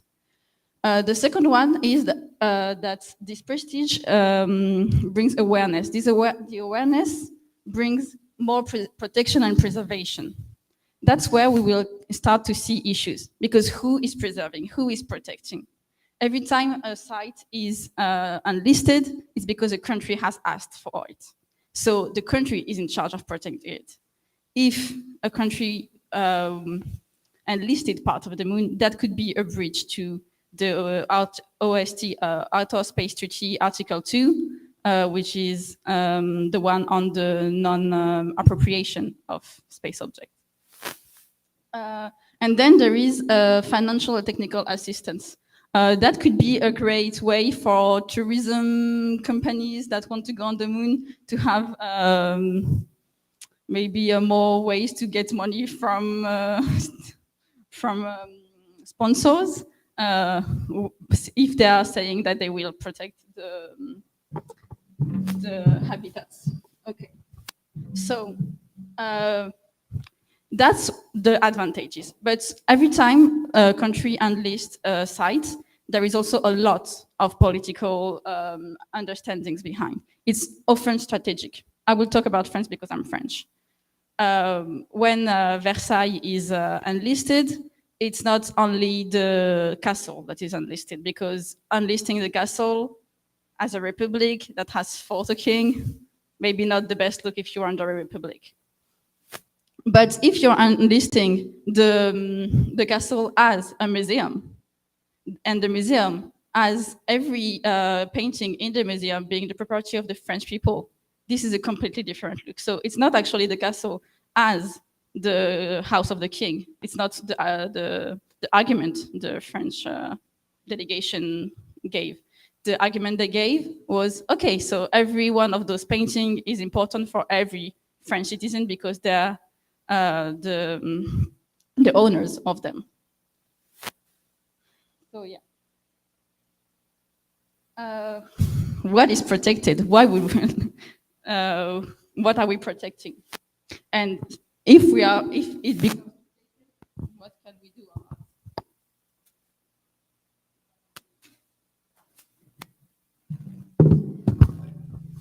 Oh, it's feedback. Yeah. Check, check. Actually, my timer is not working. If I have passed my time, please tell me. So yeah, scientific activities are completely encouraged because one of the reasons why we would enlist a site is to be able to understand it better, to protect it better. So that's not only historical science that we would want to do. It's not on, but also natural science. We can continue to take samples from sites that would be protected under the UNESCO heritage list. Tourism is possible. I've put reasonable, but there is actually no rule about that. Many countries will want to have their sites on the list as a Michelin guide for people to come more. So it doesn't have to be reasonable tourism. And mining is not forbidden either. It just has to continue to not destroy the general heritage being protected. So we will see later what exactly we can protect. But for example, if we're protecting the color of the moon, we can mine as long as the moon stays this color. If we're protecting the shape, as long as the moon keeps this shape, we can mine. So it will just give a framework if we want to do that. We don't have to want that. Yeah. So is the moon eligible for it? That's our main question, and we're finally arriving to it. There is a clear definition. Two main lists exist. There is the third one that I have not put in the PowerPoint. So the first list is cultural heritage. The moon does not first because it's not a monument or a group of buildings, but the moon works for the cultural heritage on the third definition, especially adding the anthropological point of view. If we think about the number of flags with the moon on it, it's 18. Compared to the number of flags with the sun, it's only 6. And compared to the number of flags with any kind of plants, it's only 6. So even if we add the sun and the plants, the moon is more. There is more moons on the flags. So the moon has a clear cultural impact on humans. Then on the natural, the moon actually enlists for the two first. It's of outstanding universal value from the aesthetic point of view. The next slide that I will pass a bit faster explain that from the MVA white paper on cultural heritage. You can read it, it's on the MVA website. And on the geological, the moon is also unique as the only satellite of Earth. So for now, it doesn't list. And there is a rule for the site to be on Earth. It just has to be of value for humans. So this is where I was explaining the cultural and natural values. All of it is explained in the white paper. You can read it. Oh, I don't know what I did. Excuse me. I don't know what I did. Okay, thank you. So there is 10 criteria to be on the list. And we will see one by one if the moon can be eligible. You don't have to fill all 10 criteria, but only some of it or only one of them. If you have only one, it's harder to get in, but you can still do it with other form of pressure, of course. So is it a masterpiece of human creative genius? No, the moon was not formed by humans as far as we know. Does it exhibit an important interchange of human values over a span of time or within a cultural area of the world on development in architecture or technology, monumental arts, town planning, or landscape design? It doesn't in itself. We could on the moon plans of cities, but we know that many sites have been built in relations to the moon. We have specifically the Stone Age, okay, like the earliest sites are linked to the positioning of certain stars and the moon. So we can prove that our relationship to just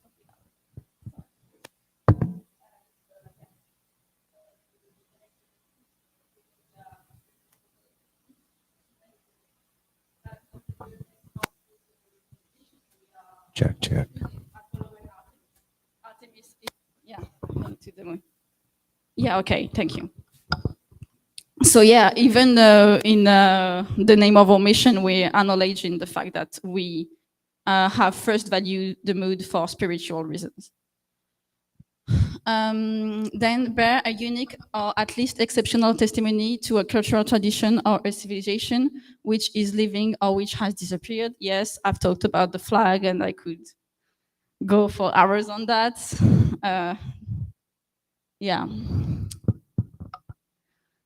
Maybe I won't do all of them, but you can take a picture and you can see that the moon is actually working for then now 5 of them and 1 maybe, because I don't know if microbes or bacteria counts as biological diversity in the UNESCO listing. That's why it's only a maybe. So we see that or parts of it are eligible, but to enlist it, we have to decide exactly what we want to enlist. First, we could enlist the entirety of the moon. That has never been done. We have never enlisted the whole country or a whole continent or a whole anything. But we could argue there that it's the only natural satellite of Earth, and it's a site in itself. So we could protect it. Especially, we could argue that its mass is linked to the tides, okay, on Earth. So we cannot touch it at all. That could be an argument, and not using a new framework or a new agreement, just using one that we already use is showing that it's not about going in a new place. It's not about space. It's first of all about humans going to space, and humans is the important part in the sentence. So yeah. Then we have specific sites. We all understand that because that's how we use it on Earth. It could be the steps. It could be the traces of some rovers. It could be what is called junk, which for archaeologists is not junk. It's absolutely priceless, interesting things. And then we could enlist this visible side of the moon as a landscape. That's the third listing that I haven't talked about. We have landscapes. That's where we could say that, for example, we want to protect only the face we see from Earth. And we could mine, for example, on the whole other side of the moon, but not this side, because it would change the landscape. And here we could actually have a lot of data, because we have to have data to enlist all of this, from all of the mapping we did of the moon to go there. And mapping the moon is basically saying that humans have seen the moon this way for millenaries.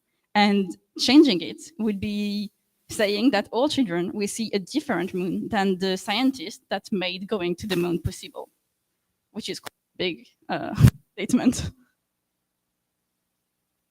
How do it. We are not diplomats here, as far as I know, so we don't have to know the intricacy of it, but there is actually an annex in the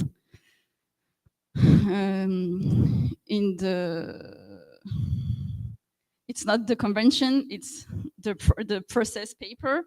So there is annexes with very simple sheets. It's actually more simple than applying for a scholarship. And there is a whole guide to do it. So quite easy, actually. So can we do it? We can't. Yes, it is eligible. It works in paper, but we have the issue who is presenting that to the listing, because for now it's only countries that have signed the treaties. There are state parties, and only a state party has to obey because they can also enlist it. So if I am France here, I enlist the trace of a rover I sent. I don't even know if French ever sent a rover, but let's imagine France sent a rover. And then if it's enlisted as a site of France, is it the propriety of France? And it could be seen as, yeah, that's great, because then France is in charge of protecting this site. That's great. Yes, but that's also a breach to the Article 2 of the OST. And so this chance that we had of this great treaty signed by everybody that is easy to use become a threat.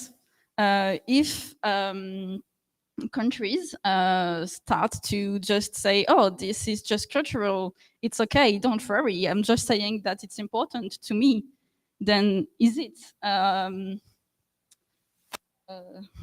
appropriation?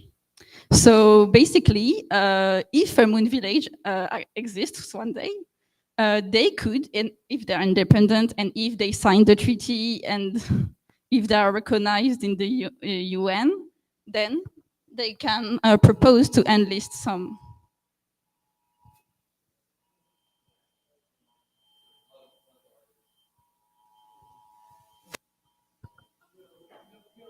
Okay, so yeah. Yeah. Basically, the response to my question, is it eligible? Yes, it is. Do it? No.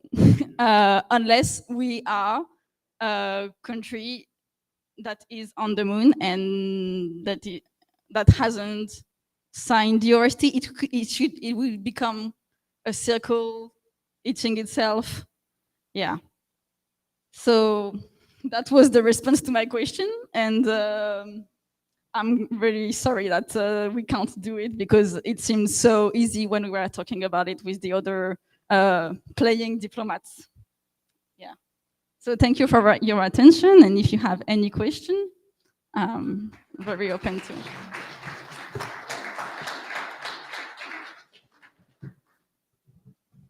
Yeah, maybe.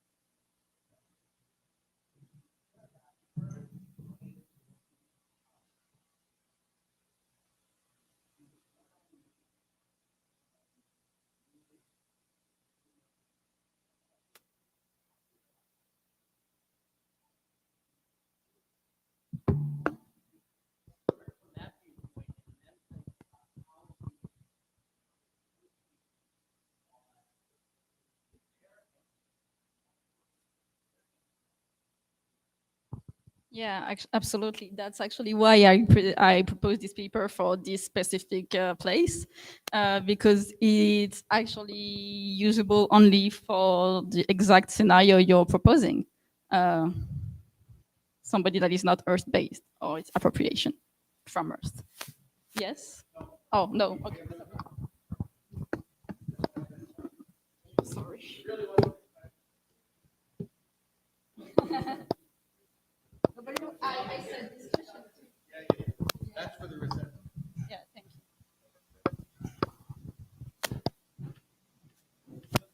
I know we're already behind it. Thank you so much. Thank you. Okay. Our next speaker is Dennis O'Brien, who is well known as an advocate for the Moon Treaty and related subjects. Can I help? You okay? It's yep.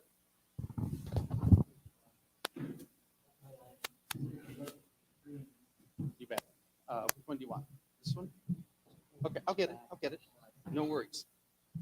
Yeah, that's perfect. Perfect. Thank you. Okay. And here's the mic.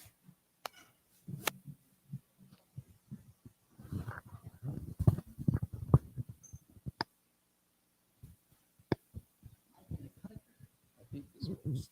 Check to see if it's 1, 2, 3. betcha. You're in business. And Okay, and there's a laser pointer in between.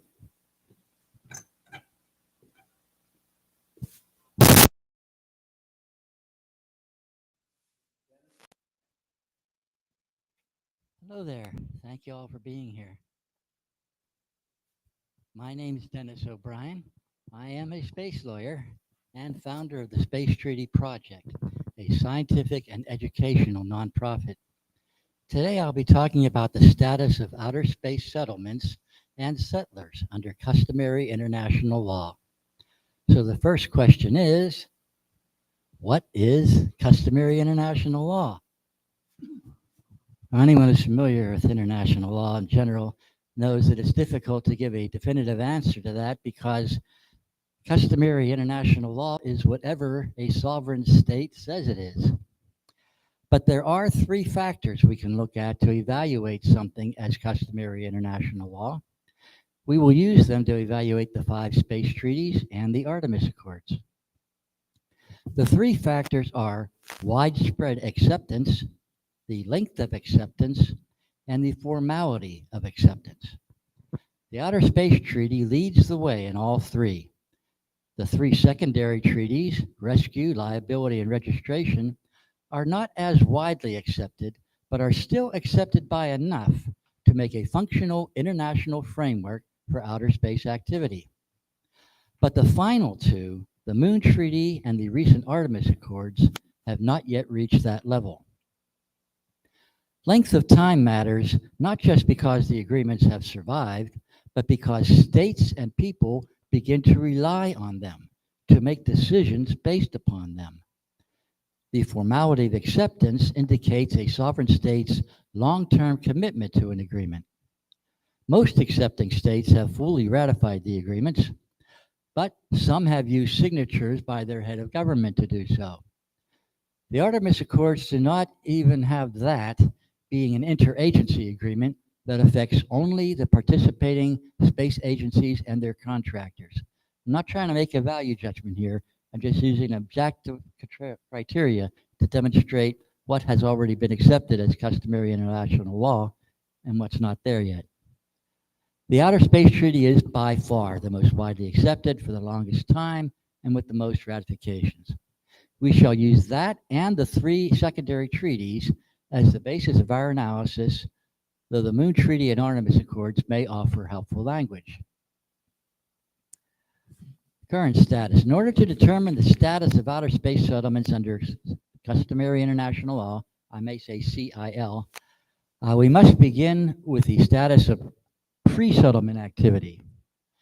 The Outer Space Treaty guarantees free access to all outer space and bans national appropriation. Article 1, outer space, including the moon and other celestial bodies, Mars, etc., shall be free for exploration and use by all states without discrimination of any kind on a basis of equality and in accordance with international law, and there shall be free access to all areas of celestial bodies. That's Article 1 of the Outer Space Treaty. Article 2, outer space, including the moon and other celestial bodies, are not subject to national appropriation by claims of sovereignty, by means of use or occupation, or by any other means. The guarantees and prohibitions of the OST apply to private entities just as much as they do to the states. As Article 6 tells us, states parties to the treaty shall bear international responsibility for national activities in outer space, including the moon, etc., whether such activities are carried on by government agencies or by non-governmental entities, and for assuring that those national activities are carried out in conformity with the provisions set forth in the present treaty. So the OST applies to all, government or not.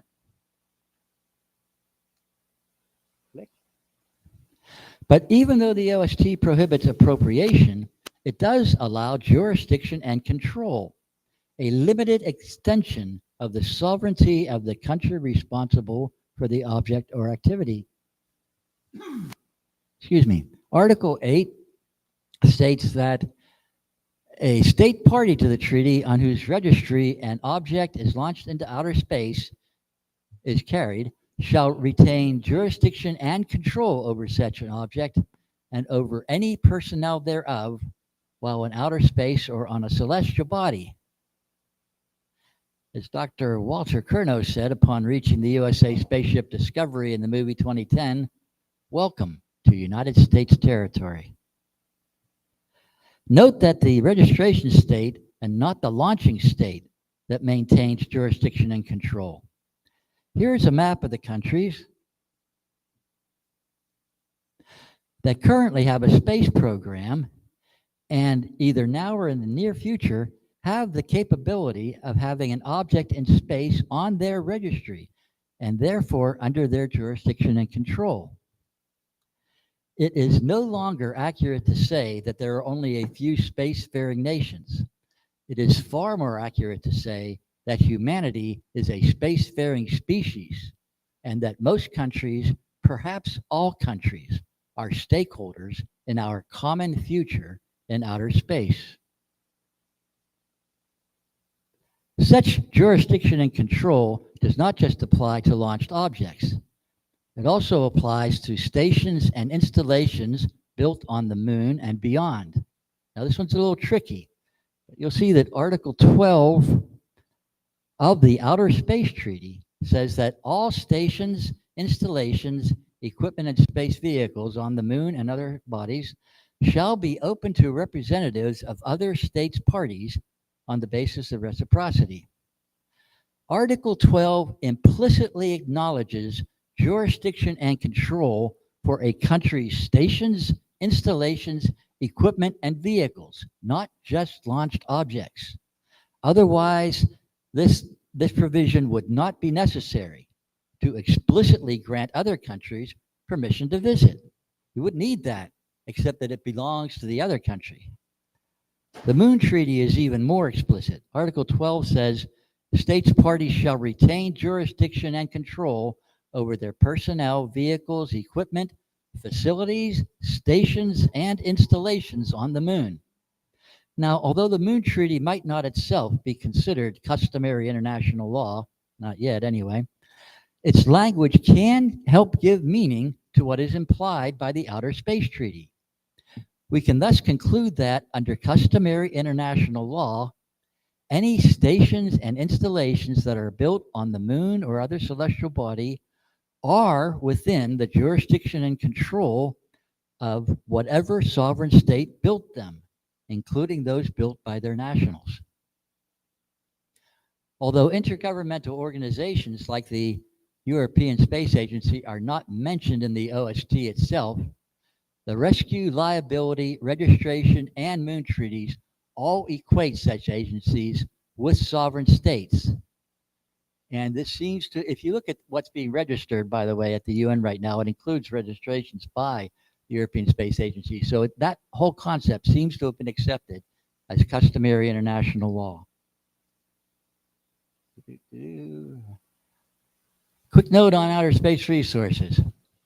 From what I've seen over the past few years, there seems to be a growing consensus that under customary international law, access to outer space resources must be shared. We already talked about Article 1 and 2 that require free access to all areas and prohibit any sort of exclusion zones. All space resource activity must be conducted in such a manner so that others can safely access the same resource. However, keep in mind that any resources that are removed from place or from in situ become the property of whoever removed them, either the sovereign state itself or, if its laws allow, one of its nationals. And those laws are changing even in the past few years. Before we look at how jurisdiction and control affect permanent settlements, we must first look at how they affect the rights of individuals, in particular, the right to seek asylum. The Universal Declaration of Human Rights was adopted by the United Nations General Assembly in 1948 as a non-binding resolution. 48 countries voted for it, 8 abstained, and 2 did not vote. Total of 58 countries back then. Although it provides broad support for a wide range of human rights, its influence as customary international law is somewhat weakened because of its voluntary nature, whereas these other treaties seek to be binding agreements. In order to firm up asylum for international refugees, the Convention on the Status of Refugees was created in 1951, with additional protocols in 1967. These binding agreements establish the right to seek asylum in most countries. The green ones, oh, you already see it. It's green 51, yellow 67.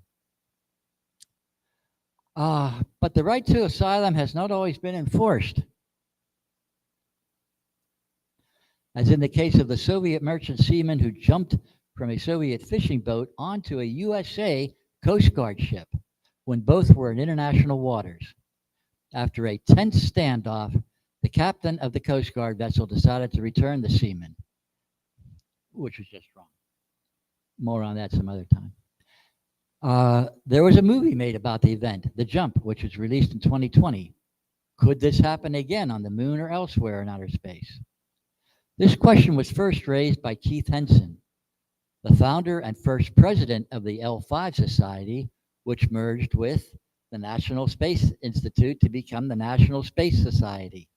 Long pedigree for this type of questioning. In 1982, he co-wrote an article with his wife, Errol Lucas, noting that the UN space treaties seem to give countries the authority to pull back their nationals in their own jurisdiction, even if they sought asylum in another. That last line in the Rescue Return Agreement, Article 4, really gave them problems. Ultimately, as noted at the beginning, customary international law on asylum is whatever a sovereign state says it is. If an individual seeks asylum in the jurisdiction of a country that recognizes it, then asylum will likely be granted, and vice versa. Although concerns about human rights are well-founded, the customary international law of outer space does not override customary international law concerning asylum. Nevertheless, any future outer space agreement should clarify that neither it nor the 5 space treaties diminish the rights of individuals under customary international law. Now we get to autonomous settlements and maybe even independence. In the foreseeable future, there will be enough stations and installations on the moon to support a permanent human presence. As such installations grow and become permanently occupied settlements, how will such territory be governed? Each country has its own laws for how different types of territory within its domain are governed. Many of these are left over from the era of colonialism and world wars. But there is one that is unusual and may offer a model for the governance of permanently occupied settlements on the moon and beyond. That model is the USA territory of American Samoa. Most USA territories are organized. That is, they are governed by an organic law passed by Congress that fully incorporates them into the USA political system.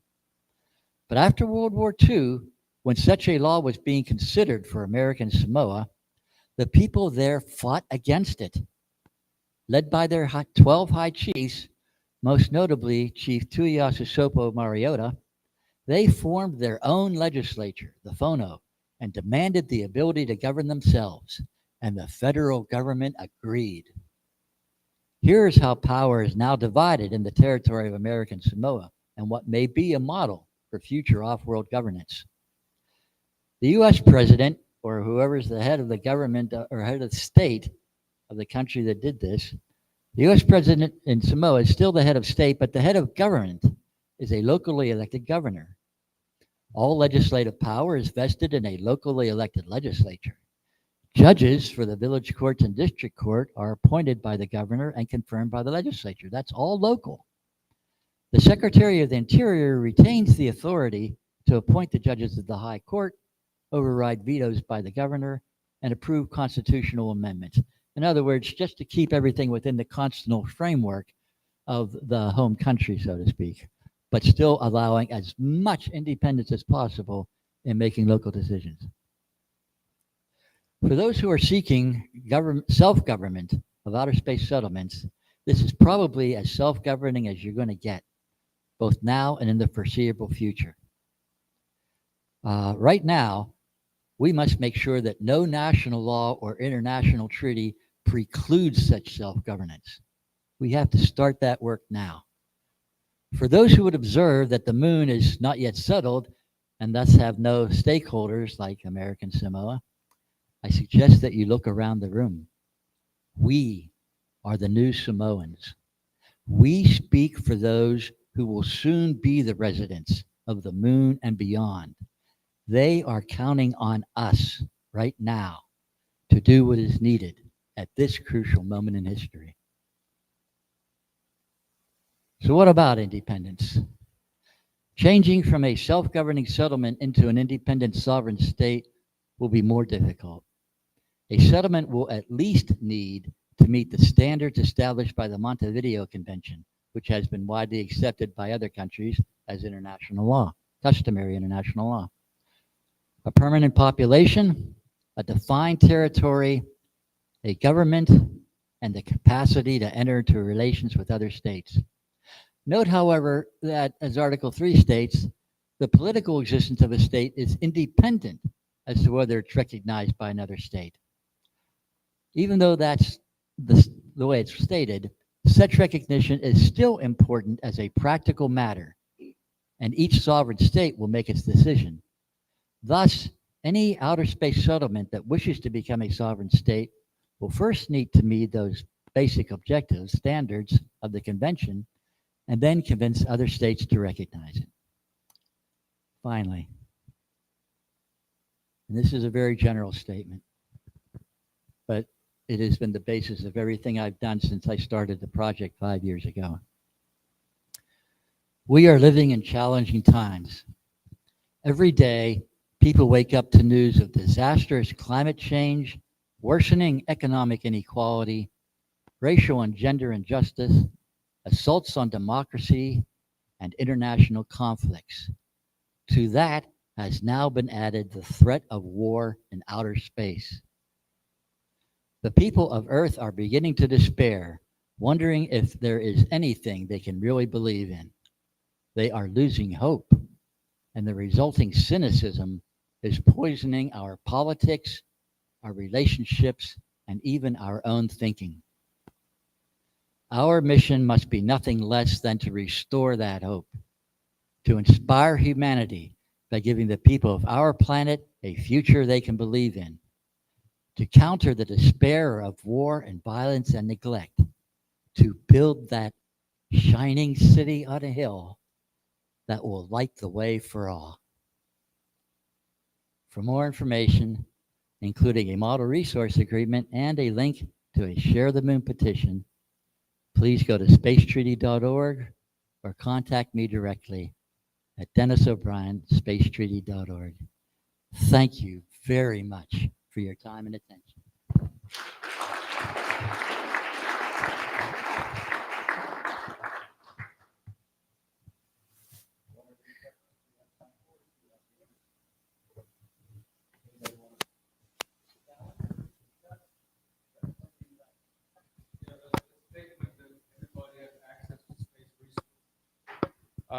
A statement that everybody has access to resources and exclusion zones are not permitted.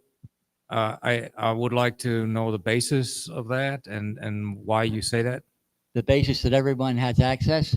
Well, first of all, the Outer Space Treaty says that everyone has free access to every place on the moon and every other celestial body.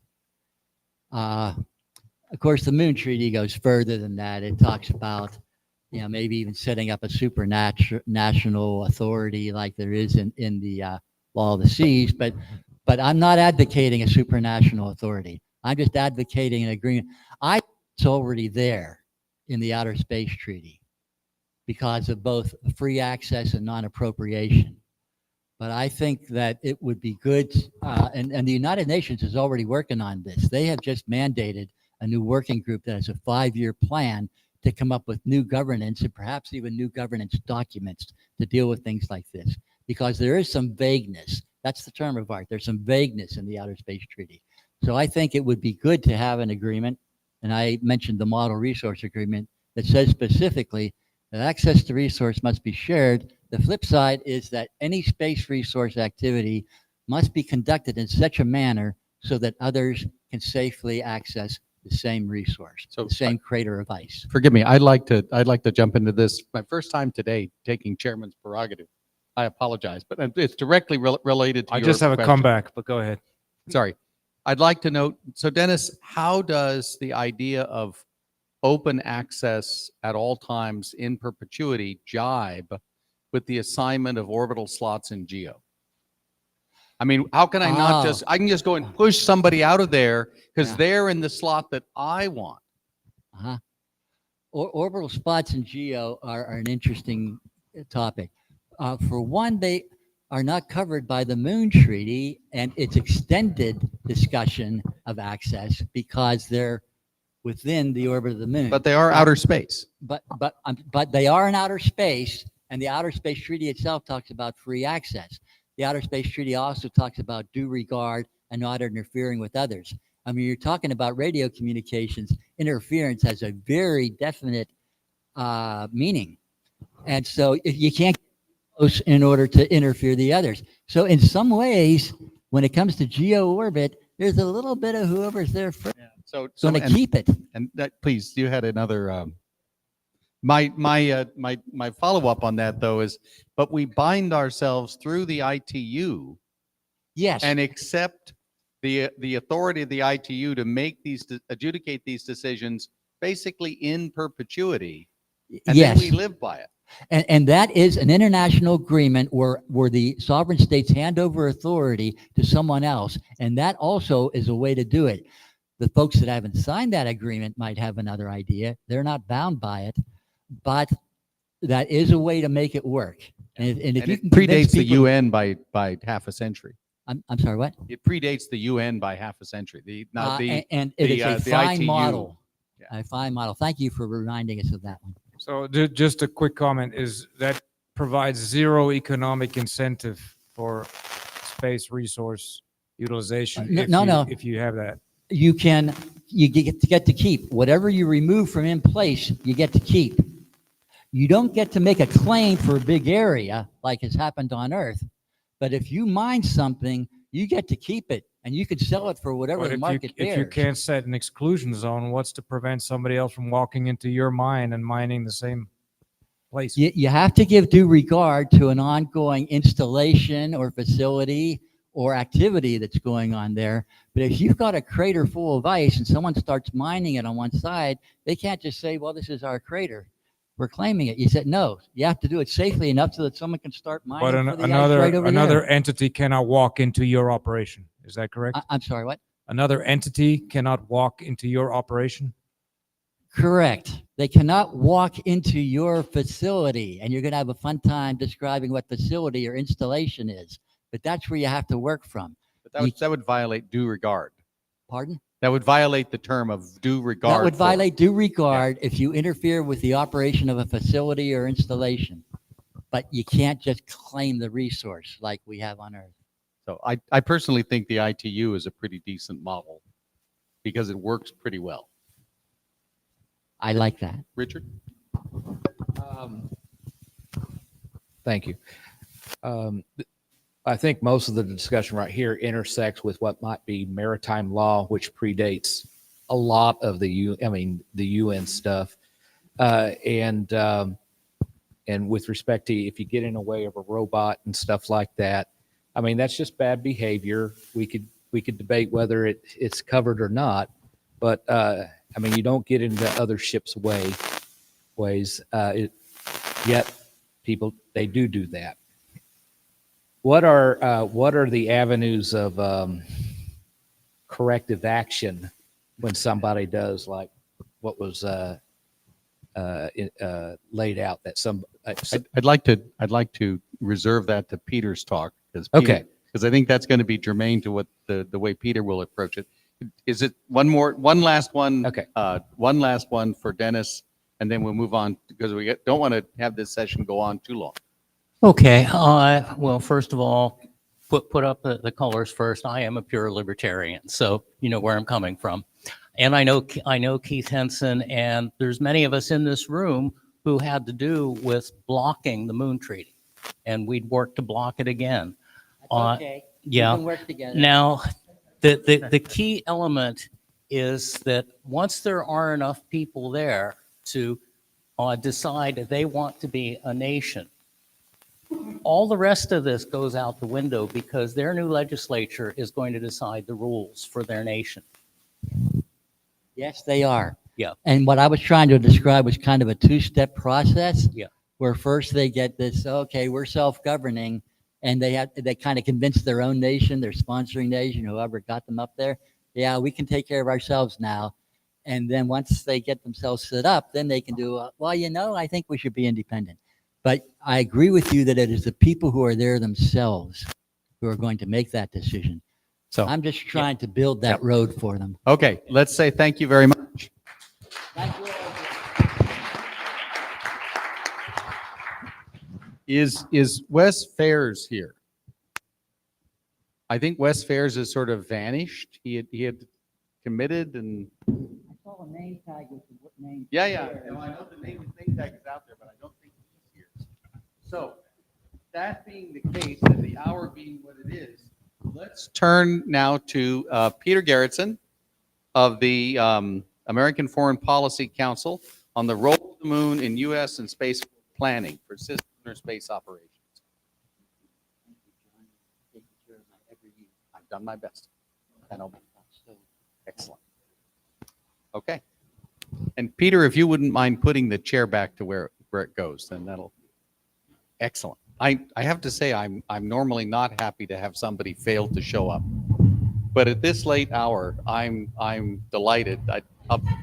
I'll be happier still if he comes tomorrow and says, "Oh, I got tied up in the traffic or something," but we'll find out about that. Test. Peter, you have the comp. Do you have the clicker? Oh, the clicker. Did you take the clicker? I took the clicker. Yeah. This is what we call. This is what we call unfree access. And you interfere the right to use it. All right, so I'm going to try to introduce you to principally some primary documents so you can sort of see where things are going. So John asked me to talk about, what is the role of the moon in U.S./Space Force planning for cis-lunar space operations. And so I will try to deliver on that request. So first of all, that's me. I spent a full career in the Air Force. I was one of the folks that was an early advocate to create the Space Force. And now I'm out in the think tank. I've written this book, which I will have a few copies of tomorrow if anyone is interested in getting one. But let me make sure that I say this in no uncertain terms. I do not speak for the Space Force. I'm an observer. And so anything you see here, is my lens of looking at things. So here's sort of an overview of big picture things. So the U.S. has tasked the Space Force to protect U.S. and allied interests. I'll show you the document for that, but it's important that you realize that the American military is the servant of the American people and does what they tell it to do. Policy has not really specifically tasked the Space Force to do anything in cis-lunar per se. So most of what you're seeing is sort of the churning inside of how people are thinking about things. It's important to realize that the Space Force is subject to US law. And in the United States, when we ratify a treaty, that becomes US law. So the Space Force is keenly aware that there are restrictions in the Outer Space Treaty that apply to it, and therefore what it won't be doing. Okay, so currently the Space Force is in a listen mode to civil, commercial, and international. It is aware of historically important military roles that have supported exploration and commerce, and it's thinking ahead sort of based on analogy. And so we can only talk about what's in existing policy and what officials have said, but some writings clearly anticipate a vibrant, diverse international civil and commercial activities such as is being discussed here at MVA. And I think that the Space Force is likely to be a helpful and supporting partner for civil and commercial development of cis-lunar and the lunar economy. So, of course, when you think about, militaries in space, you immediately jump to space war, but 99.9% of the time militaries are not at war, and they do a range of things. They have historically done exploration missions such as Lewis and Clark and Operation High Jump. They regularly perform logistics missions supporting, for instance, Antarctica and the ICE mission. They do search and rescue. They do counter-piracy operations. They do emergency evacuation called a non-combatant evacuation of thousands of people at a time. And of course, other rescue. But another, and you may have seen, like, for instance, they will sometimes rescue kids in caves, or they'll stop trafficking in arms, or they'll rescue human trafficking victims, and they will deliver humanitarian supplies to places in need. And something that I think may be underappreciated is how much militaries cooperate in peacetime. For instance, here is the United States and China, who aren't on the best of terms, but they do counter-piracy and rescue operations together. They are, doing humanitarian support at the same time. They plan disaster preparedness together. And so militaries actually do a tremendous job in peacetime cooperating. I also want to talk just a little bit about how things happen and why things are perhaps not as far along as you might think they are. So you will see in a later slide this talk about, we don't see mission pull for cis-lunar things in particular, right? Well, mission pull happens when you have like a higher headquarters tasking of something to do, either in an operation or in peacetime, that has what are called specified tasks, meaning it's clear, like you go do this, and then implied task, which is I wouldn't be able to do that if I didn't also do this. And then at the what's called the combat command level, which here we're talking about US Space Command, they create concepts of operations, they create operational plans, they create their requirements, which are specified in implied tasks, that then go down to the service. Services, so US Space Command actually does things in space, monitors things, looks at things, gives commands. US Space Force organizes, trains, and equips. It provides the people, the manpower, and the systems that are then operated by US Space Command. So they take those and they develop requirements, and when those requirements are validated up here at the Pentagon, then they develop their own plans for training and science and technology and acquisition. And when they build those, they create the capabilities that they go back, right?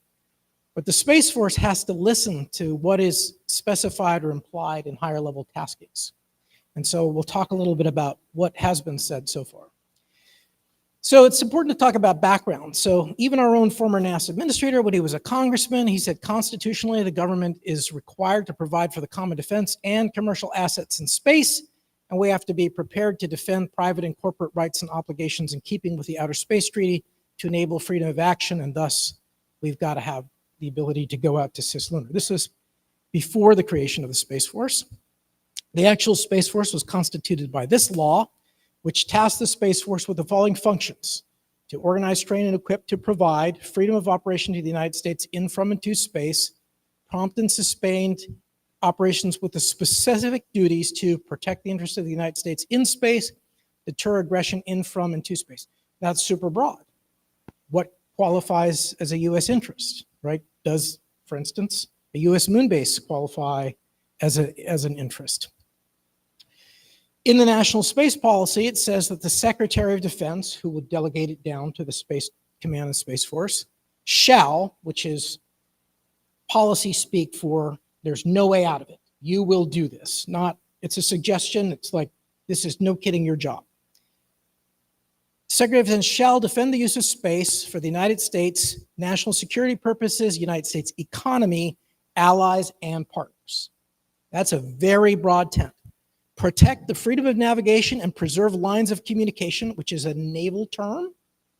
Lines of communication, which basically means trade, that are open, safe, and secure, and that they must detect, characterize, warn, attribute, and respond to activities that threaten the space interests of the United States allies or partners, or threaten the long-term sustainability of the space environment, right? That's your job, Space Force. Then there's a very formal document, 5100.01, that specifies duties of all the different parts of the Department of Defense, and it says that that the Space Force in particular is to organize, train, and equip to provide freedom of operation in the United States, protect the interests, deter aggression in from, and conduct space operations. Now, the last administration did provide some interesting guidance in the form of their new era for deep space exploration and development. Now, this has been taken off the White House website, and nothing has replaced it, so we don't know exactly what the Biden administration has in mind. But of course, they had, the vision begins with a campaign to utilize the Earth's orbital, the surface of the moon, and cis-lunar to develop commercial space economy necessary for human presence, Moon, Mars, and beyond. And then it says, look, the United States Space Force does not have a direct role in civil exploration and development of space per se. That's because its responsibilities focus on organizing training for the combatant commands to ensure unfettered access and the use of space by the United States and its allies and partners. However, and this is the interesting part for you guys, activities such as space transportation, logistics, power, communication, navigation, and space domain awareness are all of dual use value to all space sectors, civil, national security, and commercial, which I think is a pretty big tent. Congress has a special commissioned U.S.-China economic and security review that certainly meditated on what our competitor is doing, and then they said that this is before the Space Force was created. They said ensure U.S. Space Command and any future space-oriented service responsible for protecting freedom of navigation and keeping lines of communication open, safe, and secure in the space domain, as the Navy does for the interest in the maritime domain.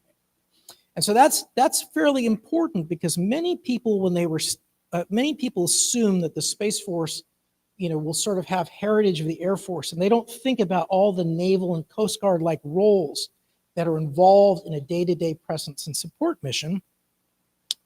But U.S. Space Command is thinking ahead, and you can see a couple examples here. So this is the U.S. Space Command commander speaking to Congress in his posture statement this year.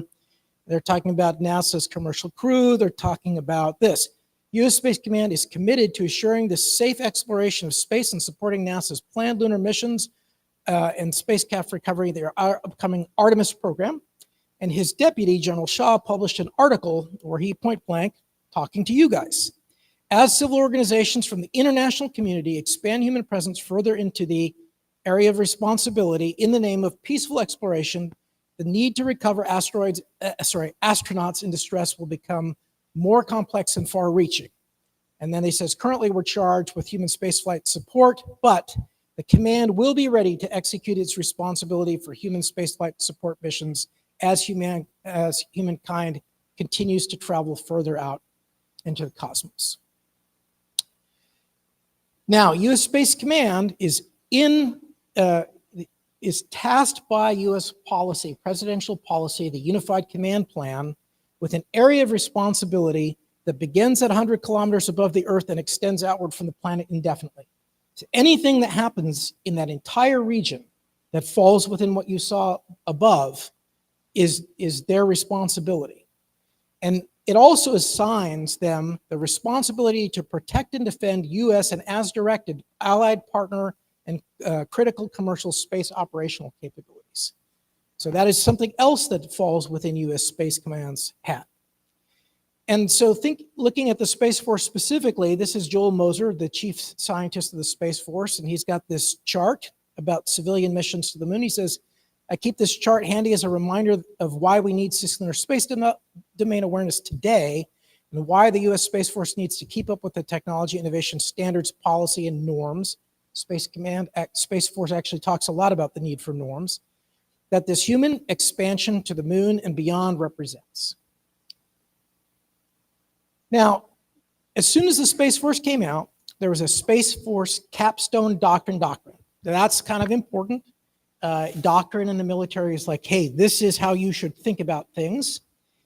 And it said that there's the potential to expand the reach of vital national space interests to the cis-lunar regime and beyond in the near future, that space power must harmonize with other instruments of national power to protect, defend, and maintain the US strategic interests, and that they came up with this idea called space security, which is a presence mission that helps assure partners that the US military is positioned to monitor and protect their interests. And it may include things like domain awareness, protecting lines of communication, and national space commerce. Then they did the series of workshops called the Space Futures Workshops, which I think some of you may have participated in. And you might be blown away by this, because I know of no other part, not even NASA is this far thinking, right? Point blank, the Space Force says, the US should establish space settlement and human presence as the primary driver of the nation's civil space program to determine the path for a large-scale human space settlement.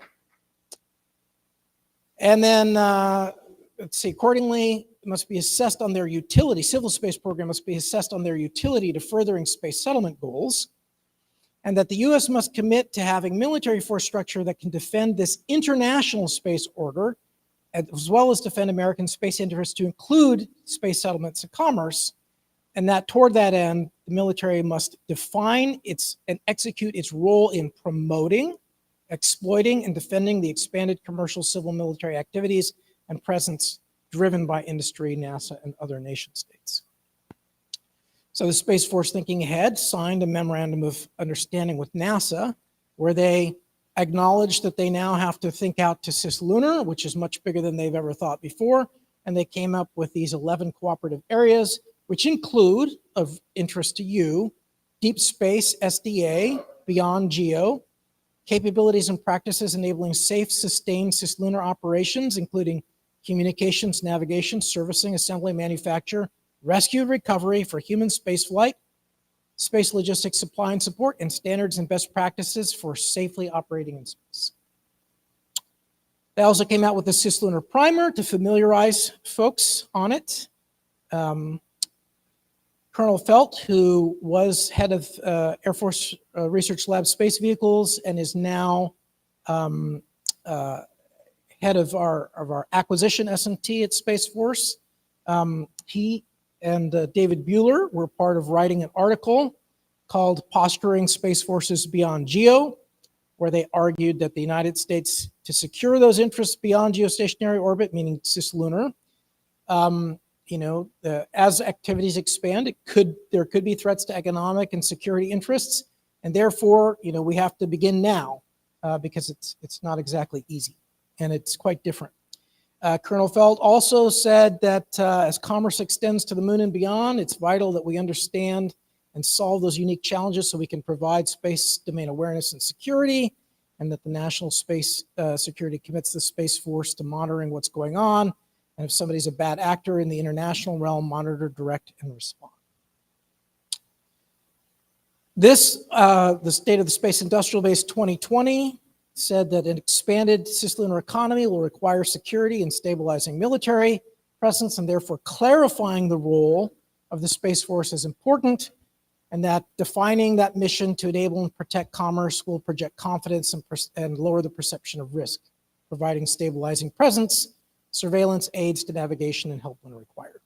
So I think many of you have seen this. ULA, very nice depiction of what a cis-lunar economy might have, and in that same report, there was a graphic about what the military role in that might look like, which is to protect and defend the space lines of communication. You can see a little rescue sort of starship over here, rescue, medical evacuation, vessel search and seizure for contraband, non-combatant, or you might think vessel search and seizure for instance, human trafficking. Non-combatant evacuation and defense support to civil authorities is DSCA. So let's say like somebody was violating their FAA license, they could be deputized by the FAA to go and take care of things.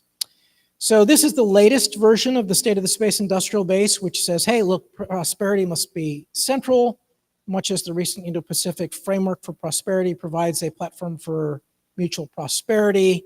We need a economic framework prosperity for space, a cis-lunar framework for prosperity, and they say, much as the US Navy provides for freedom of access across the oceans of the Earth, the US Space Force may one day be necessary to assure the freedom across the vast lunar region and beyond. But of course, not everybody's convinced, including the very powerful person at the very top. So the Secretary of the Air Force, when it comes to, this is what I said, that same report also said there's uncertainty on the DoD side about mission pull, particularly for next generation power and propulsion, and how it will integrate in particular with cis-lunar infrastructure. And the SGACC has said, look, I don't want to throw cold water in this, but I don't see a lot of interest in the defense perspective on cis-lunar.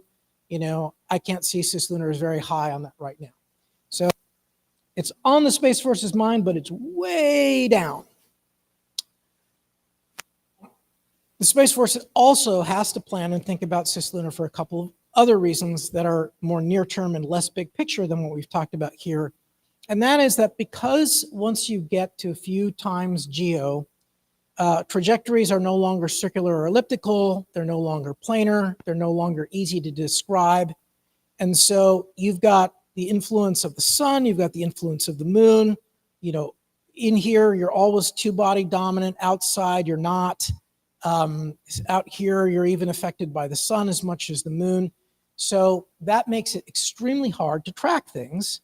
And it's particularly hard because it's so much farther away. That's one geo, that's where EML1 is, that's where EML2 is. And then you have what's called this cone of shame, where the brightness of the moon precludes you from seeing what's around there, making it very hard to observe anything from Earth. And that becomes a concern because, as the DIA says, spacecraft in X-geo or beyond geo are much harder to track and characterize, and adversaries could place operational reserve satellites so that they are hard to monitor and then come back later to low Earth orbit.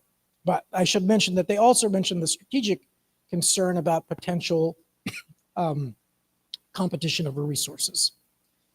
And in fact, this is not a silly concern. In 2018, a NASIC analyst said, hey, look, we have to be worried about the possibility of somebody sending a spacecraft around the moon to outflank US assets in geo. Or you could fly back around the moon and come back and we'd never know it because we can't see it.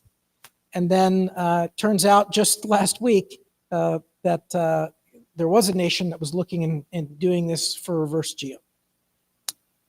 So recently the Space Force has stood up the 19th Space Defense Squadron up in Dahlgren near DC, and their job is to monitor cis-lunar.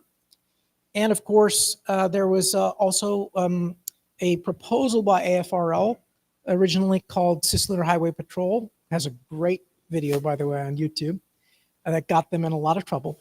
And then there is also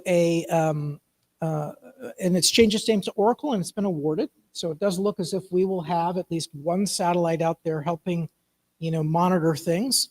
And this would be the ones to do it. And just to finish up here, right now, the actual investment in cis-lunar, pretty low, basically just a little bit on cis-lunar space domain awareness. That is driven both by the tactical flanking surprise and the strategic what's going on. We may have to support, we may have to do all these traditionally Naval Coast Guard missions, and that the Space Force clearly anticipates a vibrant, diverse international civil and commercial activities in a cis-lunar economy. Their vision essentially assumes your success, and that at the time of writing, they identify space stability as a core competency, space security, anticipate potential roles to render aid, such as search and rescue, logistical support, It continues to be in listen mode to the various communities, civil, commercial, and international. And I would say, given its focus on safety, stability, security, and OST norms, the Space Force is to be a helpful and supportive partner in the civil and commercial development of cis-lunar and lunar economy. And so.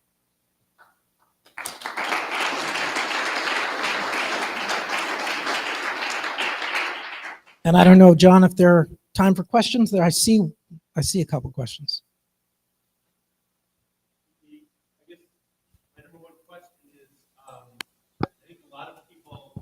Including the Secretary of the Air Force is basically assuming that the future is going to look like the past and things are going to kind of move slowly and they're going to have a few years or decades or centuries to kind of worry about this stuff.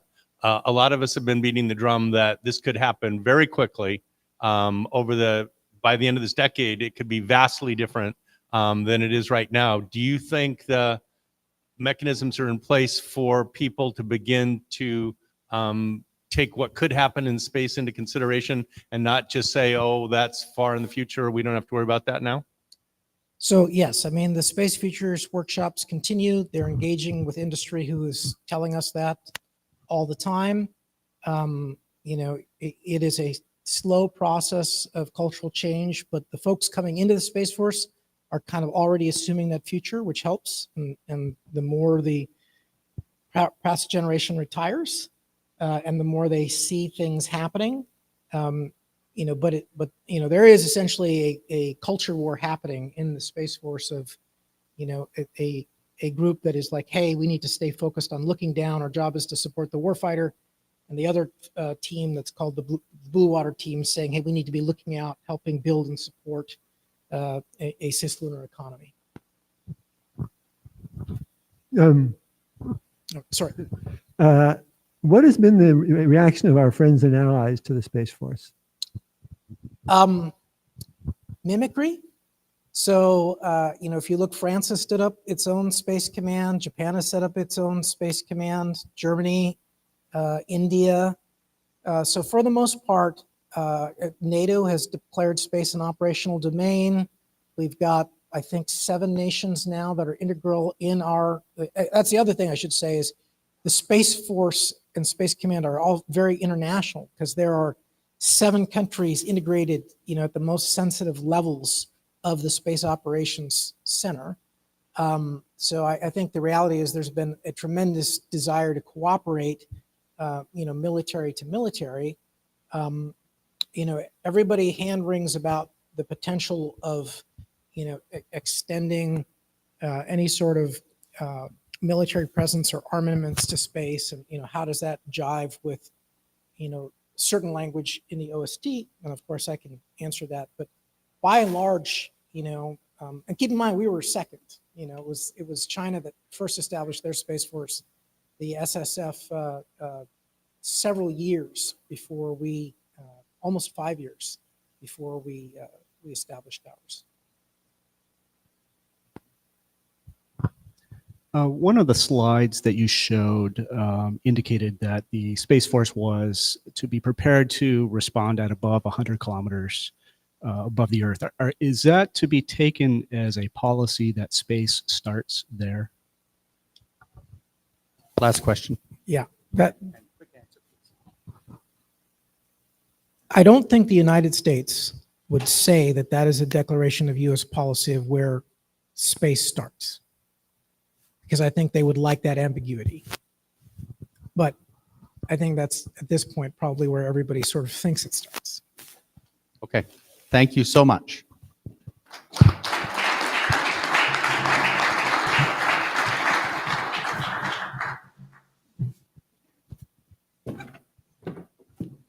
So with that, we're going to wrap it up for the day. We are within 3 minutes of being shut down by YouTube. So our live streaming will end. They have an 8-hour limit. So that's the reason I cut off the conversation. Do you need to make an announcement? What room is it? 212 is the room where there will be the breakfast for the Lunar Commerce Portfolio rollout and discussion. I assume you've invited already people that you'd like to have there for sure. But if you have more people who would like to join, the room can handle 10 or 15, I think. Where's Aggie? It's okay. Anyway, I think it's like 10 or 15. So if you get 50, you've got a problem. But breakfast will also be shared here. Tomorrow morning session starts at 9, and we'll follow the same kind of drill. I will urge you not to have a real big breakfast, just have a light breakfast, because lunch is probably going to be fabulous, because it was today. And we'll see. Anyway, let me say thank you again to all of the speakers and to everyone who's here. If you would like things to go a little more smoothly tomorrow, and you're presenting tomorrow, send me your slides, because then I can get them organized and give them to the folks in the back, and there will be less hobnobbing at the last minute as we go along. And Bernard Foing will not be speaking again tomorrow, so that will also help a little bit with the timeliness. I'm sorry, Bernard, if you're watching. I apologize. It just took a long while. Anyway, with that, let me say again, thank you so much. We have the reception outside, and look forward to seeing all of you out there and to seeing all of you tomorrow morning. Thank you so much.